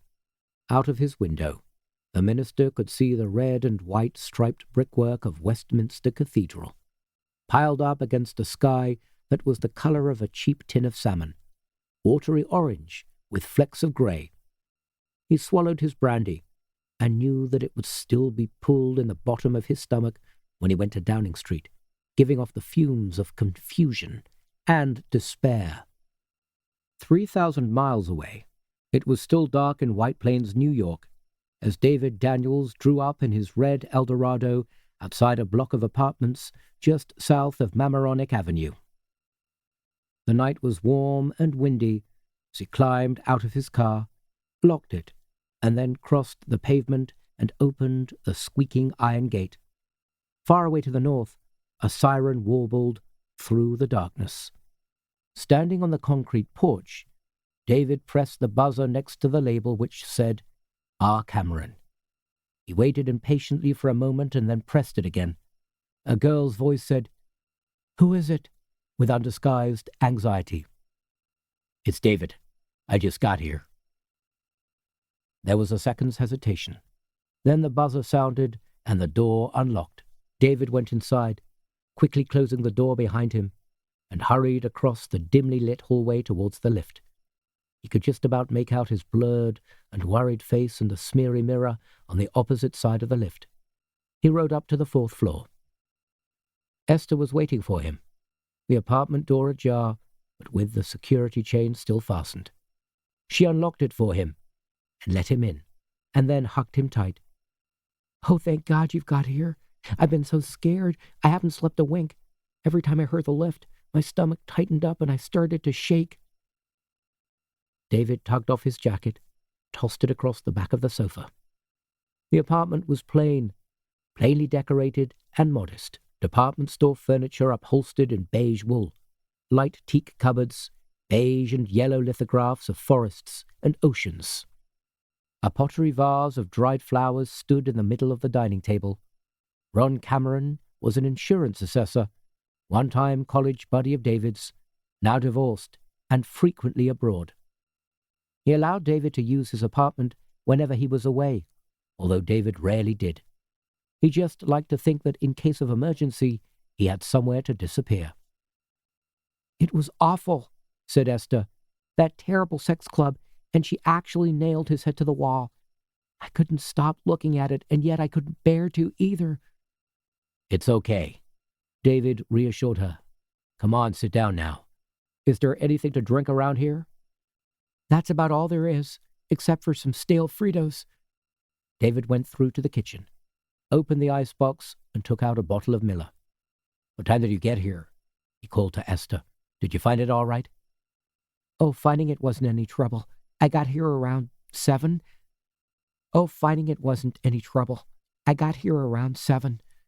"And you didn't see anybody following you up from the city?" "I just kept checking my rear-view mirror, and once or twice I stopped just to see if anybody slowed down."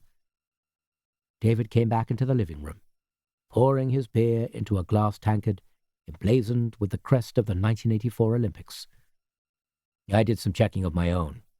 A man who called me and cautioned me, well, that's what he called it. Jordan Crane is a deputy department chief at the National Security Agency. He's quite legitimate. Therefore, I was being warned off officially. I also had my old police buddy down on the Lower West Side look into the matter of a slight homicide at the Hellfire Club. The police held 2 people in connection with the death of Wallace Greenbaum.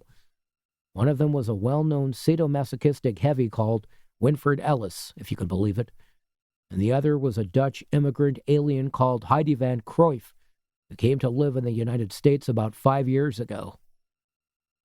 Esther said wanly, "She must have been the woman who—" David laid a hand on her shoulder. "You bet she was the woman who. My old buddy down on the Lower West Side said that he wouldn't go 2 rounds with her. Even if his gloves were full of lead, he wouldn't even lay money on it. The interesting thing is, though, that she was released on $35,000 bail only 2 hours after she was arrested. And who arranged the bail? A Midtown law firm called Fuller, Simons, and Halperin." Esther shook her head uncomprehendingly, but David said, "It just so happens that I know all about Fuller, Simons, and Halperin. You remember that congressional inquiry into FBI payments to mafia informers, maybe 3 years ago? Well, Fuller, Simons, and Halperin was set up for the sole purpose of laundering FBI payments to what they liked to describe as helpful undesirables. In other words, mobsters, stoolies, and spies." "Do you mean that Wally was killed by the FBI?" "Well, I don't have what you might call trial evidence. But Wally was passing State Department information on to you, or at least trying to, and he was killed before he could manage to do it by a woman whose interests seem to be taken care of by the FBI. I mean, does that lead your mind along certain paths, or doesn't it?" David walked across the room and purred his finger across the spines of a shelf full of books. He turned his head sideways to read the title of the city at the end of the rainbow. Then he said, "Wally came across something real big. Somehow it's connected with Fidel Castro agreeing to democratic elections and the withdrawal of communist insurgents from Central America. Somehow it's big enough for the FBI to kill somebody in order to keep it quiet, and big enough for Jordan Crane from the National Security Agency to take the chance of calling me up and making what I can only interpret as a straight threat. Keep your nose out of this business or else." David paused, and then he said, "They'll kill you too if they can find you, and I don't have much doubt that if I don't show them that I've well and truly backed off, they'll put me on the list. Jesus, Jack Levy was frightened for his life. When did you ever know Jack Levy frightened for his life? He busted open that huge story about corruption in the Pentagon last year. And was he worried? But now it's all, 'Sorry, David, no can do. Sorry, I've been threatened.' Well, what we have to find out is what goes on here. What frightens a man like Jack Levy? What frightens a man like me? I mean, I'm not usually frightened, but I am now." Don't say that, said Esther. What? That I'm frightened? Why should I pretend? They said nothing for a while. David finished his beer. Esther glanced up at him from time to time, wondering if she ought to ask him what she could possibly do next. She couldn't live in a fourth-floor apartment in White Plains for the rest of her life, could she? Or could she? She began to understand for the first time in her short career the meaning of political tyranny. David swallowed and said, I managed to call Jack at his favorite watering hole, Sayward's on M Street. I gave him the number here and told him to call me when he could. He knows a whole lot more than he told me before. You don't think that's a risk, Jack Levy knowing this number? My love, everything's a risk, but we have to find out what's going on. Yes, said Esther, gently. I'm sorry. It's just that I can hardly believe that any of this is real. David put his arm around her. You hungry? He asked her. I don't know. I don't think so. How about a hamburger? There's a 24-hour hamburger place back on Mamaroneck.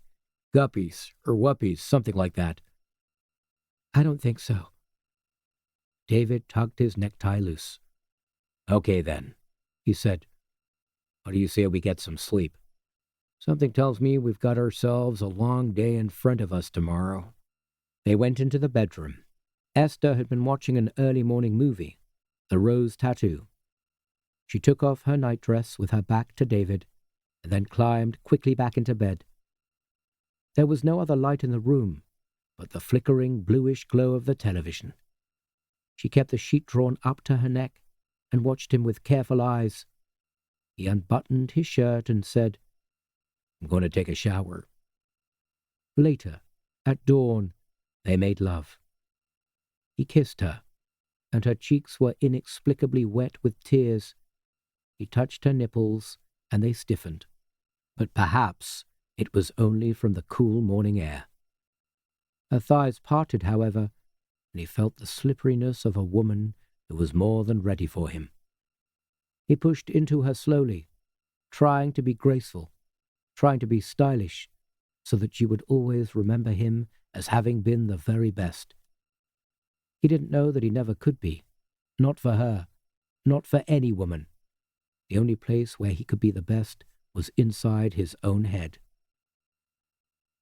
At 6, the phone rang. He was still awake, his eyes gritty. He snatched the phone up quickly, in case it woke Esther, who was sleeping with her face against the pillow in a blur of hair. He said, in a low voice, Cameron? David, said Jack Levy's voice, very distant. Jack, I was expecting to hear from you earlier. I had to drive around a while. I wanted to make sure that nobody was following me. Where are you now? St. Elizabeth's Hospital, on a payphone. You're not sick? No, nothing like that. It just seemed like a good place to lose myself while I made a call. Have you had any more threats? Jack coughed. Well, nothing direct, but there's been a black Mercury waiting outside my house for most of the night, and I've seen it around the office a couple of times. Jack, I'm warning you. These people really mean business. I know that, David, but what's going down here? Well, it's bigger than anything I've ever come across before. I could see why they want to keep it to themselves. David said, Did you talk to that friend of yours on the general staff? Uh-huh. He wouldn't say dooley squat. All he kept telling me was, Jack, forget it. It isn't real. But in the end, I managed to get through to some young communications officer who works for the assistant secretary in charge of installations and logistics. Well, we did some story about him 2 or 3 years ago when he was involved in a court-martial concerning some homosexual incidents up at Fort Dix in New Jersey. And you could say that he owes me a favor or two. Well, asked David. Well, at first he didn't want to play. He didn't know very much, but he did know that something big was going down. That something is called Gringo. It's not somebody's name. It's not a thing. It's a military acronym for some kind of large-scale operation. An attack? You don't think that we're planning on attacking the Soviet Union? Something like that. Jack cleared his throat. No, I don't think so. The indications are that we may be reducing our military presence in Western Europe, presumably to save money on the defense budget, but we may be doing it kind of sneakily, so that we don't shake anybody's confidence or appear to be welching on any of our commitments to NATO. David thought for a while. Then he said, You really think that kind of a secret is worth killing for? People have been killed for lesser secrets. Remember the Charleston grocery case last month? 3 guys murdered just because they discovered their supermarket was rigging broccoli prices? Are you going to print anything? David asked. Not me, pal. I want my family to stay alive. In that case, do you mind if I raise it with your publisher? You can do what you want, as long as you leave my name out of it.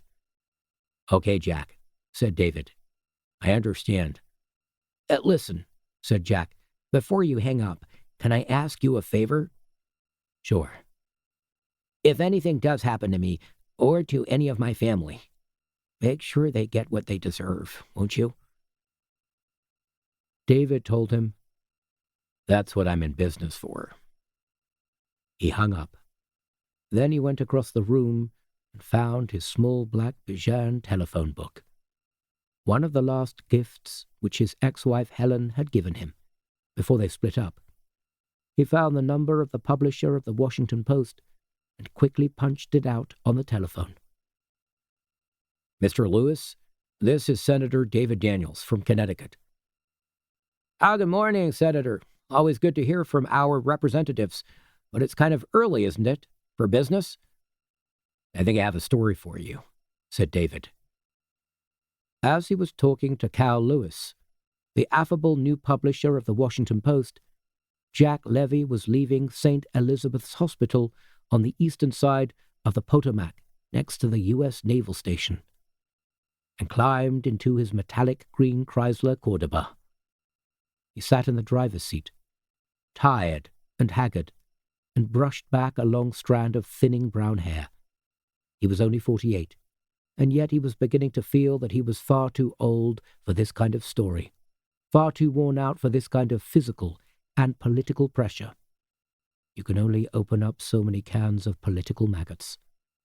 After the 5th or the 6th can, you begin to realize that corruption is everywhere, that honesty is the exception.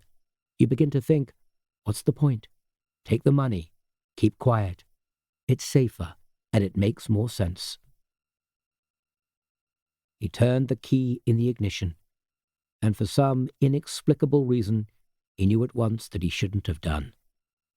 He whipped his left hand to the door handle and yanked at it, but then the 5 pounds of cyclonite, which had been planted under his seat, detonated with a high cracking bang, and he was blown into ticker-tape shreds of liver and bone and sinew. The Cordoba caught fire immediately and stood in the center of the parking lot, with black smoke rolling up from every window, its paintwork blistering and its tires blazing like wreaths at an Indian funeral, until at last it sagged and collapsed on its suspension, and its windows splintered. The fire department arrived too late to do anything but extinguish the flames and mask the grisly ruins with foam. They were still standing around the wreck when David finished his conversation with Cal Lewis and put down the phone. Esther stirred and lifted her head from the pillow. David? She asked him. Shh, he told her. Everything's fine. Everything's absolutely fine. 17. You knew Nicholas Reed, of course, the man told Charles smugly, as they walked slowly through the decorative gardens of Rosenborg Castle in the center of Copenhagen. Charles looked at him acutely, but said nothing. The man paused at the end of one of the pathways between the flowers and stood with his hands on his hips, admiring the view of the castle and the placid summer sky. It was Friday, almost lunchtime. Charles was beginning to feel like one of Fiskerhuse's turbo specials, or even a Burger King, if Lamprey's budget didn't stretch to haute cuisine. He had stayed last night with a Danish friend, an insurance company executive who lived on Vedstadskleven.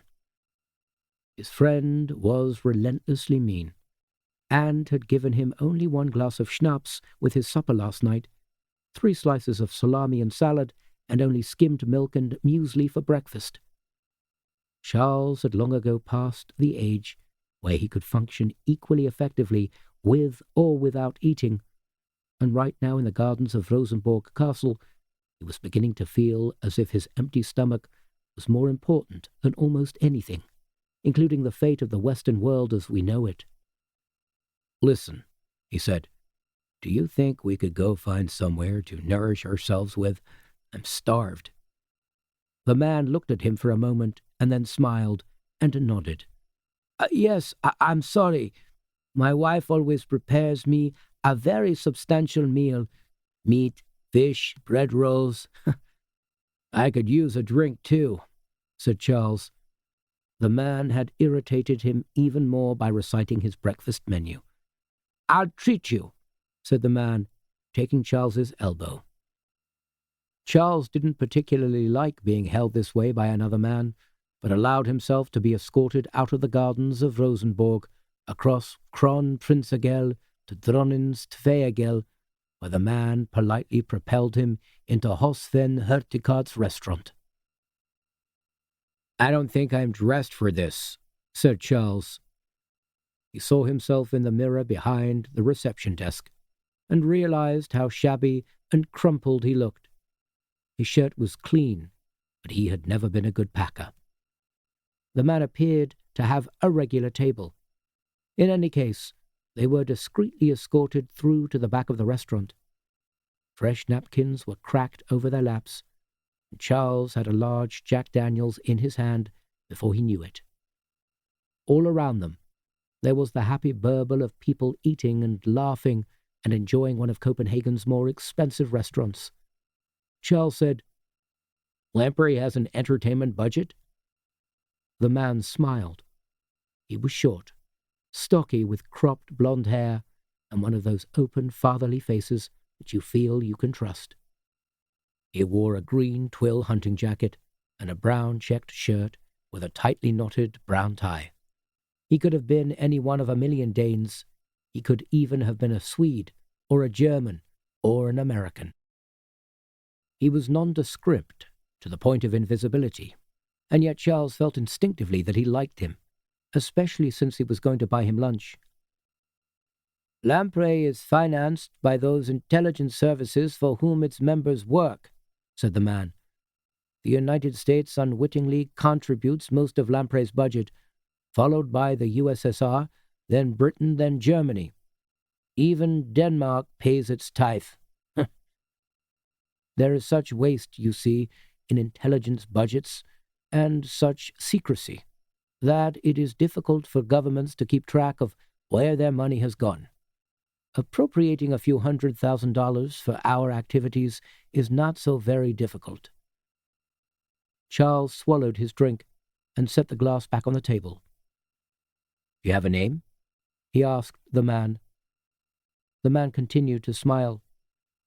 "You can call me Hans if you like. Will that do?" "What are your other 2 names? Christian Andersen?" Now, my friend," the man called Hans smiled and laid his hand on Charles's wrist.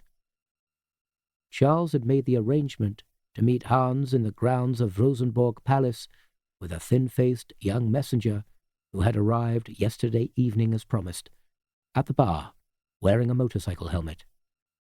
The messenger had simply said that a senior representative of Lamprey would see him tomorrow at 11:30, opposite the bridge that crossed the moat. And so it was that Hans had arrived, bland and genial, and shaken Charles's hand even before Charles had identified himself. "Something very dangerous is happening," Charles had said.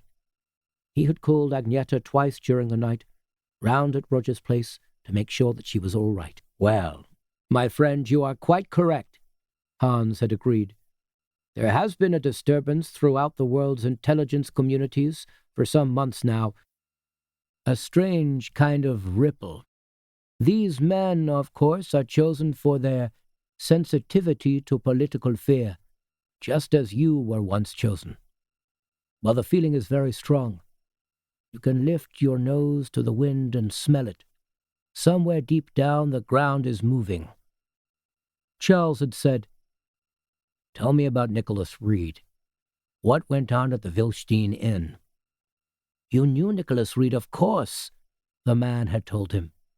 "Now," he said, with his hands lying in noticeable repose on the linen tablecloth, like the hands of a priest or a doctor. "Nicholas Reed was a CIA agent called Peter Seeker. He had previously been working in the Philippines, but he was posted here after the assassination of Benigno Aquino." Charles felt an empty pang. Of course, the butterscotch candies at Clarland and Christensen in Nicholas Reed's desk. Peter had always had a weakness for butterscotch candies. He had once told Charles that his mother used to make them at home when he was a kid, back in, where was it? Mankato, Minnesota? Someplace like that. Hans saw that Charles was affected by what he had said. He looked at him for a moment, and then he asked, "Are you all right?" "Oh, sure. I didn't know him that well. We worked on a couple of things together, nothing spectacular. The Boom Le Furen business in Norway. That was one, but he was very good at undercover work. He could make me believe that he was somebody else. Good at plain old systematic detective work, too. That's why he was chosen to infiltrate Clarland and Christensen." "Do you have any idea what goes on there?" asked Charles. "Well, some. But of course Peter was killed before we found out everything that we wanted to know." The waiter came up with a napkin over his arm to take their order. Hans said, "The escalope of veal will do for me." Charles said, "The turbo. Plain broiled, no butter. You got that? No butter." "Kosher, sir?" the waiter asked him politely. "No," Charles retorted. "I simply don't care to have one of the finest fish that swims the world's waters tainted with some rancid juice that was squirted out by cows." "Yes, sir. I'm sorry, sir." Hans pointed to Charles's drink. "Another one?" he asked quietly. "What the hell?" Charles agreed. When the waiter had gone, Hans said, "We first began to suspect that something unusual was happening at Clarland and Christensen about 7 months ago. One of our duty clerks noticed a British intelligence agent called Jags coming out of the Clarland and Christensen building one morning. And of course he notified his senior officer. We kept the building under observation for 5 weeks, and we saw not only intelligence staff, but senior diplomatic staff from the United States, from the Soviet Union, from Great Britain, from Cuba, from Ecuador, from China. Almost everywhere, in fact, except Western Europe. No Germans, for instance, no French, no Italians, no Swiss, no Dutch." Charles watched, without speaking, while the waiter brought him another drink. He felt like knocking it back straight away, but he decided that he could wait.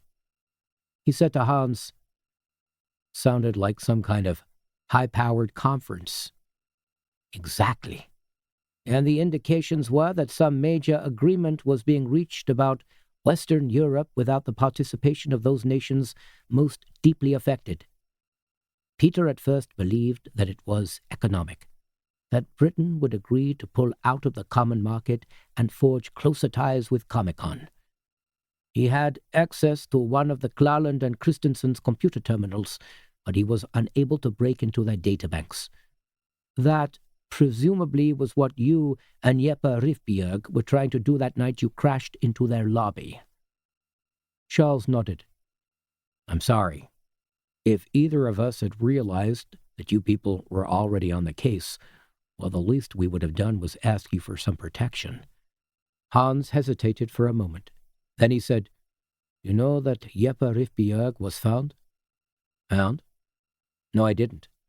I spent most of yesterday trying to call him on the telephone. Beyond the reach of telephones, I regret, Mr. Krogh. Charles's lips suddenly felt dry. When was this? He asked. This morning. They gave me the news shortly before I came out to meet you. What did they do to him? Hans shook his head. You don't want to know that. I'm asking you, what did they do to him? Hans looked down at the table, carefully adjusted his knife and fork. He was found in a garage on Sankt Annegel. They had cut off his arms and his legs while he was still alive. Charles felt the liquor rise up in his throat. He sat there for a long time with watering eyes before it consented to sink down again. Then he reached inside his jacket and took out a pack of cigarettes. You don't mind if I smoke? They're bringing your fish. Charles stared at Hans for 2 or 3 crucial moments, then returned the cigarettes, unopened, to his jacket pocket. I ought to work with you. I think you'd help me to quit. You've got those eyes. What is it, hypnosis? Hans said, Our suspicions so far are that the United States and Great Britain have forged new agreements with the Soviet Union, which in the long term may have a beneficial effect on world peace. Britain will almost certainly withdraw from the common market and trade independently, with an increasing bias towards the communist bloc, while the United States may well agree to withdraw substantial numbers of troops and missiles from West Germany. Charles broke up his turbo with the edge of his fork. He didn't need to be told what a dramatic effect it would have on the world. Britain were to pull out of the EEC, and the United States were to withdraw even a fraction of their military forces from Germany. His political instructor at the CIA had always told him, The world is like one of those mobiles you hang from your child's bedroom ceiling. Only one small piece of that mobile has to be out of balance, and the whole world starts trembling. He couldn't eat very much, even though he was hungry. He kept thinking of Jeppe, lying on the floor of that garage, limbless, bloody, like something out of Todd Browning's Freaks. Halfway through the lunch, he excused himself and went out to the men's room, and was violently and painfully sick. Whiskey and half-chewed fish. He stood for a long time with his head bowed over the wash basin, until Hans came into the men's room and stood watching him and said, You can help us, you know. At Lamprey we need everyone we can get, especially now. Charles raised his head. The window of the men's room was open and looked out over copper rooftops, dreaming sky, pieces of green and gold and endless blue, the world of the Little Mermaid. Why is it, he asked, that poor bastards like you and I become responsible for the whole fucking world? Hans laid a hand on his shoulder. My friend, he said, you and I are the engineers of international politics, the one with the greasy rags who have to duck under the pistons while the machine is in motion to keep it running smoothly, the ones who risk their lives in order that governments may make their decisions and that bureaucracies may continue to survive. Don't ask me why such responsibility falls on such ordinary people as us. In every walk of life there are people who ask themselves the same question. We do this job because nobody else will do it, and because we cannot bear to see it left undone. Charles lit a cigarette. His hand was shaking. He blew smoke out of the side of his mouth. Whatever this conference decided, you think that it's stored in Klarland and Christensen's computer? Certainly there will be clues. Otto Glistrup said that the computer could be accessed from the outside, on the telephone line. Smiled Hans. Don't think that we haven't tried, but the computer is completely secure. There are too many codes to penetrate. Perhaps we should take another crack at breaking into the building. Hans shook his head. I don't think so, my friend. The security has been increasingly tenfold, and you know, of course, that Novikov is in Copenhagen, the one the Russians call Krogh. Charles nodded. I had the dubious pleasure of throwing him out of a window. Unfortunately, there was a ledge straight underneath. As far as I can gather, he's alive, kicking and dying to cut me in several hundred small pieces. He paused, and then he said, Was it Novikov who killed Yepa? Hans glanced away, shrugged. Of course it looks that way. Bastard, Charles breathed. Hans said, We need a computer expert desperately, a real expert, somebody who can penetrate Klarland and Christensen's memory banks and not leave a trace that they have been there. Well, I don't know where we could find such a person, but perhaps it could be possible. I'll keep my eyes open, said Charles, half sarcastically. Hans thought for a long while, and then he said, There is one other possibility. This you must keep in the very strictest confidence. Last night, some of our people in West Germany managed to abduct a very senior Soviet army officer, a man very close to the Stavka itself. You're kidding, Charles said. Then, You're kidding? Well, of course it was risky, Hans admitted. It remains risky too, but we feel that these are critical times and that extreme measures are called for. You've kidnapped a Soviet army officer? What is he? Colonel or something? Higher than colonel. General? Asked Charles in disbelief. You probably know him. T.K. Golovanov, the first deputy of the Ministry of Defense. Charles stared at Hans incredulously. Holy shit, the Kremlin must be going ape. But of course, smiled Hans, they cannot admit anything publicly, because of the loss of face. As yet, you see, they are not sure whether he was kidnapped or whether he defected. If he defected, which he regrettably did not, then they will believe that he will tell the West everything he knows. At this moment of military tension, it must be crucial for the Defense Council to find out where he is, whether he was abducted or went of his own free will, whether he is dead or alive, whether he will talk. Well, you can guarantee that he won't talk, said Charles, crushed out his cigarette, took out his handkerchief, and wiped his nose. We can try. Golovanov. He's one of the old toughies. Hide like leather, balls like hard-cooked eggs. He was at Kursk, wasn't he? And Stalingrad. I repeat, said Hans, we can try. Well, good luck, that's all I can see. Meanwhile, is there anything you can do to help me get Novikov off my back? Hans beckoned to the waiter.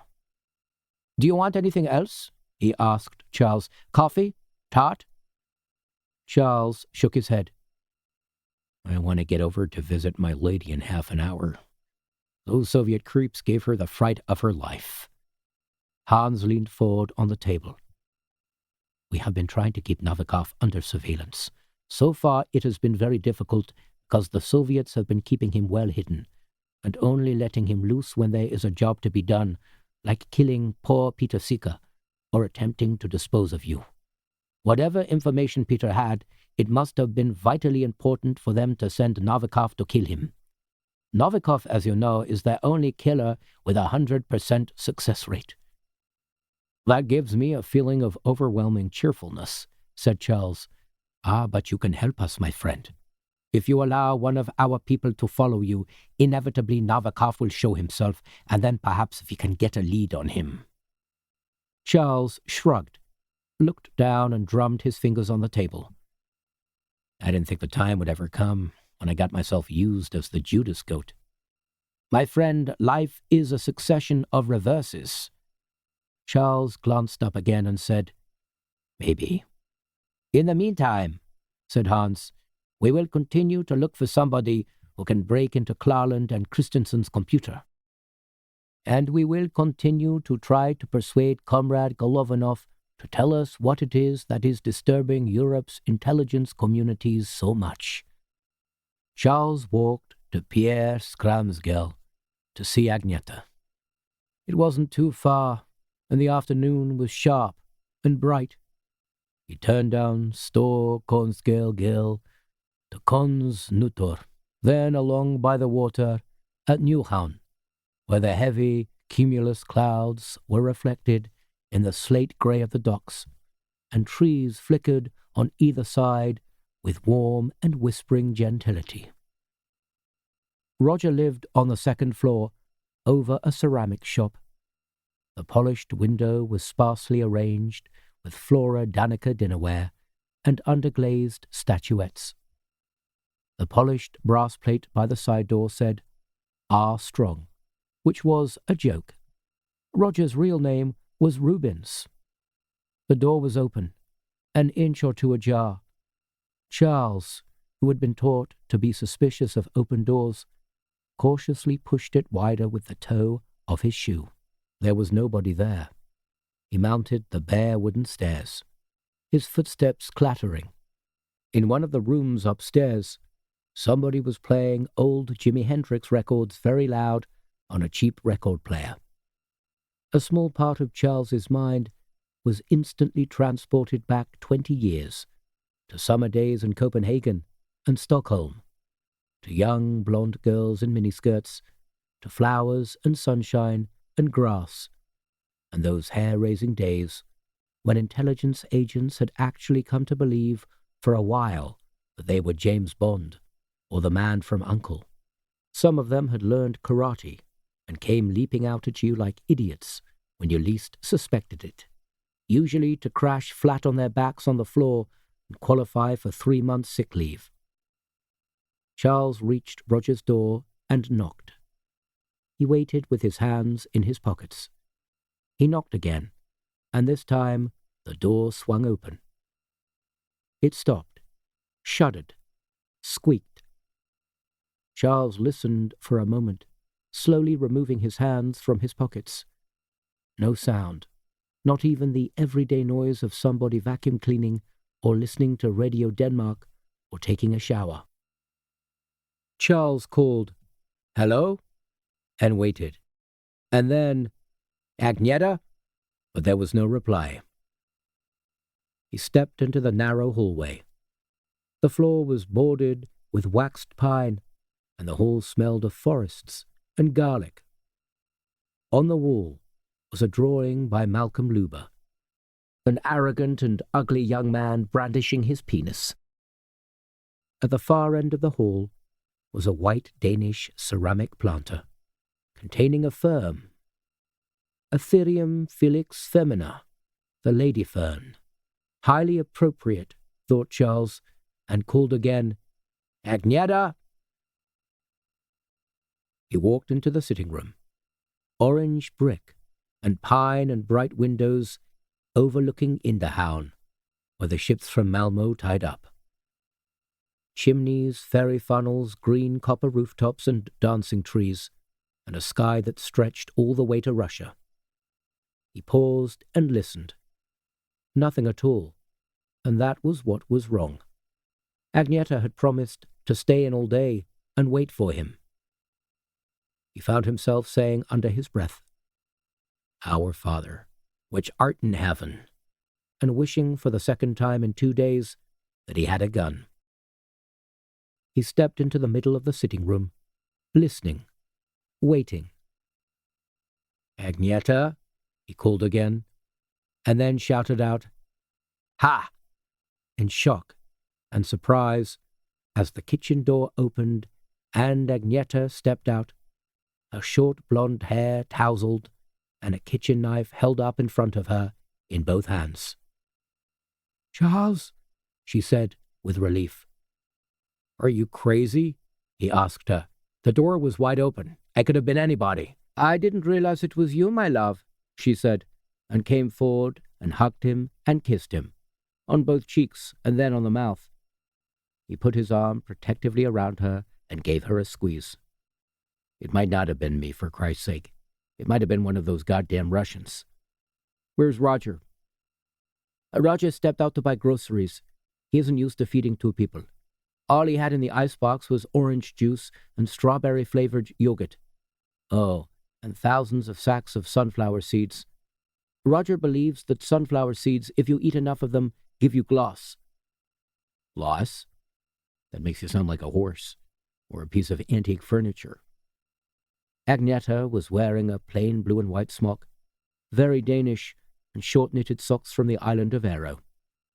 There were dark smudges under her eyes, as if she hadn't slept very well. She stroked Charles's arm and then kissed him again. "Did you meet that man? Did you find out what was going on?" "Kind of, but I'm still not sure. We have to break into their computer first. That's if we can find someone clever enough to do it. Otherwise, well, there isn't any otherwise, not as far as I can see." "But these Russians," Agneta protested. Charles shrugged. "They think we know more than we do. Either that, or they believe that we're more curious than we ought to be. Whichever, they seem intent on killing us." They heard the front door open. "That'll be Roger," said Agneta, and turned towards the hall. "Roger," she called, "Charles is back." There was no reply. Agneta said, "Roger, is that you?" and stepped out into the hallway before Charles could realize that it couldn't be Roger. Roger would have answered straight away, without hesitation, because Roger knew that they were being hunted down, and the last thing that Roger wanted was a knife blade between the ribs before he had even had the chance to say, "It's all right, it's me." "Agneta!" roared Charles, but even as Agneta hesitated, a huge arm swung around the side of the doorway and caught her around the neck, tumbling her right off her feet. And then Novikov came into view. The terrible Krogh, with his scarred nightmare face. He held Agneta clear off the floor, her head caught in the crook of his right arm, his biceps tight against her throat.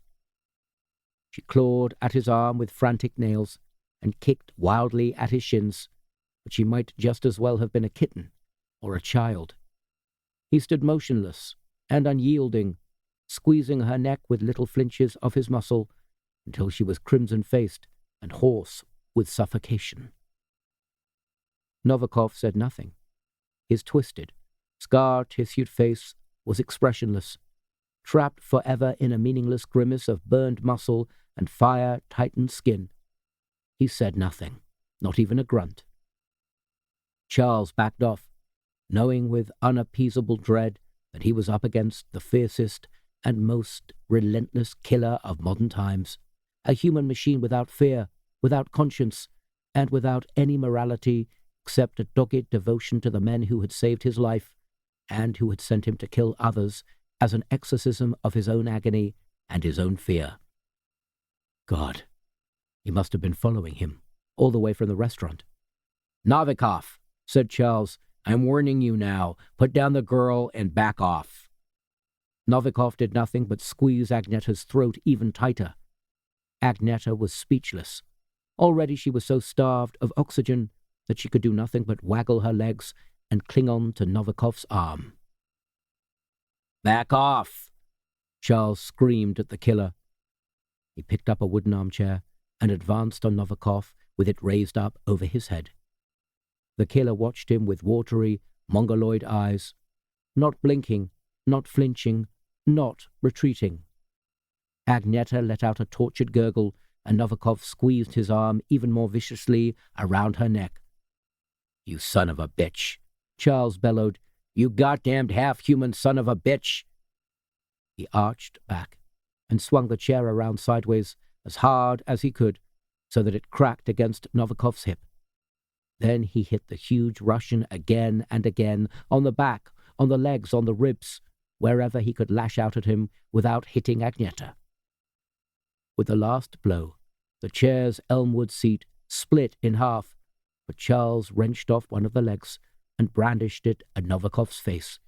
"You let her go, you bastard, or I'll put your eyes out." The creature they called Krogh gripped Agneta's head in both scarred hands and slowly twisted it around. He watched Charles intently, with those Frankenstein monster's eyes, as if he wanted to relish every second of pain that Charles had suffered, watching Agneta killed in front of him. Charles heard Agneta's spinal column crack, atlas vertebra dislocated from axis. He heard her muscles tear, the sternocleidomastoid and the splenius capitis. Then her carotid arteries popped, and for one moment Agneta was staring at him with bulging eyes, already dead, but open-mouthed, as if she were about to say something. The next moment, her mouth fountained blood. Charles, for a split second, went berserk. He launched himself at Novikov with a screech of fury and began to batter him around the head with the chair leg, a cracking blow to the side of the face, another sharp blow to the shoulder. Agneta's body dropped sideways onto the carpet, her knees buckling as if she were fainting. Blood sprayed across the wall of the sitting room like a brilliant red horse's mane. Charles lashed at Krogh again and again. Any one of the blows with the chair leg would have knocked a normal man down to the floor, but Krogh accepted them unflinching, as if they were as light as kisses, and then grabbed hold of the shoulder of Charles's jacket, shook him violently, and hurled him across the room. Charles stumbled against a glass and stainless steel coffee table, and then plunged backwards into it with a shattering crash. Novikov came after him, his eyes as bland and cruel and relentless as before. There was no excitement in them, not even bloodlust. Novikov killed because that was what he did, and that was all. Terror surged up in Charles's throat, and it tasted of fishy vomit. He rolled himself sideways, out of the shattered remains of the coffee table, and threw himself over the back of the sofa. Novikov circled around, his breath rasping like a tenon saw cutting against slate. "You bastard!" Charles choked. He felt a sharp pain in his ribs, and thought it would serve Novikov right if he suffered a heart attack right now, and dropped dead on the spot before the Russian could touch him. Novikov said nothing, tossed aside a brass Italian lamp, which smashed on the floor, and advanced on Charles with both of his burned claws raised up, as if he were promising, in grotesque sign language, that he would twist Charles's head off too. Charles circled around the room, never once taking his eyes off Novikov's mask-like face. "You bastard," he repeated, in an audible whisper, again and again. "You bastard." It was then, unexpectedly, that Roger stepped into the room, his arms full of groceries. He stared first at Charles, and was about to say something when he saw the splatters of blood and Agneta lying on the carpet with her head around the wrong way. Then he saw the broken table and the smashed lamp, and at last he looked over towards the far side of the room and caught sight of Novikov. "Charles?" he asked quietly. Charles couldn't do anything but shake his head.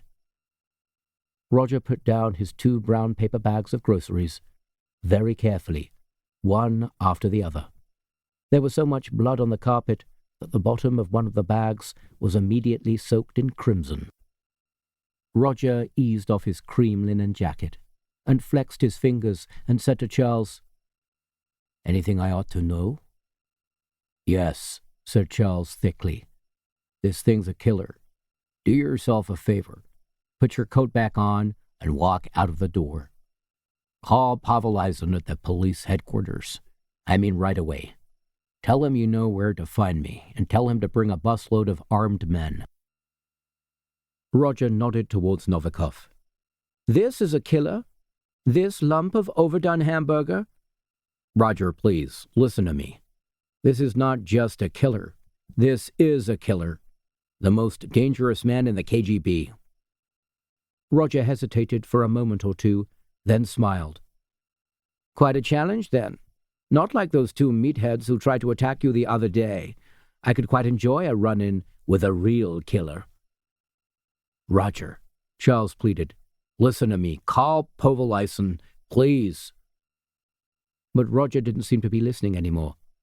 He took up the crouching stance of the kung fu adept and stood facing Novikov for almost 10 seconds without moving. Charles was desperate to call him off, but anxious at the same